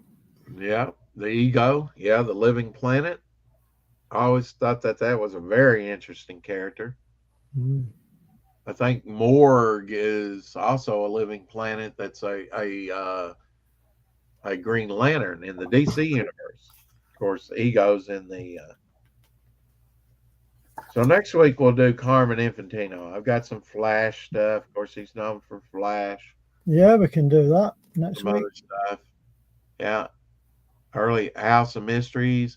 Because he worked for DC. He did Challenge of the Unknown, some of those House of Mysteries there. Tales to Astonish, which is probably Atlas or Marvel. There's one for Glenn, The Things on Easter Island. Yeah. Okay, spoiler. Easter Island is going to be in my book. That's all we'll say about that. Strange World. That's a Charlton book, I believe. I don't know. It may be an early DC. I think it's an early Marvel, you know. Early Marvel? Okay. I think so. Yeah, sci-fi and monsters were big in the 50s, as we Mhm. know, in the movies and the comics. Yeah. Bizarre. Little Commandy there. Not afraid to show some, or Kazar there, huh? Quasar, yeah, that's it. Yeah. Kazar and Commandy kind of similar. They're both blondes with long hair. Of course, Kazar Crap. is like, Hey guys, I gotta go make my grandson some popcorn real quick. So Rex, you're on for a few. Or I mean, Okay. Dave, you're on for a few. I'm just saying. okay. Right. All right, go on, Dave. That's another one of his collages.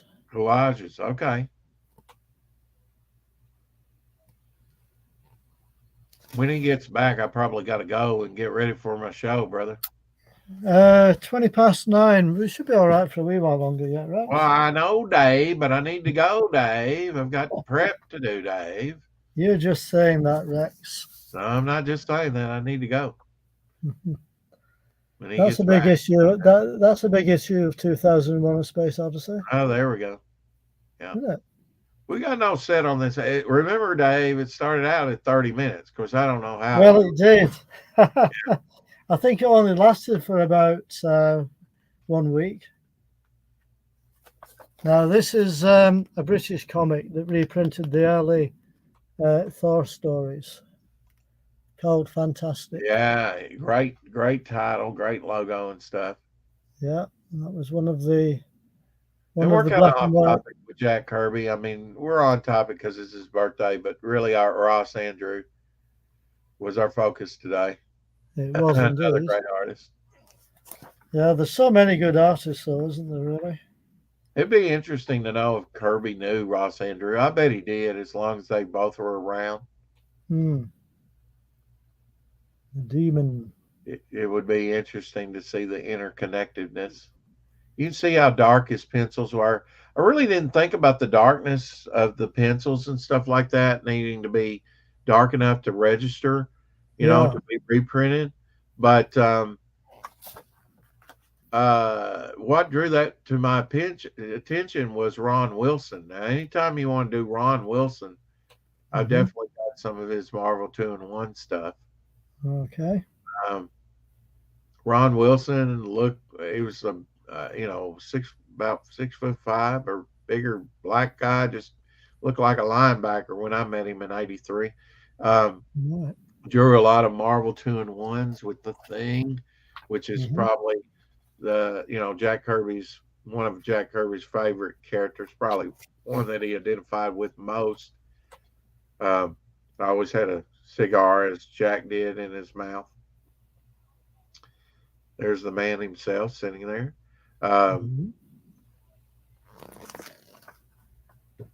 Who's he with? Who's he with? Not sure who he's with on that picture. I think it says. I had my inclinations about who it was, but I'm Kirby had some followers for sure. Nice Thor cover, 12 center with Pop art. Odin. Yeah, pop art. That was a thing in the 60s, kind of like when pop art was going on. Popular art. With Andy Warhol and the Bunch. Kind of a riff on that, I think. Yeah, now is that Kirby drawing himself in there? It sure kind of looks like Kirby, that character. It does a bit, doesn't it? Yeah. May not be, but he did draw himself in, the old Planet comics. Yeah, he went way back, way back. Of course, we've shown a lot of Kirby 2 or 3 times here on the show-offs because you just keep coming back to Kirby. There's so much to show. Well, there is. He did so much, didn't he? And Dave's got so much of it, he wants to show up. That's the Watcher there, isn't it? It is indeed. The Watcher and maybe the Hulk at the bottom. Yeah. Kind of cut off. Yeah. Kind of got a Beatles haircut there, Dave. Just a bit.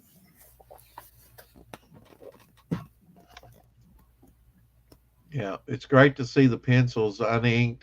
That they actually got scans of those, copies of those. Hang on, I'm being nudged by a CRoM cat. now. I see. Yeah. On the end, creator Sandman, the tentacle is back. She's wanting your affections, Dave. I know. Pops just kicked himself. He totally kicked himself to go pop popcorn. But I have a launch party to go to. Ah, right. Okay. Somebody launching their book today. Hang on a minute. I'm going to have to move this cat. They're streaming right now. I need to be on there. Go on. Here in a minute. Oh, that's wonderful.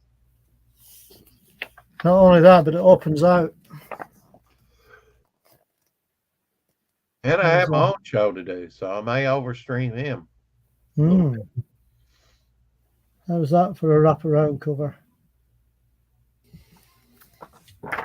Oh, it's wonderful. Yeah, I've not seen that. Well, Pops, before he gets started on another book, as much as he wants to show this, he's going to have to show it for later. I have to go get ready for my show. Well, that's it. Sorry, guys. I hope It's you got all right, Rex. There's so much to show in so little time.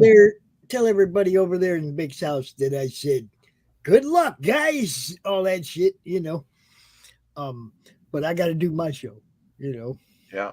Yeah. Pop's got, we're going to do Carmen Infantino next week. Yeah. Okay. Well, remind me in a text. Unless somebody passes away.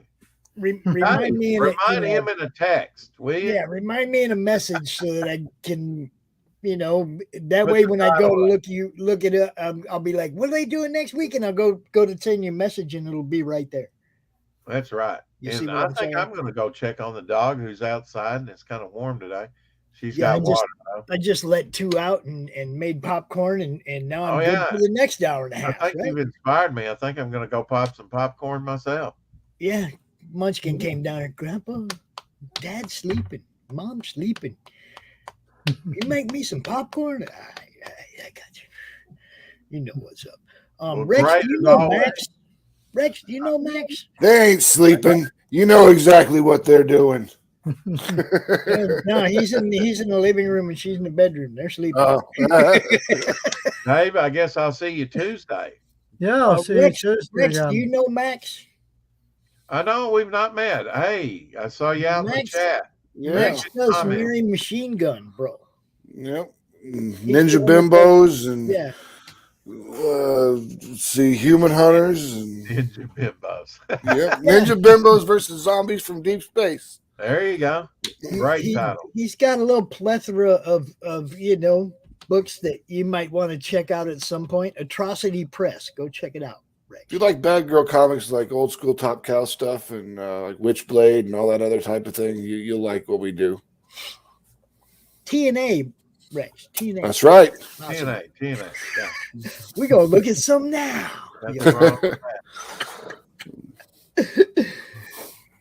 As always, thank you guys for coming out. Great show. We'll see you again next week. You're welcome. Bye, Dave. Yeah, bye, Pops. Bye, Max. And I'll see you Tuesday, Rex. All right, I'll be there. Keep okay, playing. have a nice what's left of your day. Oh yeah, I got a whole bunch of hours left to go. Don't worry about me. Okay, look after yourselves. See you next time. All right, thanks, Dave. Okay, bye. What's up, Max? Peace. Nothing, man. Getting everything squared away. Yep. Let's get all squared away and starting to get everything put up. Now your studio looks like mine. You got a bed behind you and shit. Yeah. Well, the bed isn't complete yet. I got to get I either need like a piece of plywood for the platform, right? Or I need to get a box spring for that one. The one I have in the bedroom in there, it's fine. That's just an extra one. Well, I got this. It was a futon. Yeah. Right? And it folded flat. So I went and got a freaking mattress, put it on top of it. There you go. It's bad. That's the way. It wasn't quite long enough to sleep on comfortably. I mean, they sell them called platform. Oh, that's what I got. But it's just a bunch of fucking bars that go across the bed, and it kind of creates a big base for the mattress to sit on. Well, Max, it's good to see you back. Oh yeah, it's good to be back, man. Hey, you know what's up. You know what I'm talking about. Wednesday. Yeah. We need to change it to nighttime and make it mandatory. I'm fine with doing it whenever now because I got nothing. I'm wide open. I mean, it's just schedule's wide open. Let's get everybody in a little meeting or something and figure out a better time, one that's not, like in the daytime where everybody's appointments are always interrupting it or whatever. Evening, find one in the evening and just do it. Sounds good to me. That goes for all of you who know what I'm talking about. So, what's next, Max? We've got Ninja Bimbos versus Zombies from Deep Space issue number 2 coming out on Kickstarter September 1st. Number 2. So, what do you want to show people today, Max? I got some stuff to share. I got some things to share. Here we go. All right. So the first thing we got is cover from LC Free Test, colored by Adam Ramos. We got excuse me, not Lisa. Here I am all stoned. I can't remember my own characters' names. You're all we got what? Rachel, so I'm all stoned. I can't remember my characters' names.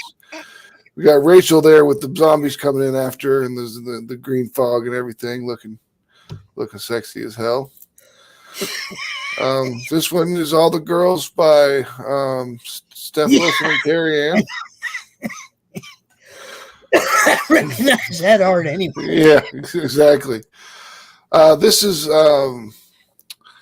the cover by Mariah Benes, colored by Adam Ramos as well. I love the zombies in the background and everything. I want to meet her model.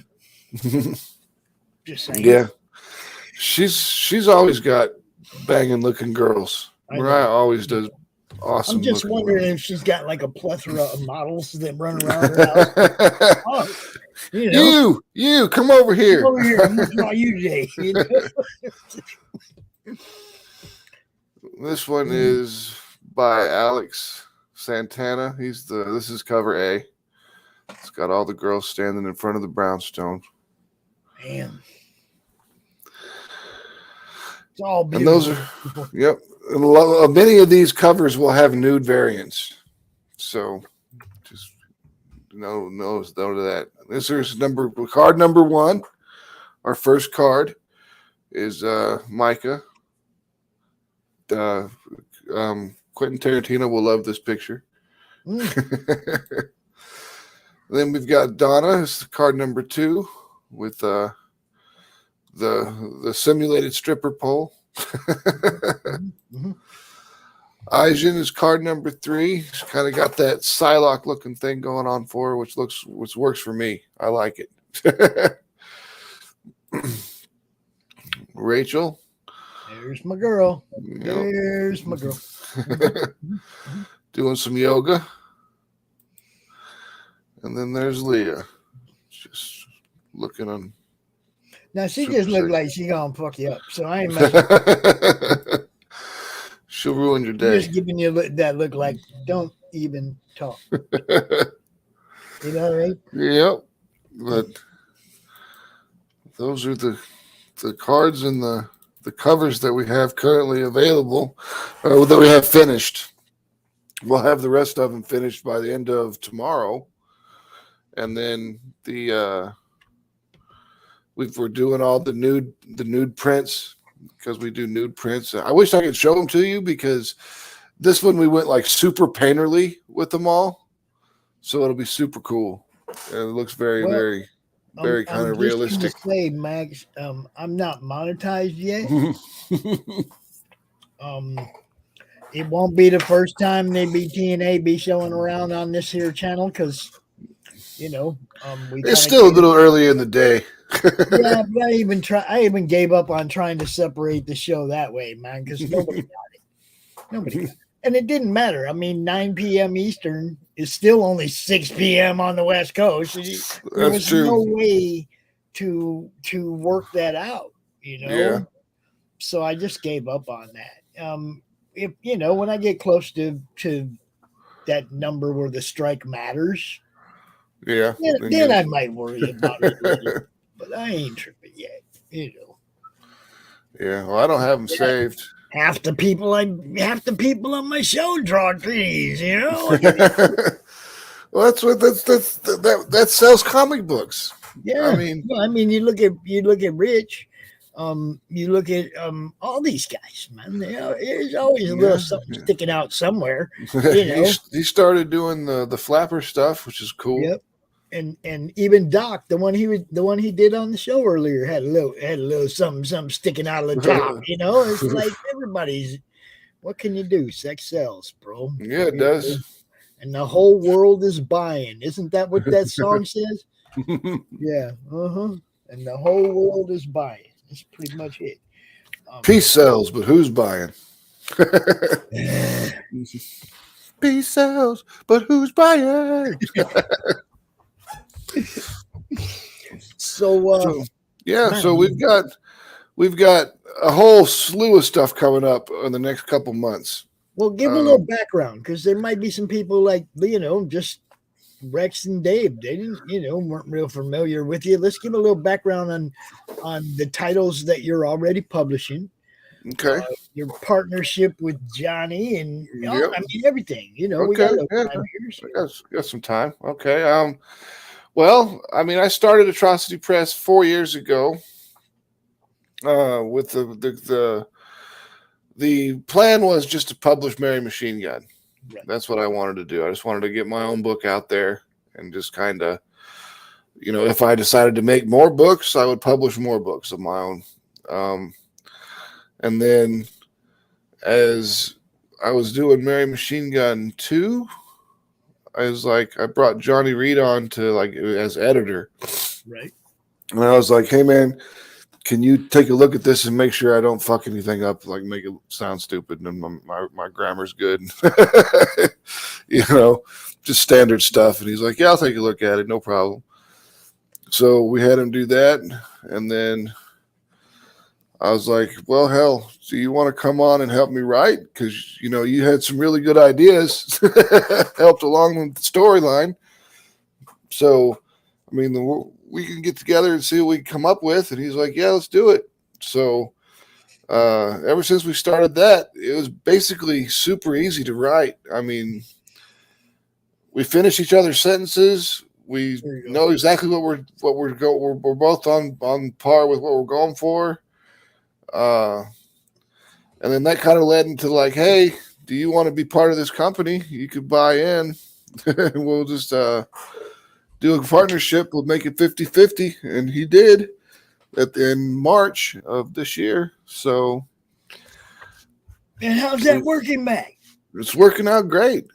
We've got Ninja Bimbo issue number 2 coming out we got Mary Machine Gun issue 3. Fulfillment should start on the 1st or the 2nd. Probably the 1st or the 2nd. Yeah, because the new poker chips are supposed to show up on the 1st. Because we're waiting on those to get reprinted because they screwed up on the print.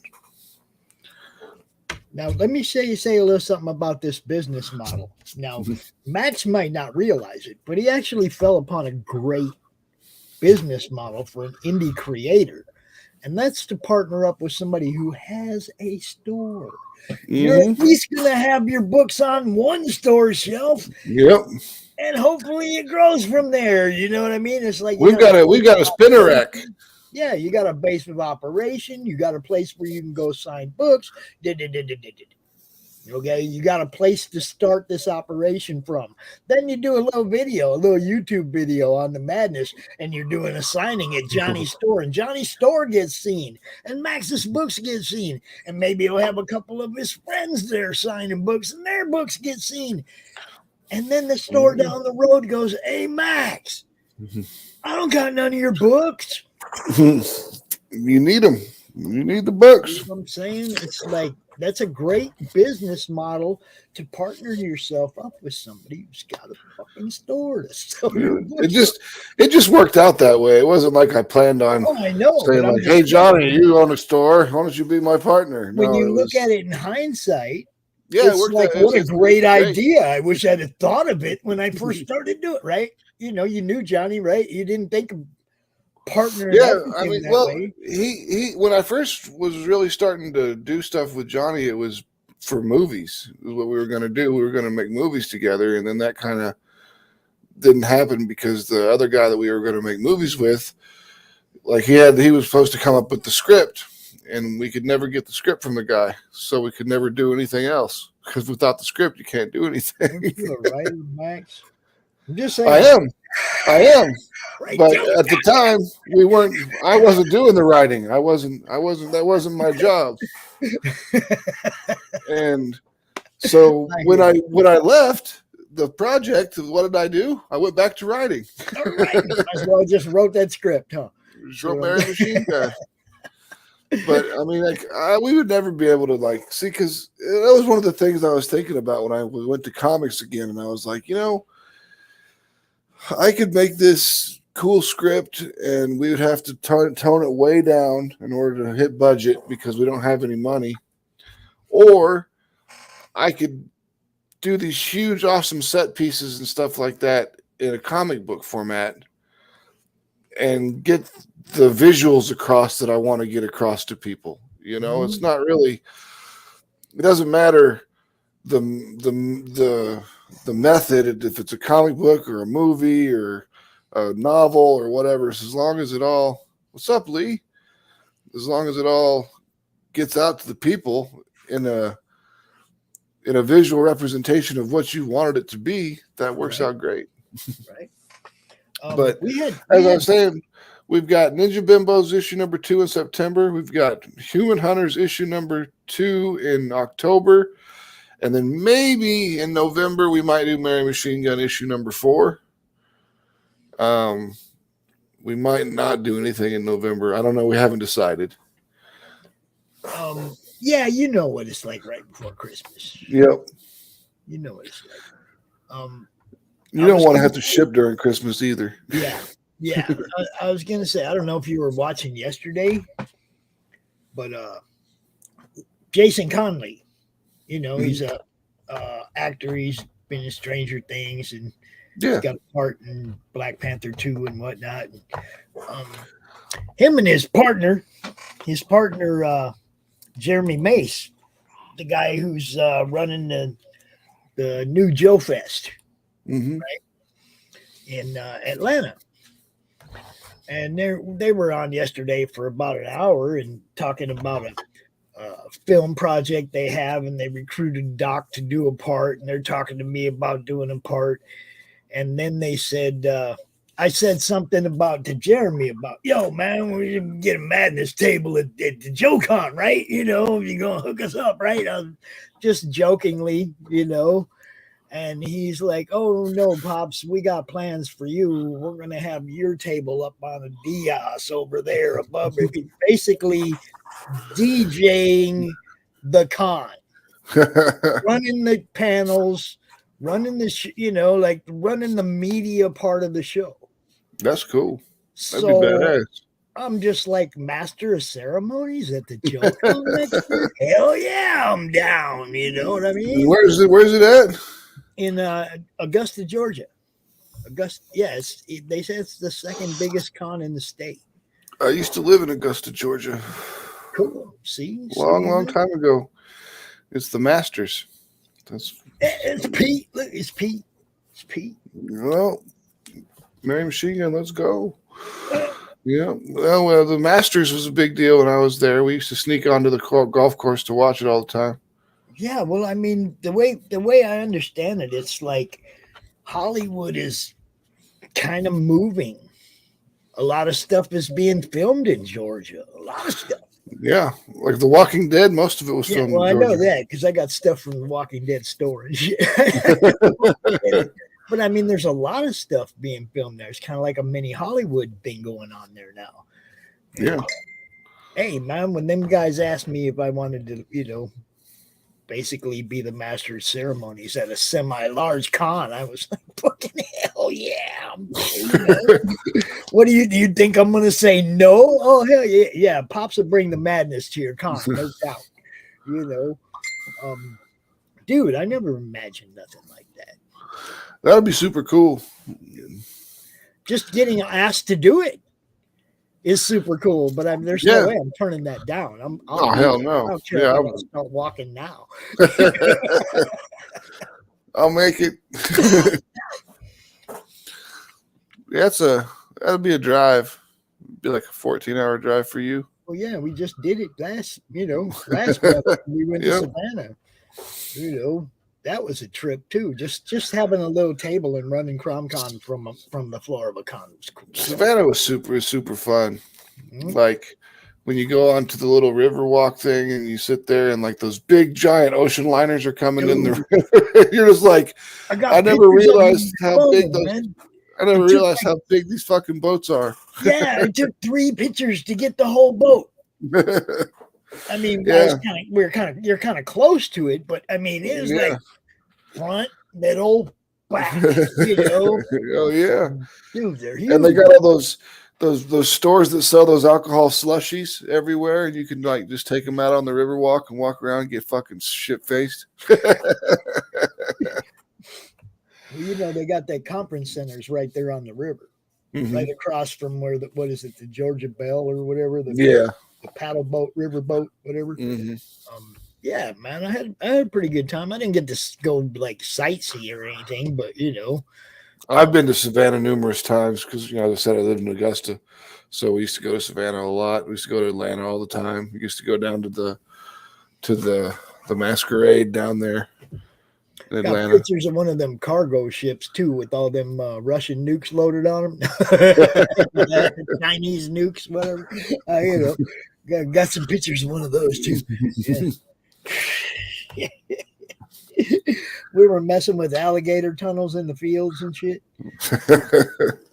There's an alligator in the pond right there by where we were hanging out in the evening after the con at Dan's house. Dan's got some like old property, family property they've had there. Yeah, so is it a big one or a little one? It's an alligator, man. It's not the kind that you go haha and you kind of kick it off to the side. No, it's an alligator. They're like, well, my ex-wife's brother used to have an alligator, and he had it from when it was a baby, so it got pretty big, and then he had to get rid of it. But I just didn't know how big it was. At some point, what you gonna do? It's like you can't just leave it in the house. Somebody's gonna get ate. Once it outgrows your tub, you're done, right? Yeah, pretty much. I had it in this big giant like glass case. It was like, I don't know, it would have had to have been like a 2,000 gallon tank or something like that. He made a giant terrarium out of it. It's like just this giant thing to keep it in.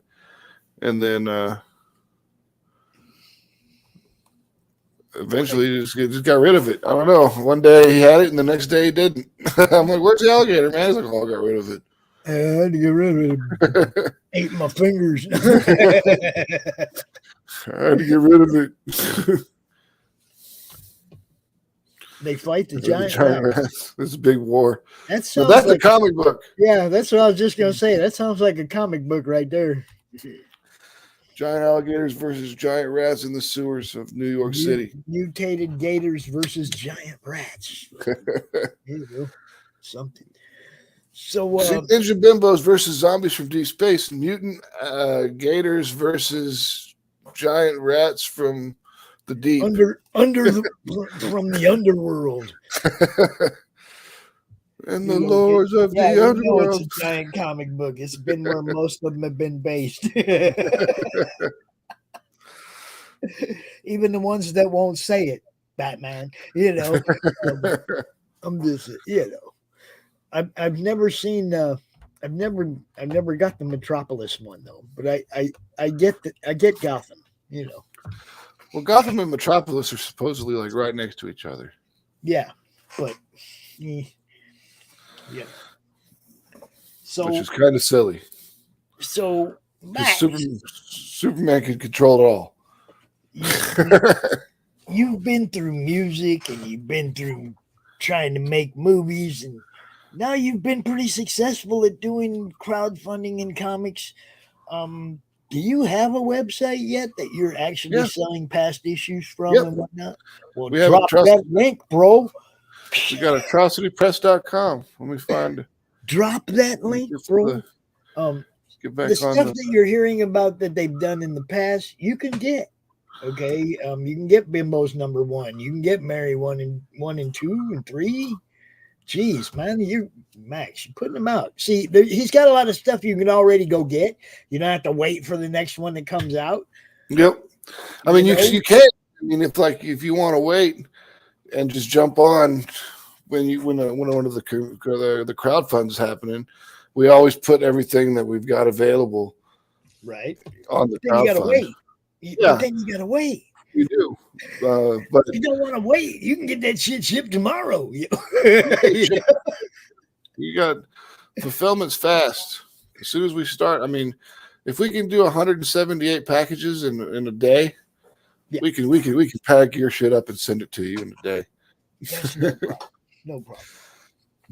But yeah, I like to make sure everybody knows this is really the way to do it. The crowdfunding is great to get launched, but once you can do it in your own, on your own page, you're on your own website. People like me, people like Nita, we're still going to promote you wherever you're at. It don't matter where your book is. It doesn't matter where you launch it. It doesn't matter where you're selling it.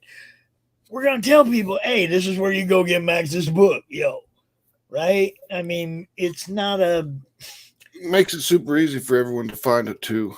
Yeah, and it makes it look. Is anybody taking 10%, Mac? No. I mean, PayPal takes their 4% or whatever, their 3%, but ain't nobody taking 10, 15, 30%.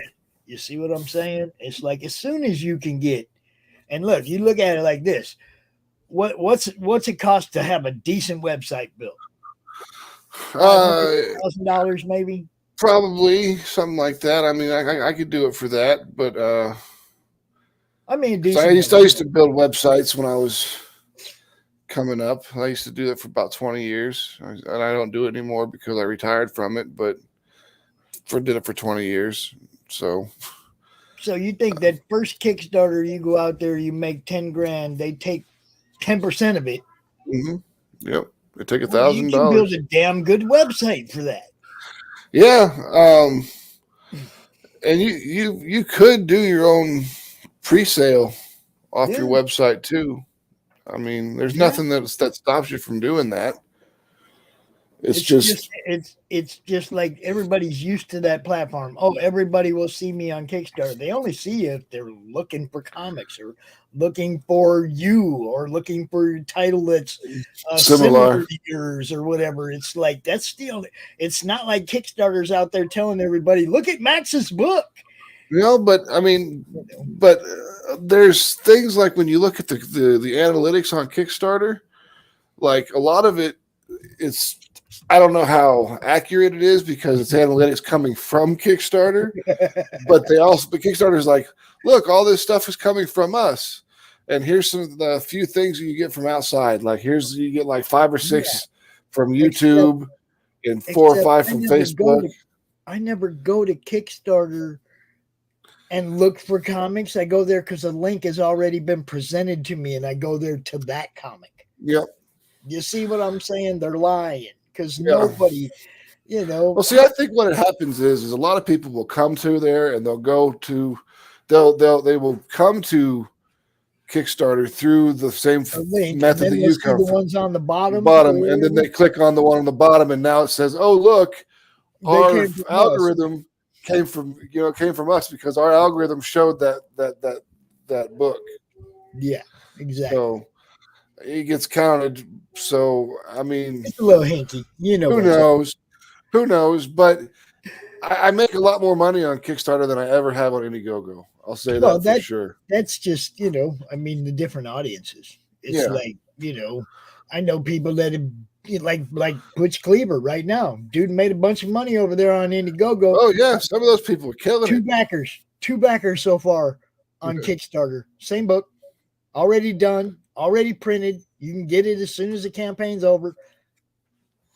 Nothing. That's crazy. Yeah, see what I'm saying? It's like the audiences are just different. I guess. I mean, what kind of book is it? Butch Cleaver. It's like a horror. Okay. The art's kind of abstract comic art. It's cool. Mm-hmm. It's a good looking fucking book. It's sold well on Indiegogo. I don't get it, dude. I don't get it. It's crazy how that shit works out. Because a lot of people I know, like Corey Hardiman does Sister Mercy. Yeah. That dude made on Indiegogo at all. I know. I mean, nothing. I was trying. I swear to God, I was trying. I mean, nothing. And I love Corey. He's a fucking fantastic dude. And I'm like, he's like, what am I doing wrong? I'm like, I don't know, man. Because I got the same problem. Yeah, man. Butch Cleaver, 2 backers, 14 days to go. 2 backers. It's crazy. And this is book 1 and 2. You can get either one or both. They're done. They've already funded and been fulfilled on Indiegogo. I think it's still in demand on Indiegogo. But you know what I'm saying? It's like you put it up on the only reason he put it on Kickstarter was to protect it. To protect his IP, because Kickstarter has a way of allowing people to steal your IP and make their own campaign. Okay. Hold on, I'll be right back. All right. It's like Kickstarter allowed somebody from Hong Kong to relaunch Peter Sammetti's King Cryptid on Kickstarter, and they allowed it. That now I know there's a approval process that you have to go to get your book on Kickstarter, right? And Indiegogo. There's an approval process. What part of that approval process does not include making sure it's a legit fucking IP? What part? Nothing. I don't get it. So there's different reasons. But if they're not protecting your IP, or they're allowing other people to steal your IP and put it on their platform, that's crazy. That ain't cool. Yeah, I've never heard about that, but I mean, I wouldn't doubt it if it happens. I know of quite a few campaigns that have been relaunched on Kickstarter that were Indiegogo campaigns that were relaunched on Kickstarter by somebody who had nothing to do with the project. Well, how are they going to fulfill that? They're not trying to fulfill it. They're just trying to scam money. Wow, that's fucked up. I mean, dude, scary shit. And that's the reason that Matt wanted to run a Kickstarter, was to make sure they knew that was his IP. Yep. To protect his IP. He don't even care if he's not even really been promoting it a lot. I got on his ass about that. It's like, sell the book, god damn it. Yeah, you got to. I mean, if you want to promote it, you got to promote it. But I mean, it's like I say, he was just doing it to protect it. That's why he ran the Kickstarter campaign, was to protect his IP. But at the same time, you might as well get it funded and send some people some books, man. Yeah, exactly. I mean, make some money at the same time. I told him, I said, you make sure them 2 people that back, even if it ends with 2 people, you make sure you send them 2 people their book, man. Yeah. Tell them, refund the money, have them send it to you in PayPal, and send them people a book, because they wanted one. They backed it, Hell yeah. I mean, it's ready. I mean, it's not like it requires the money to do. That's the part. See, it's like if he was out telling everybody, hey, yo, this has already been funded and fulfilled. It's ready to go. He would probably be drawing more people to it, but because he's just kind of like didn't care, he just was. Whatever I was making. Like, oh man, we got to sell that book. We got to get these people. They need to know it's a good looking book. The only thing we do is we crowdfund our printing costs, and that's just kind of, it's just print on demand basically is what it comes down to. You know, people order this many, we have to print 25 because we order through Comics Wellspring. So hopefully we sell 25 copies. If not, that just gives us extra copies to take to conventions and sell on the website, stuff like that. So they're on Pete. Yeah. He's got to get ready for dragons. So, Max, do you know Lee Newman? No. Well, you're about to meet Lee. All He's right. our next guest, and he has a book that we launched a couple weeks ago called Saison. Saison. The running gag, right? We'll say it different every single time. Not me. I'm sticking to the French croissant Saison. I'm sticking to that. But yeah, we launched it a couple weeks ago. It seems to be doing pretty well. Let me get this back up here. Is it on the go-go? Kickstarter. There you go. There you go. I mean, for me, like I said, it don't matter as long as we can sell the books on it. Yeah. Well, like Pop said, it's different audiences. It just kind of, some It stuff really floats is. on one and doesn't float on the other. It's just, I see different kind of people on different ones. I've kind of noticed that like Bad Girl comics do better on a Kickstarter. Oh, yeah.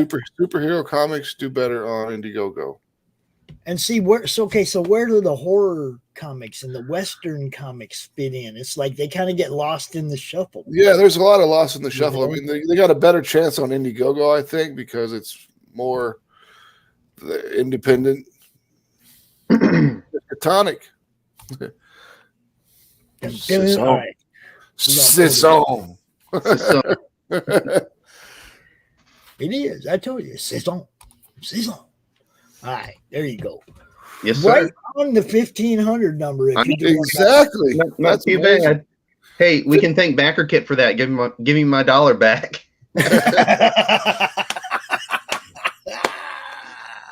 Otherwise, it would be 1,501 at 51. Okay. Oh, it was $14.99, and I got my $1 back from them, and I was like, okay, it's a round number. We're friends now, I guess. Man, I couldn't believe that either. It's like, just you want to give me $1, steal my fucking data, and then, or take $1, you steal my data, and give me my $1 back. What the hell kind of shit is that?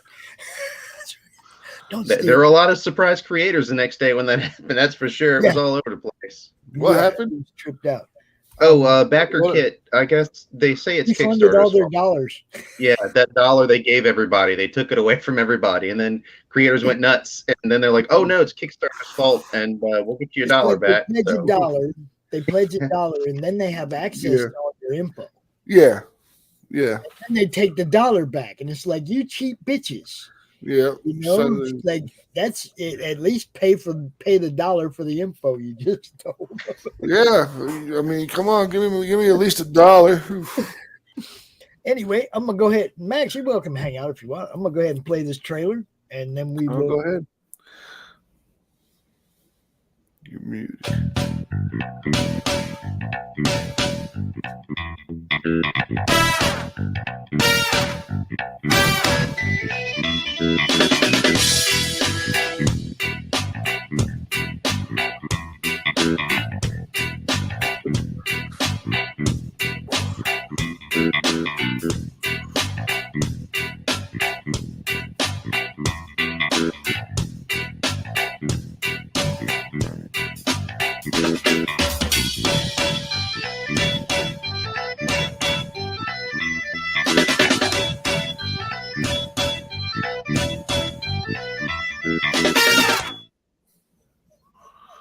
It was like, it was like, what's his face? The guy from Primus playing music. Oh, Claypool?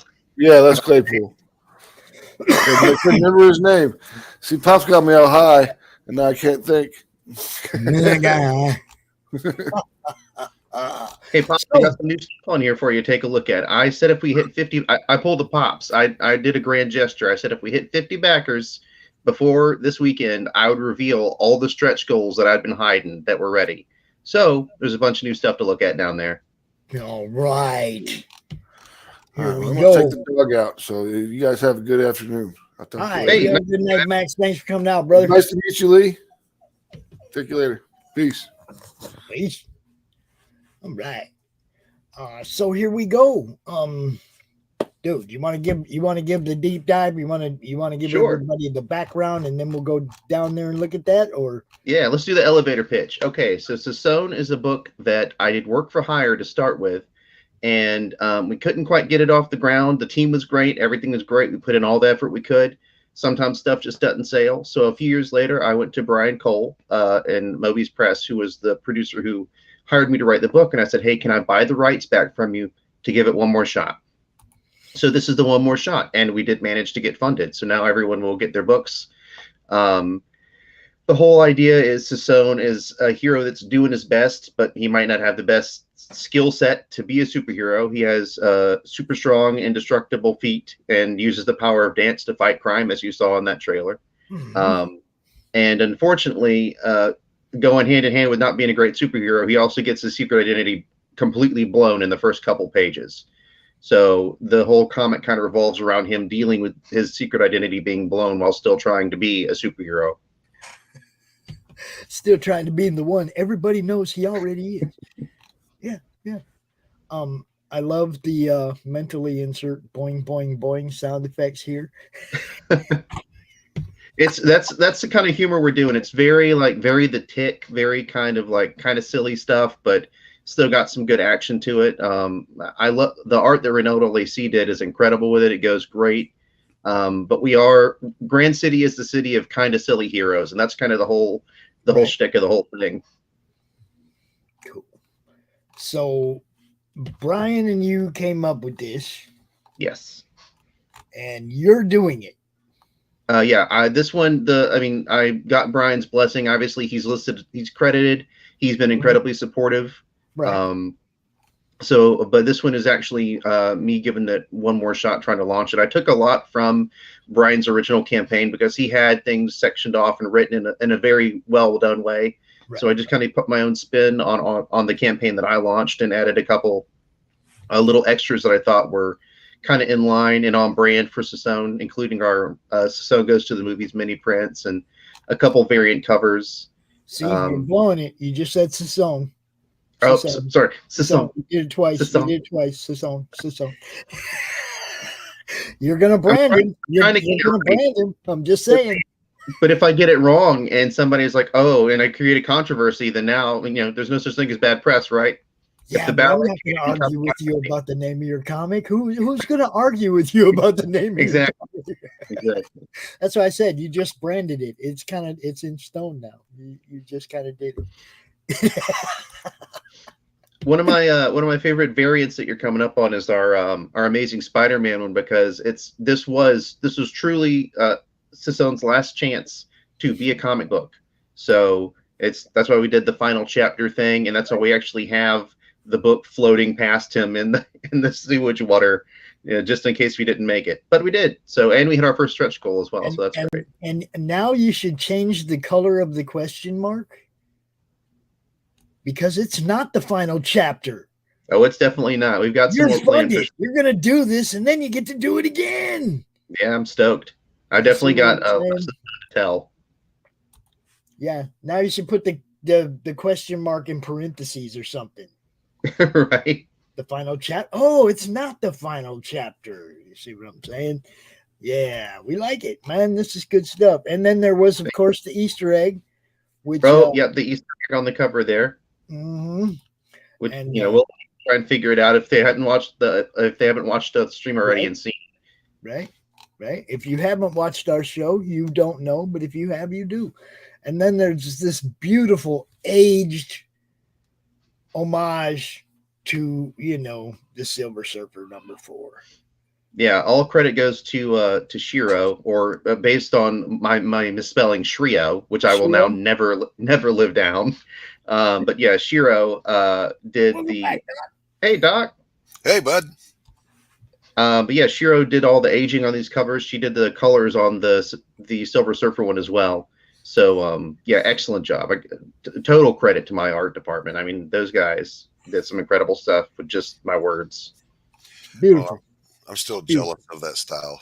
I know that one right there just kills me, man. Man, it's aged. It looks like an old comic the kid kept in his pocket and shit. Mm-hmm. You know what I mean? Yes. It's like, man, I love that one. Yeah, I really do. I do. I'm sold. Okay, I'm sold. I really appreciate that. That's high praise coming from you, Doc. I mean, obviously I didn't draw it, but to hear you say you enjoy it, that's great. I can't wait to read it, bro. Man, I'm excited to have you guys read it. I don't do reviews because I love all of it, just about all of it. But I will say, I do always say when I'm seriously going to go after something, I go after it. I love it. So. And this is something that my stupid ass does sometimes. When we launch one of these on our show, and I have a little bit of change, I'll go pledge right away on the first basic, print copy, right? Like I did right there, the early bird Saison special edition. Mm-hmm. And then I go look down there afterwards, and I'm like, man, I want that cover. Shit. It's like, you know what I'm saying? You remember when I want the surfer cover, right? I want that, but I already ordered this one. You know what I mean? We've all been that little kid where your parent gives you $5 and sends you down the toy aisle. All right, you get one thing, and then you just lock up with apoplexy because you can't. It's too much sensory overload. I can't pick any one thing. Yeah. See, that one is the one I wanted. See, I want to. That one right there. I gotta up my pledge, I guess, or something. I want to read the page. Is this on Kickstarter or Indiegogo? This is on Kickstarter. I gotta go there and look this up so I can. I got it. Oh, we lost Pops. It's a blooming shame. He was a brave lad. We've lost him. He shall be missed. We shall mourn him. The singer shall sing songs of his demise.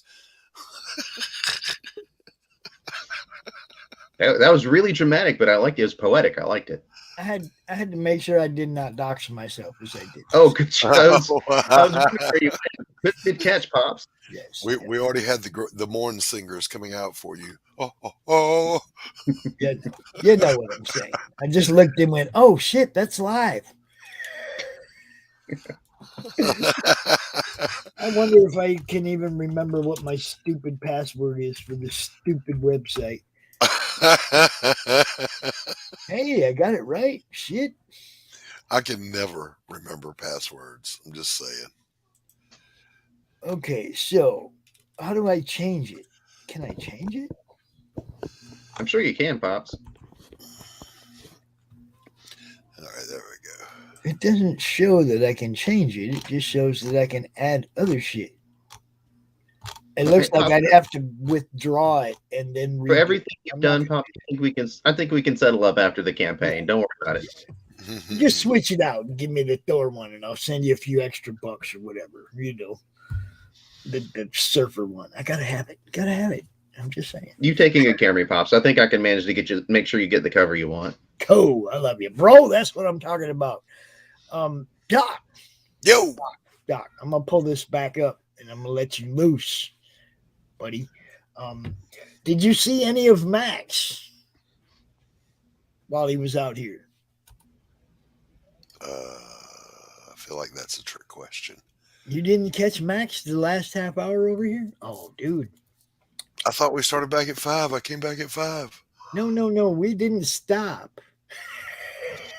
Well, I'll just be doggone. No, I didn't. Max came out at 4:30 because Rex had to go over to the Bale War launch party, and then so I already had that all scheduled out. If you looked at the schedule, you knew we were starting back at 4:30. But anyway, it's my co-host, y'all. I was once a responsible human being. That's why I love him. He's got my back, yo. I even wore my watch to keep track. I haven't worn a watch since I retired. Dude, I have not ever worn a watch. I never liked them.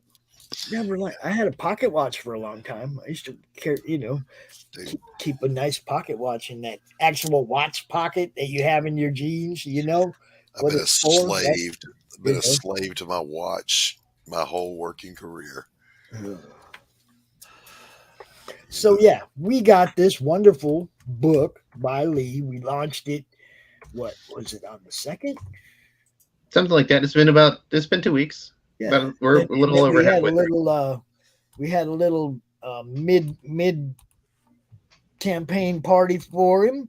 Yeah, on Thursday. And then I told him, man, it's CRoM Con. Just come out, get a spot, come out, because this is, obviously the biggest show we do. It gets the most views, and so we're here to look at this one. And if you have not seen any of the previous shows, this is a ballet superhero with super feet. It's Bill Superfoot Wallace after he gains 80 pounds. You know what I mean? And he's not really in shape anymore, but he can still kick the shit out of you. Yeah, we're about body positivity. He still whips ass. I mean, come on. He's right.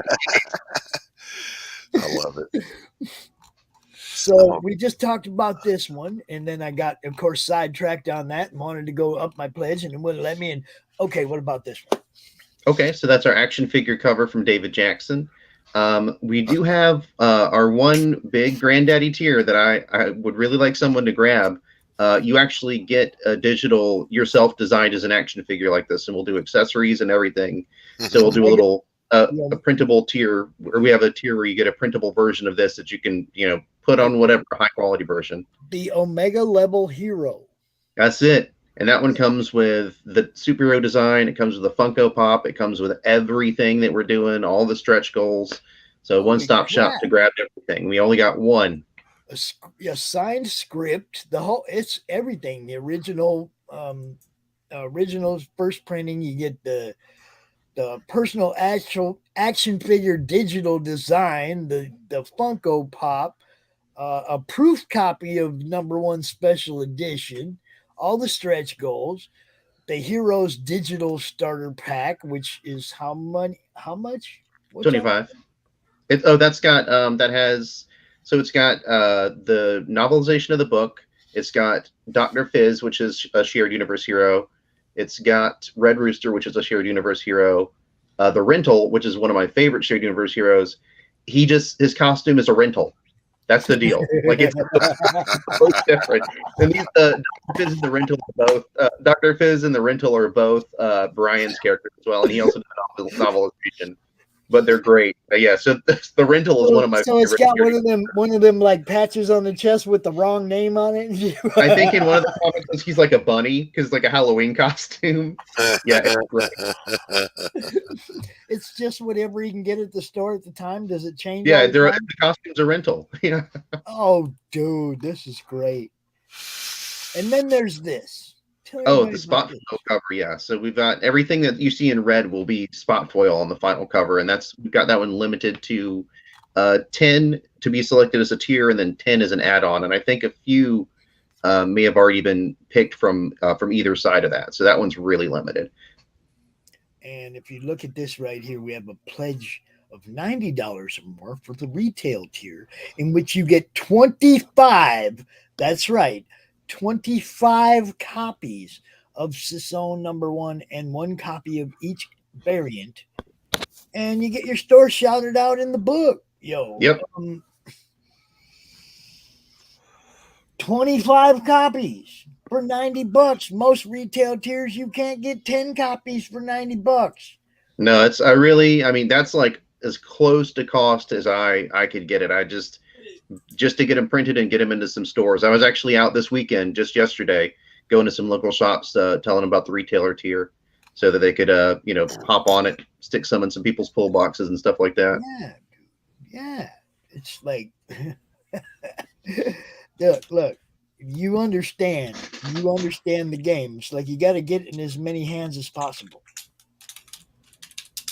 You got to get it out there so people can read it, and then you get return customers.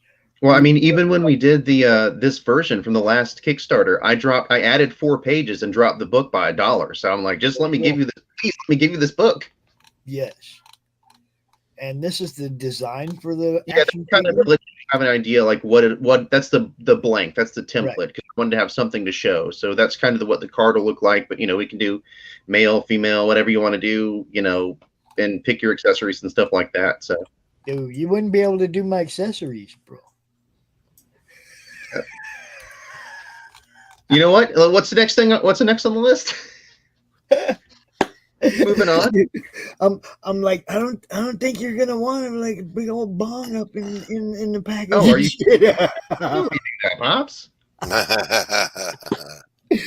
You know me. I'd have to have a microphone in one hand and a bong in the other, probably, or something. I don't know. That would be awesome. That'd be classic. And then what you got? Okay, so that's our first stretch goal. Everybody gets the I Saves the Stone sticker because you guys did.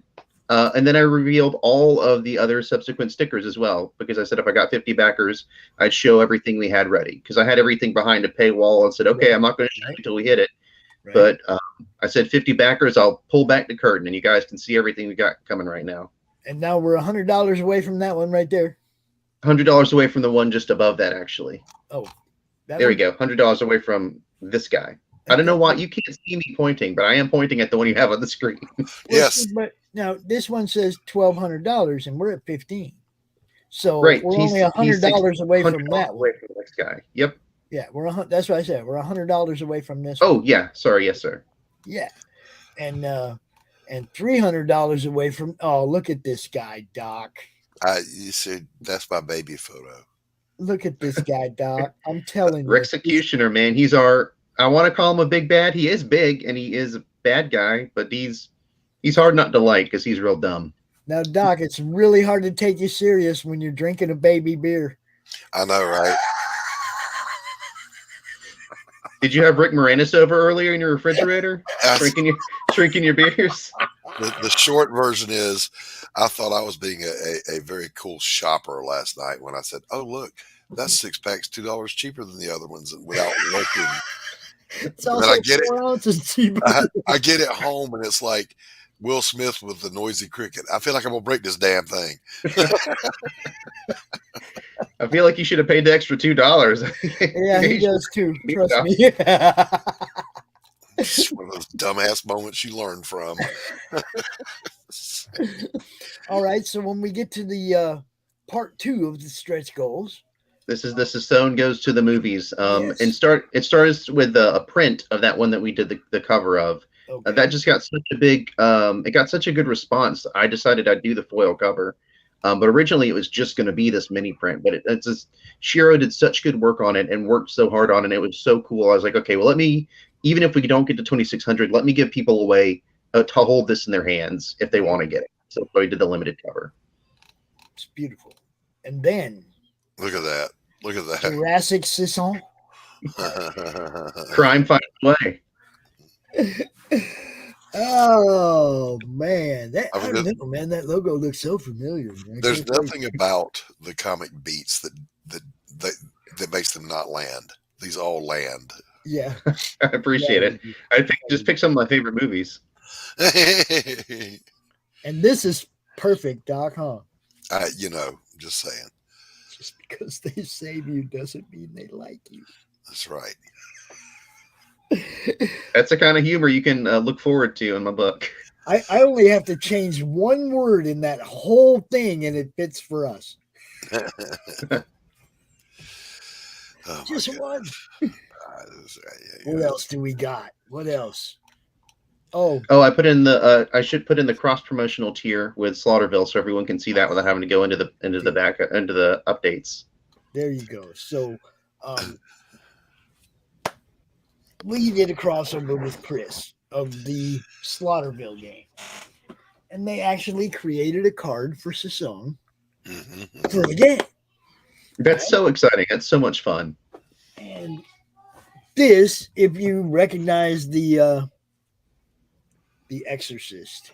Okay, if you recognize the Exorcist, and then you see Sassone just dancing on it. I love it. Now, who drew that? Did David draw that? Brian Cole did that design. Brian did that? Yeah, Brian did that one.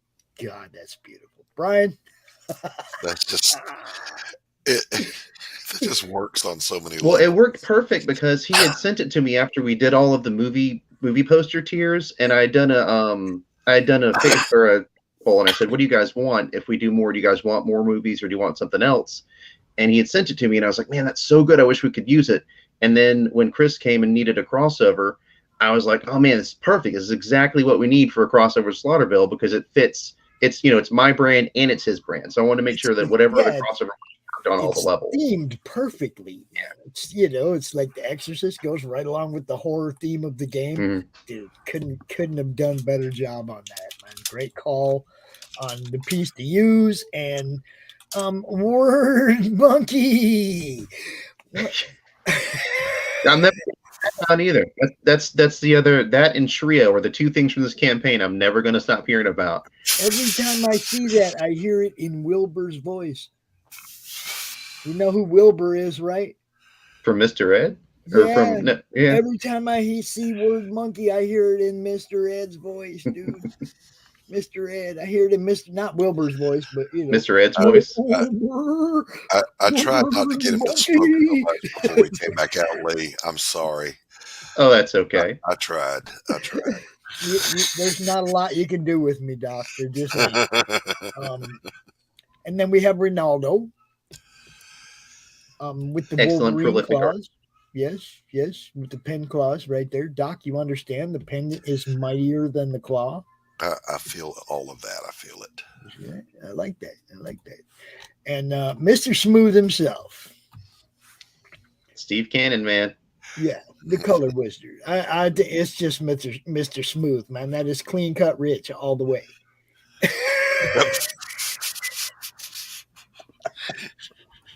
If you say. And Mr. Greg Ding, the letters. Yep. And Brian Cole, the editor, idea guy, man, myth, and legend. All right. I get print and comics people everywhere. And then your guest artists, of course. Man, he looks like Jack Black. Mr. Jackson and Shiro. And Shiro's been out with you a couple times, hang out with her. She has, yeah. Always phone when she's here. She's always on point. She's always real quick. Yeah. And you guys, you got a good team there, Lee. You got a good thing going on, man. And I'm very, very lucky. Really glad this thing got funded. I mean, it's like anytime somebody comes to me and asks us if they can do their launch party here or accepts our offer to do a launch party here, I really, really, really want them to fund, I mean, yeah, much appreciated. So, I mean, I'm glad, man, and I'll be pushing it to the end. You know what's up. Thank you. I really appreciate that. What day are we closing this thing? The 10th, September the 10th. On my little brother's birthday. We can do that. He lives on the other side of the country. It's not like I'm going to go party with him, right? Jeez. I gotta be honest, Doc. If he lived here, we'd be partying. Just being real, man. Just being real. I mean, he still lives back in Phoenix, and I don't roll there no more. All right, so $25 for that spot foil variant that you saw that Shiro did, the red one. Oh yeah, that was one other thing. We need clarification on the truck. Okay. Is it a food truck? It's a taco truck. Taco truck. All right. Just checking. Everybody needs to know it's Taco Tuesday. Again, very on brand to stop fighting crime to go get a snack. Always time for a taco. Man. Just saying. Okay, let me see. The 10th is a Saturday. What are we gonna do? What time does it close? What are we doing? What? Oh boy, I'm not sure what time of day. It would be when we launched it, right? So it'd be however many days from when we launched it. 8? Something like that. Yeah, we launched it at 8. 8? Okay. I'm getting this in my calendar now because okay. Otherwise, it'll be like the day before, and you'll be like, "Hey, man, you got the link for tomorrow?" I'll be like, "What? I already playing golf for tomorrow." You're way more on top of it than me, Pops. You had to remind me that when I was on all the shows I was on. So Thank you. All right, 7 p.m. We're going to do the launch or the countdown party on the 10th of September. And, we'll come out for an hour beforehand, remind everybody last chance, that kind of thing. Share it out everywhere and hopefully grab you some last minute backers. That'd be awesome. I definitely appreciate it. I mean, I'm so thankful just at what we've got so far. I mean, just to be able to get it to print and give it to people. Obviously, I want to hit those stretch goals, but just the fact that I'm going to be able to print it and give it to people, and strangers are going to get to read my words and see all this beautiful art. I mean, it's great. It's an honor just to make it to print. I really appreciate it. Everybody back in the book. You bet. And I've been honored and had a blast promoting it, talking to you, meeting the members of your team that we've got to talk to, having them pop in the chat, everything, right? I seen Ray in the chat one day when you guys were out here. So, keep promoting into Madness. You know what's up. Anything you guys are doing, make sure you know your whole team. If they're doing something else for somebody else and they want people to know about it, that's what the Madness is for, man. It's promoting and networking. So definitely, by all means, keep us up to date with what you're doing. I will see you, sir, on the 10th, and we will close this thing out with a bang. It's going to be a good time. Always a good time. Doc, I'm gonna let you have a half hour To do what? Whatever. Oh my God. we start segment 2 at 6. Let's see, what do we got for segment 2? We got a good show here, man. Segment 2, we started off with, oh man, I don't know if you guys are ready for this. We started off with Stephen Prince, the Monster Matador. Oh, at 6:30, it just dude. At 6:30, we got the Frog himself. Oh wow! Are you the serious? Frog G. The Frog G will be here. We'll be talking about voodoo, among other things. Nice. And it's from 7 to 8. We got Nita and Daphne.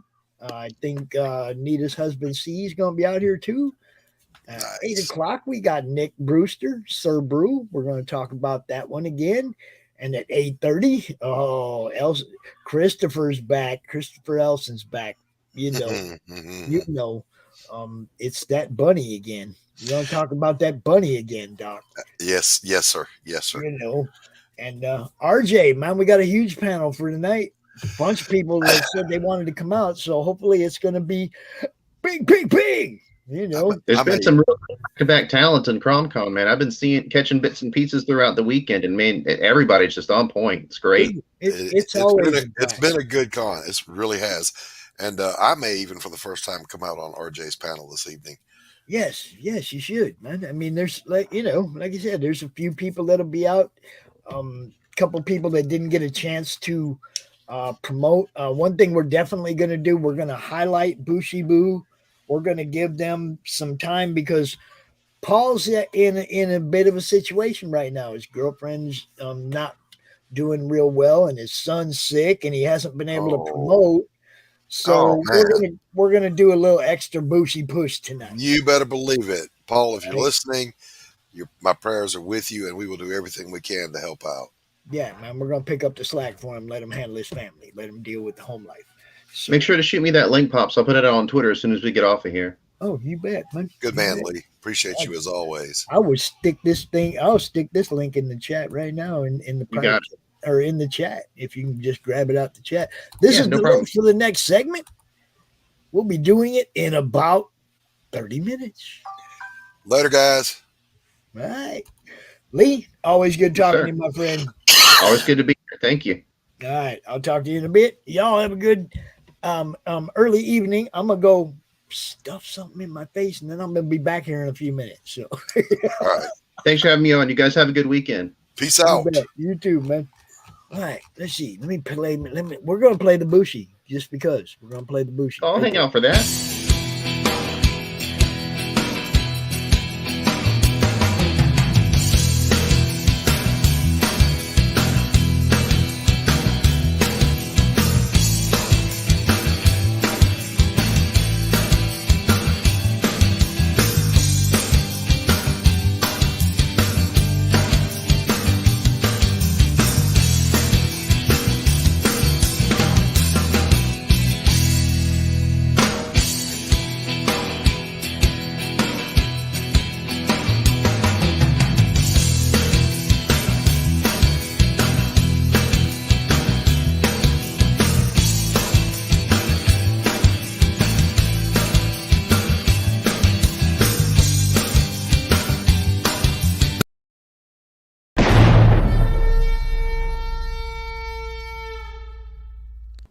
Brian Christgau.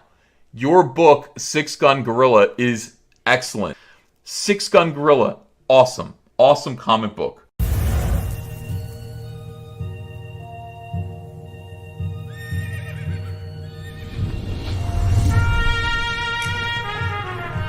all heard the stories. We've all heard the legends. Wyatt Earp, Doc Holliday, Billy the Kid. But there's a secret history to the Old West. One that seems too strange to be true, but, well, we all know what they say about the truth.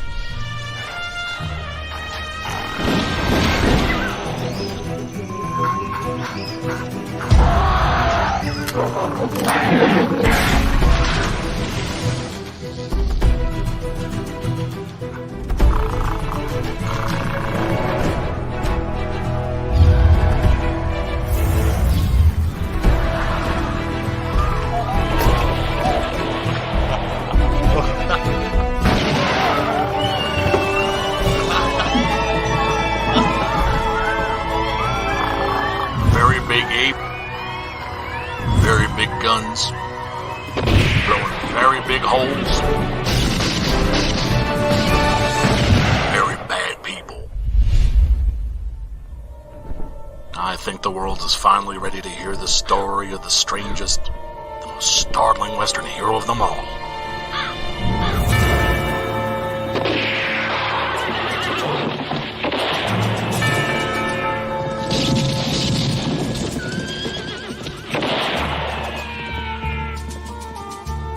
Six Gun Gorilla, Long Days of Vengeance.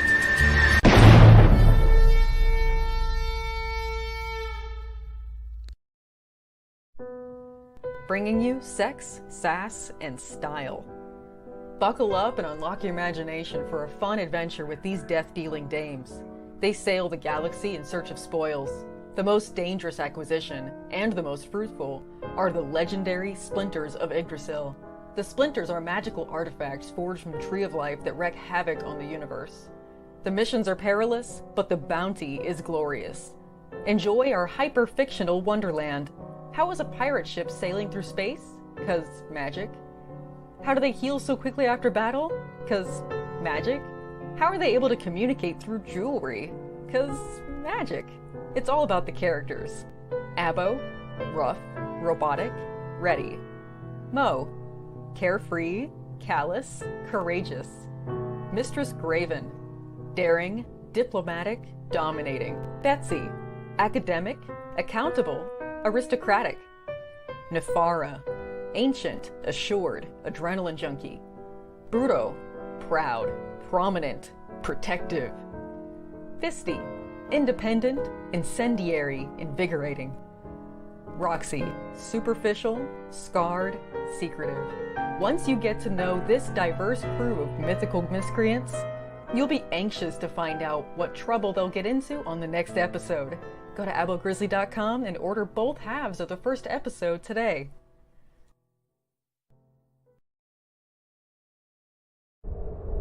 In a world ravaged by monsters, a new evil has risen, poisoning the land and threatening humanity. Now, the Monster Matador, along with the meanest and baddest kaiju killers, have joined forces to kick its ass.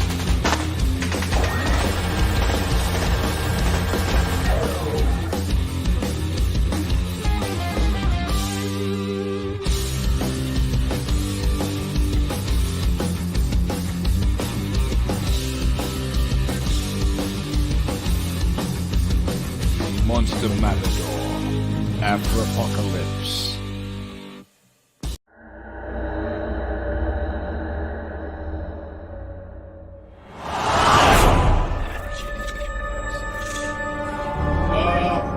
What is that? What are you doing? I don't know what I'm doing, but I'm gonna do it! Let's go! I'm interested in stealing some babies. I'm not saying that I'm trying to be good. Clearly,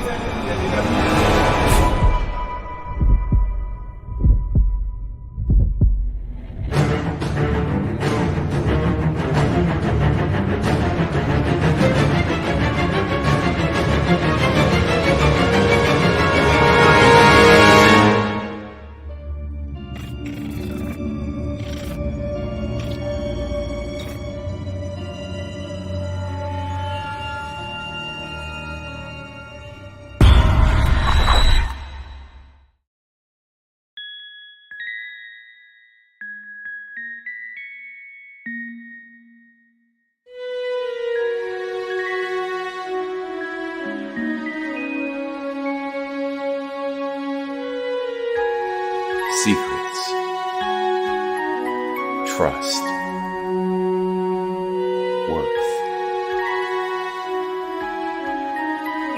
The bond between souls intertwined within otherworldly intrigue. Michaela Jade brings forth the Elite Warrior series, a collection of dark fantasy romance novels set in a twisted world where power lusts in the hearts of men and devotion seduces the souls of women.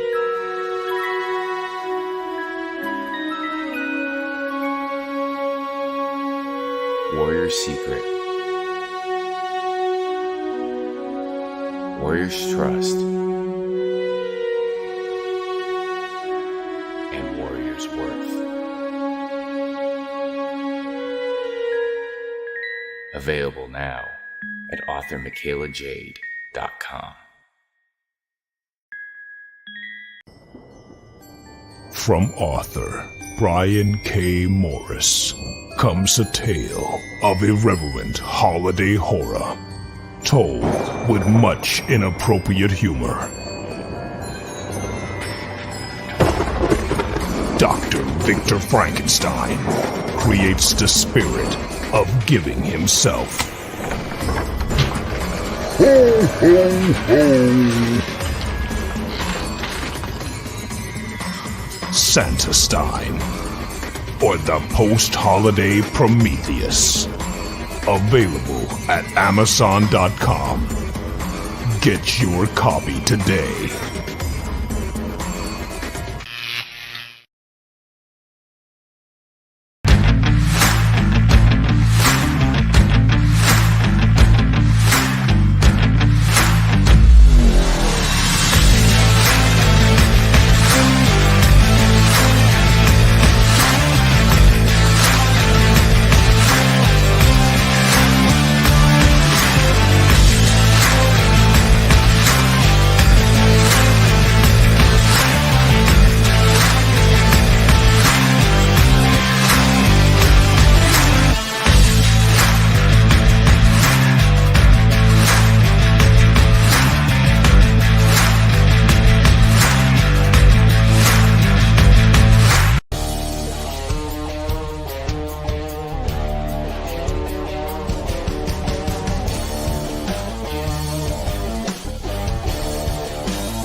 How do you end this thing? How do you put the where's the brakes on this bus? I forgot. Jazz how to do it. hands. Jazz hands are done. Comic Books for Kids provides comic books to kids in hospitals and cancer centers across the U.S. It's a place where we can all work together to make sure every child has a comic book. 100% of all proceeds go towards the kids. It's about making a difference, and while they're in the hospital, allowing them to fly like a superhero, battle dragons, or rescue teddy bears. We are in every state in the country and now support over 160 hospitals. Every month, we add more. Visit CB